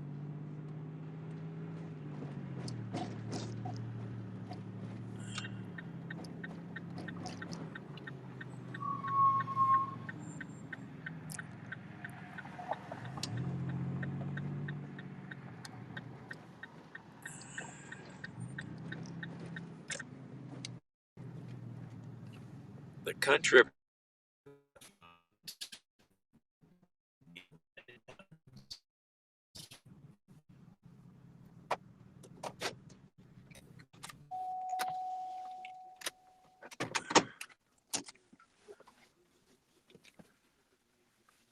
For a strip bar, yep. Oh, another $2.40, huh? Yeah, you told me you paid that much the other day. $2.89 a gallon. I know. I know. Trust me. All right, let me close that.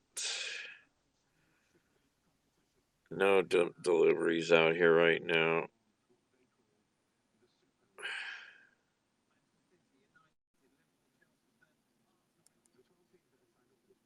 Oh.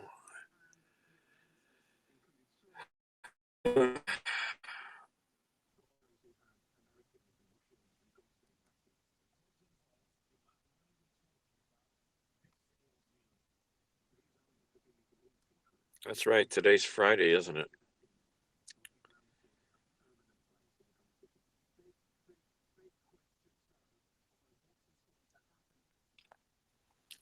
All right. Let me get organized.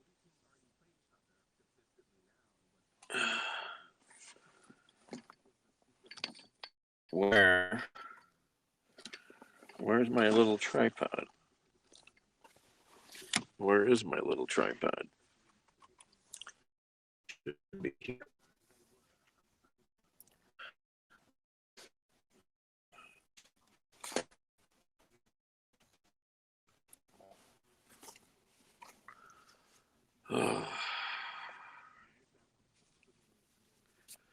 Where's the little tripod?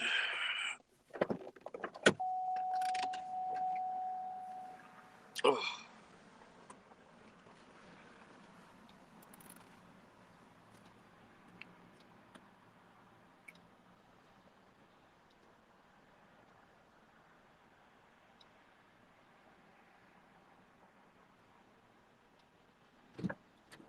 Where is the little tripod? Where are you? There you are.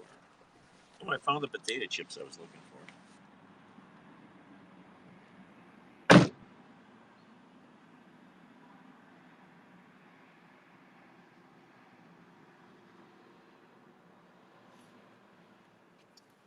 Found the potato chips.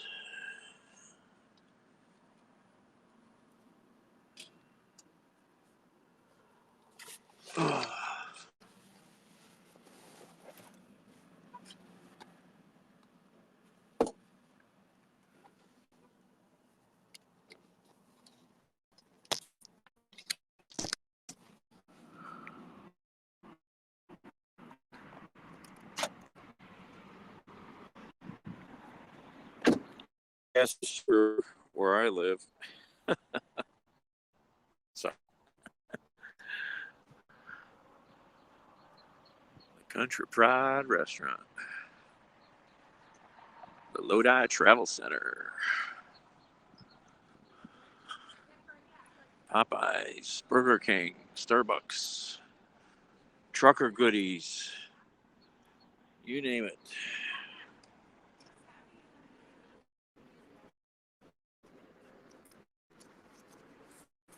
They got it. Ooh.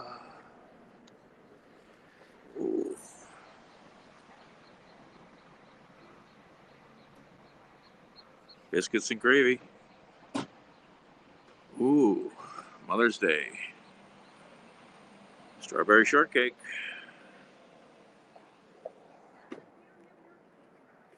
That's a big deal, you know, strawberry shortcake.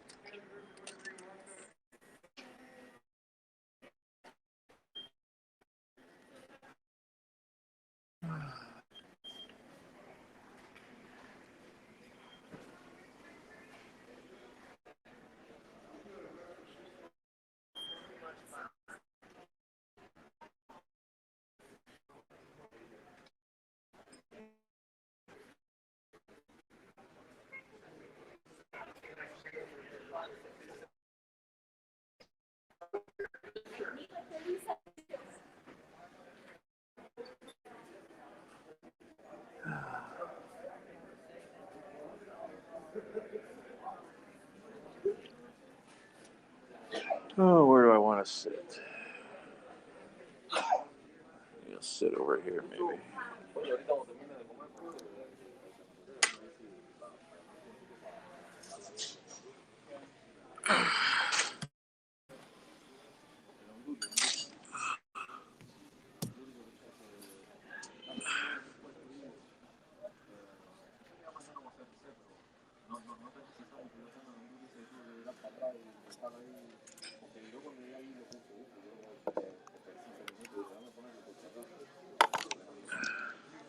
Hello, sir. You snuck Can up you on start me. with anything to drink?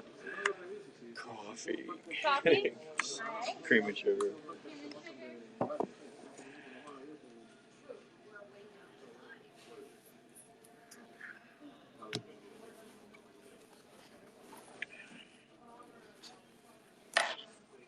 Oh, where's my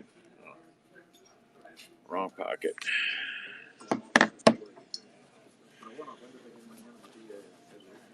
Gotta get you guys juiced up here. No power here. No.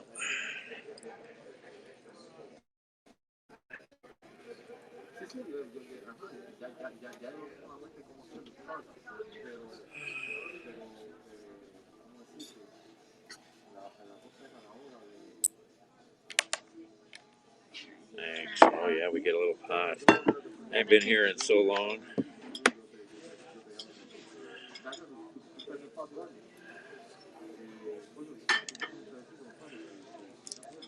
And do you need a few more moments to look over the menu? Do you have any specials? Our specials we're running right now is our big meal deals where we have the fried chicken dinner and goulash. All right. Let me, give me a moment. All right. I tried to come here the other day. You were closed. Yeah, we close at 10 now.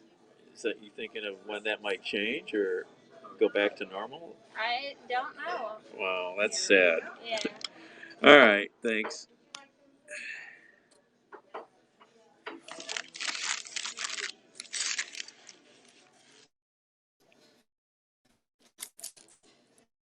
We're wearing a bag.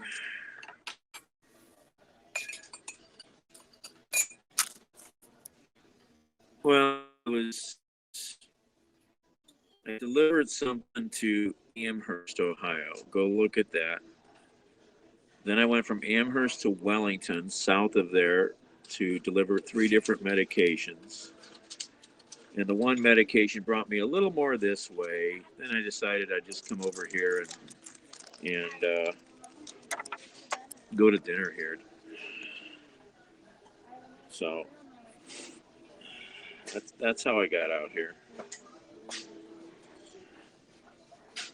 coffee. Coffee pot. Ooh, my love.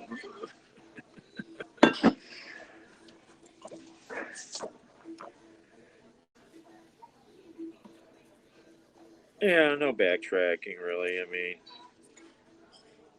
they paid okay. We took a nice drive down this one road. This little county road I followed. Found a cool county park in Medina, where we're at, Medina County. Found a cool county park with a nice lake, nice trails.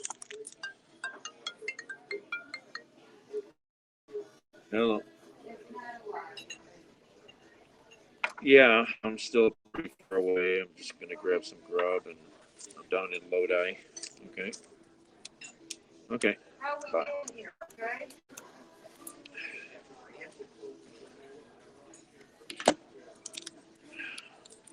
Yeah, I just wish I could get a trip back north, but that won't happen probably, So. Hey, what time did I start this journey? I don't remember now. Oh, it was around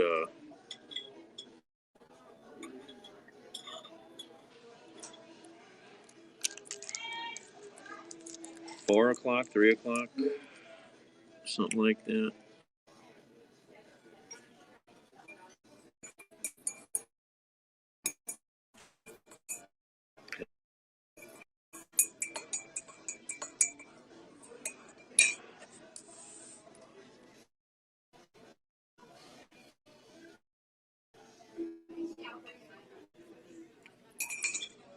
Okay, here's some good truck stop coffee.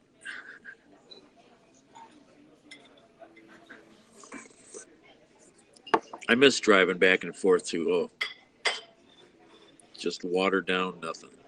Pretty sad coffee.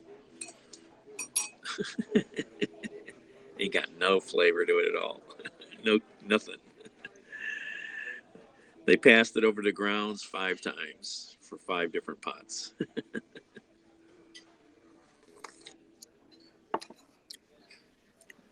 Oh. All right.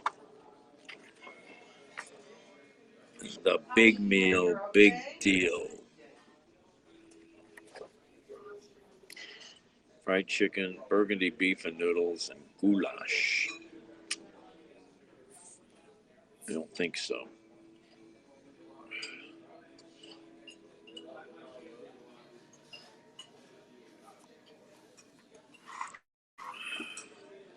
Looks like their menu's been reduced, maybe. Doesn't look like it used to be.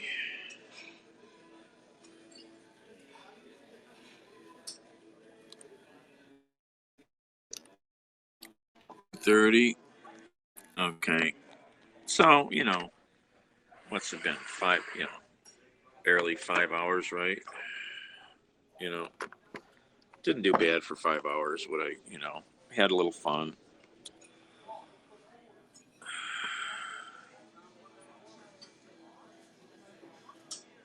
Burgers, sandwiches, salads, chicken tenders, steak, truck stop steak, comfort foods, and of course breakfast. Peanut butter chocolate cake. Wow. And of course breakfast.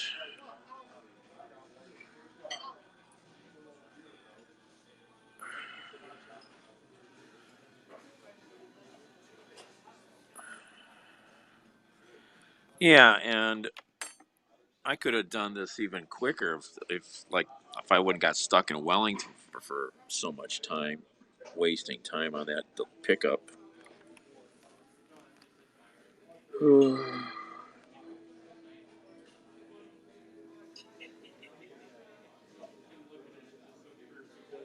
Super salad and grilled garlic bread.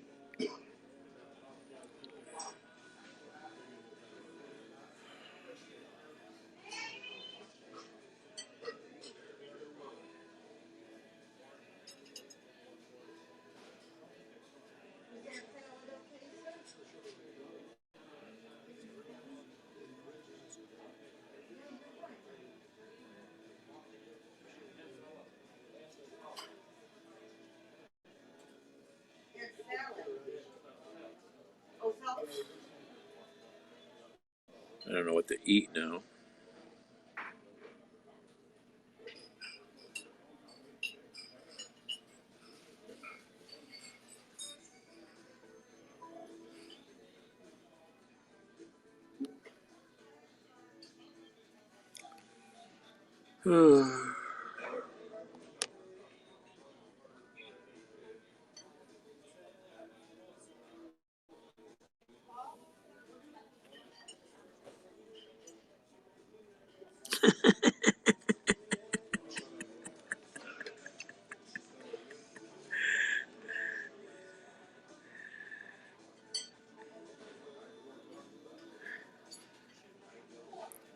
I'm looking at the steaks to see if they might be worth it or not.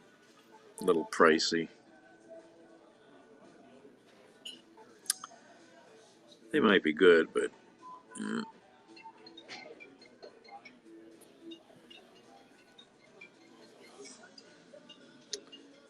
don't know.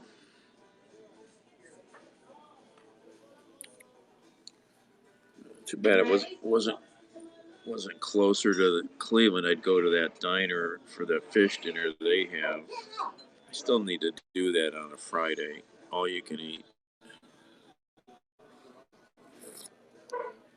How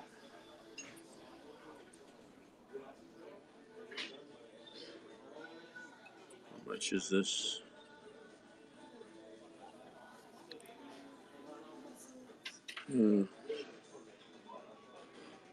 I'm so spoiled I can eat cheaper in Cleveland.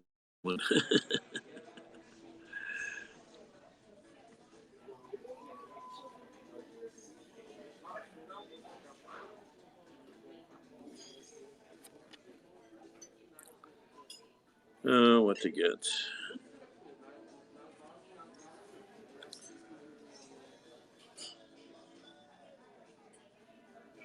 I gotta head back toward the city. So, oh, on the wall behind me. Oh.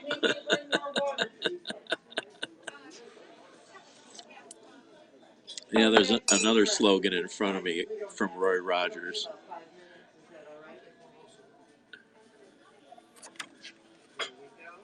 Woodrow Wilson.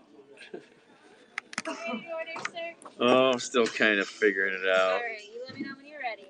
So the steaks, do they come with a potato and veggie? It only comes with one side. One side. Okay. Yeah, it'll come with one side and then a super salad. Okay. What kind of soups do you have? I have chicken noodle and a pepper pot. Chicken noodle or pepper pot? Pot? Did you Yeah, call it? pot. What is it? Got. It's kind of like a beef stew. Okay. Does it look good or? I've heard good things about it. I don't think I've heard anything bad about it. Gotcha. All right, give me a sec. Alright, I'll give you another. I've been driving all afternoon through all over these counties over here. Sleep on top of it? Yep. Okay. Yeah, here's one. I did pretty good for a guy who never finished high school and used to yodel at square dances. Roy Rogers. I'm brewing decaf and I'll probably be taking all of it. Okay. She can have it. I don't want it. Yodeling. Yodeling.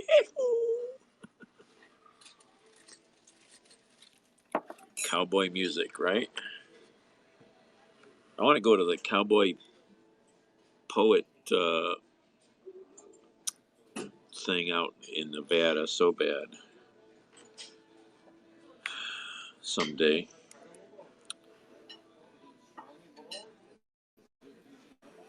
Well, what should I get here? They don't have a lot of choices. It's been so long since I've been here. Seems like they did create new menus. Been a couple of years. I used to come through here pretty often. Della Falls on Vancouver Island. I'm not sure if I did.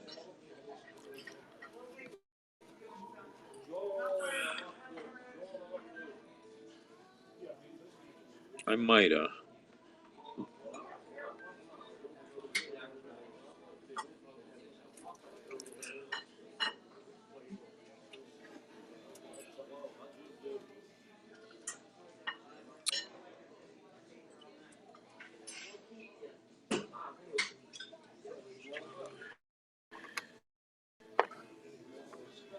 Alberni Clyoquat. What does D stand for? Alberni Clyoquat D. BC, Canada. Ecological Park. Oh, I did. I looked it up because I saved it already.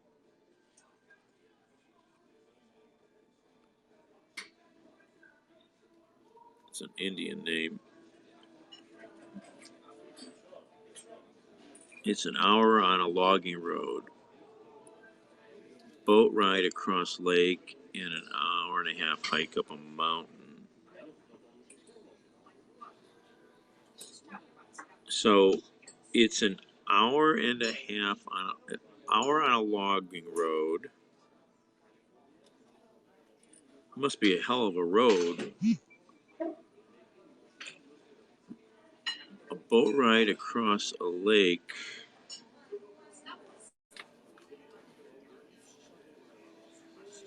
Well, I can't tell how wild the terrain is. It's pretty mountainous. And then hour and a half hike up the mountain. Have to look at how you get in there more.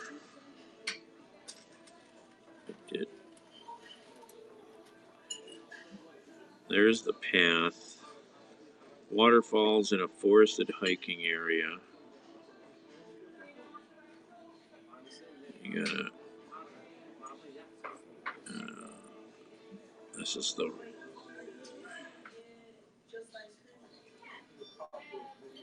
Oh, that's some serious wooded area there.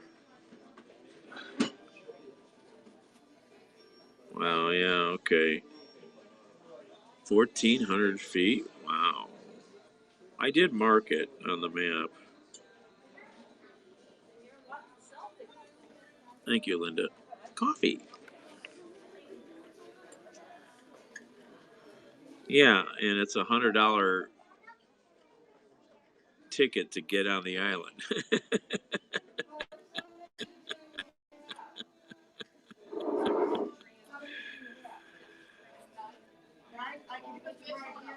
This island is more and more wild every time I look at something.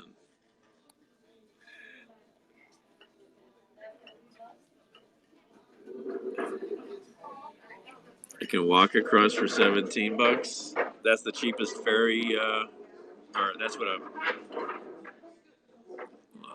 person costs on the ferry one way.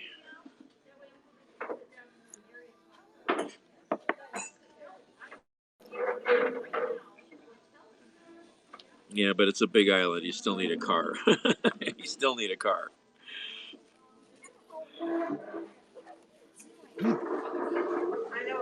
I can't imagine what it would cost to rent a car up there.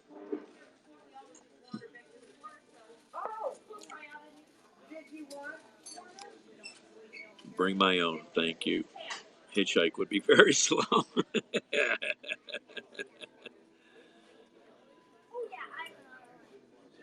I don't know.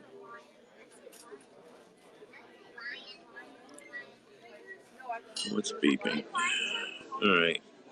I'm leaning toward one of these steaks. I don't know.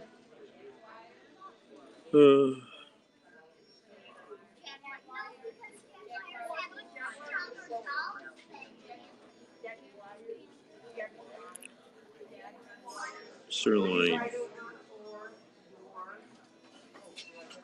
Smothered chopstick. New York strip. T-bone. Sirloin's not outrageously priced.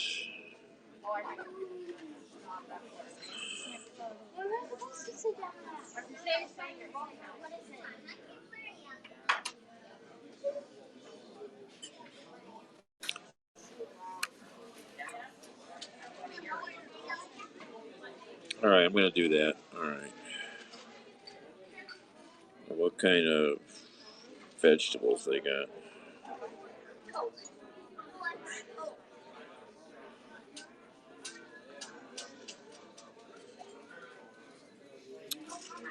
They don't have a lot of vegetables. Green beans, corn.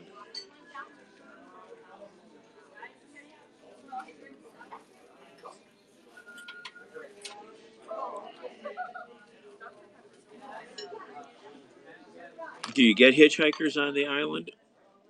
Since it's kind of a unique place. How much would it cost from Victoria over to Tofino? There must be like some regular bus service or something, right? Not much anymore.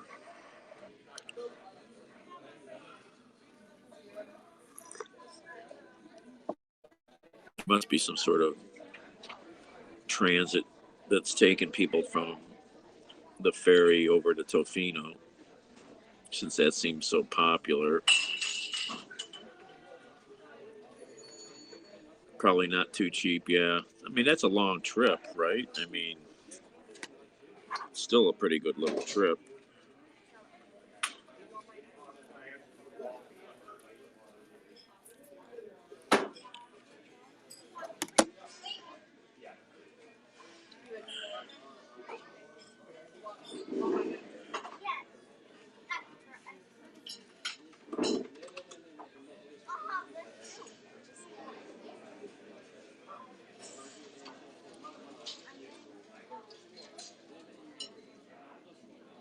There we go.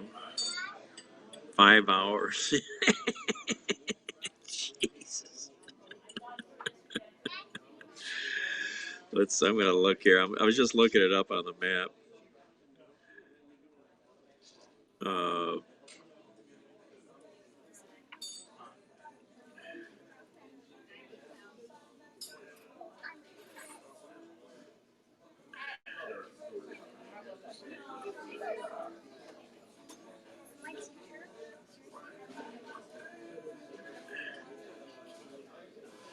What does it say here on Google?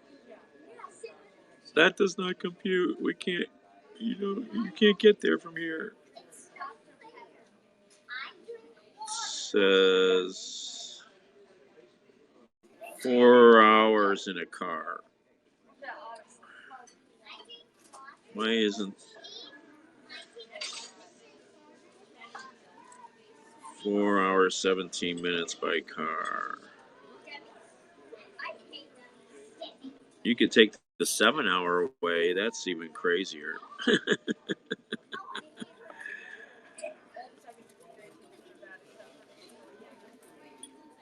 3 days to hike there.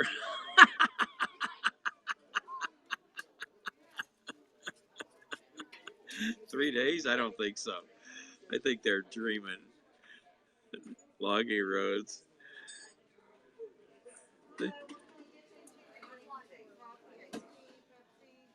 You can't walk there in 2 days. That's impossible.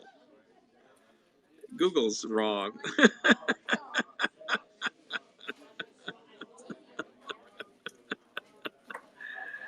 The logging roads would probably be interesting, but you probably need a good 4-wheel vehicle, and you need to be prepared for a much longer trip.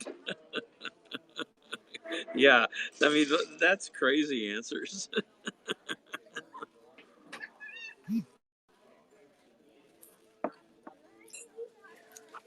All right, okay, let's order food. It's getting late. Sun's setting just now.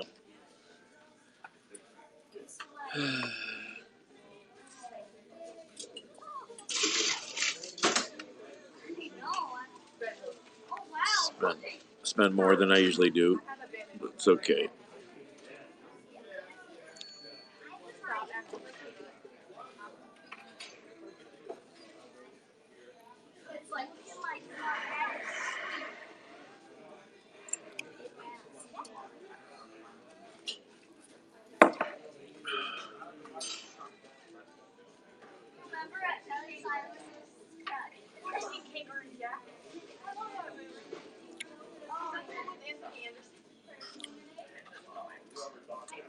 Thanks, Gary.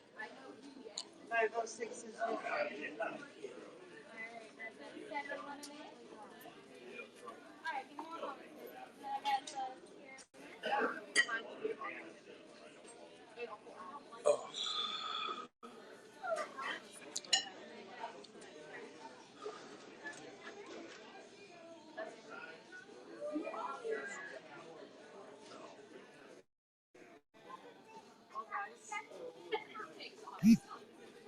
Oh.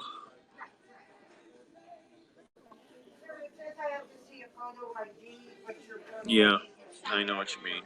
Well, if you just log in every day, you're going to keep getting more and more coins. If you log in every day, and then if you open the emails that they send you, I keep forgetting it. You get some coins, I think, if you open the emails. Yeah, I screwed up. I had a really good long streak going, and I didn't go on last Sunday, and I screwed myself.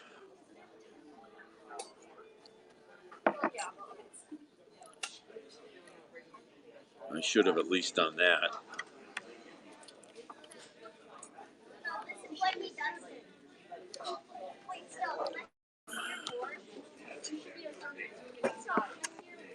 Try to keep the sun out of your eyes there. Oh. Oh. Yeah, they took the salad bar out.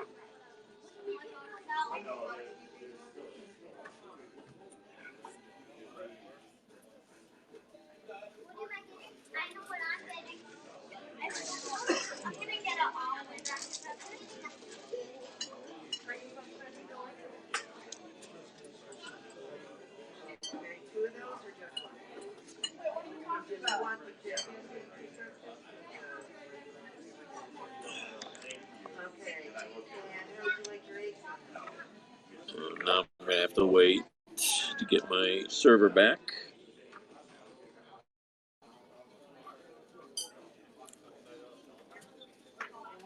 Everyone's at risk, yeah. Well, the sneeze guard does its job.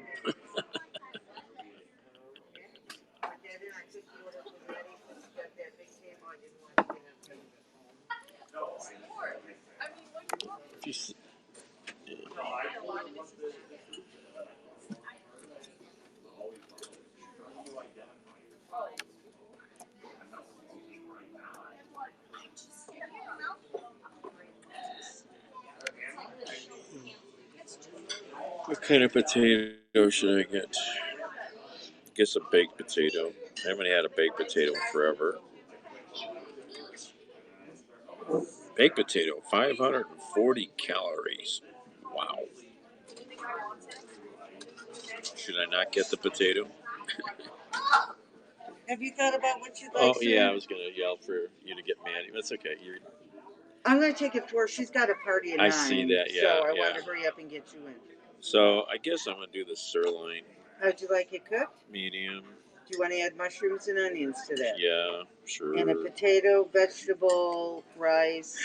I was trying to look at what. You only have, beans, huh? Green beans, corn, and stir-fried vegetables. Oh, you have stir-fry? Yes. Okay. I'll do that. It's worth it.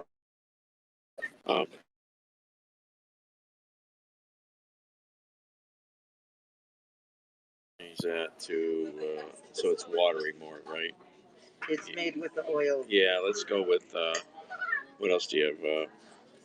I have honey mustard, blue cheese, French, ranch, the balsamic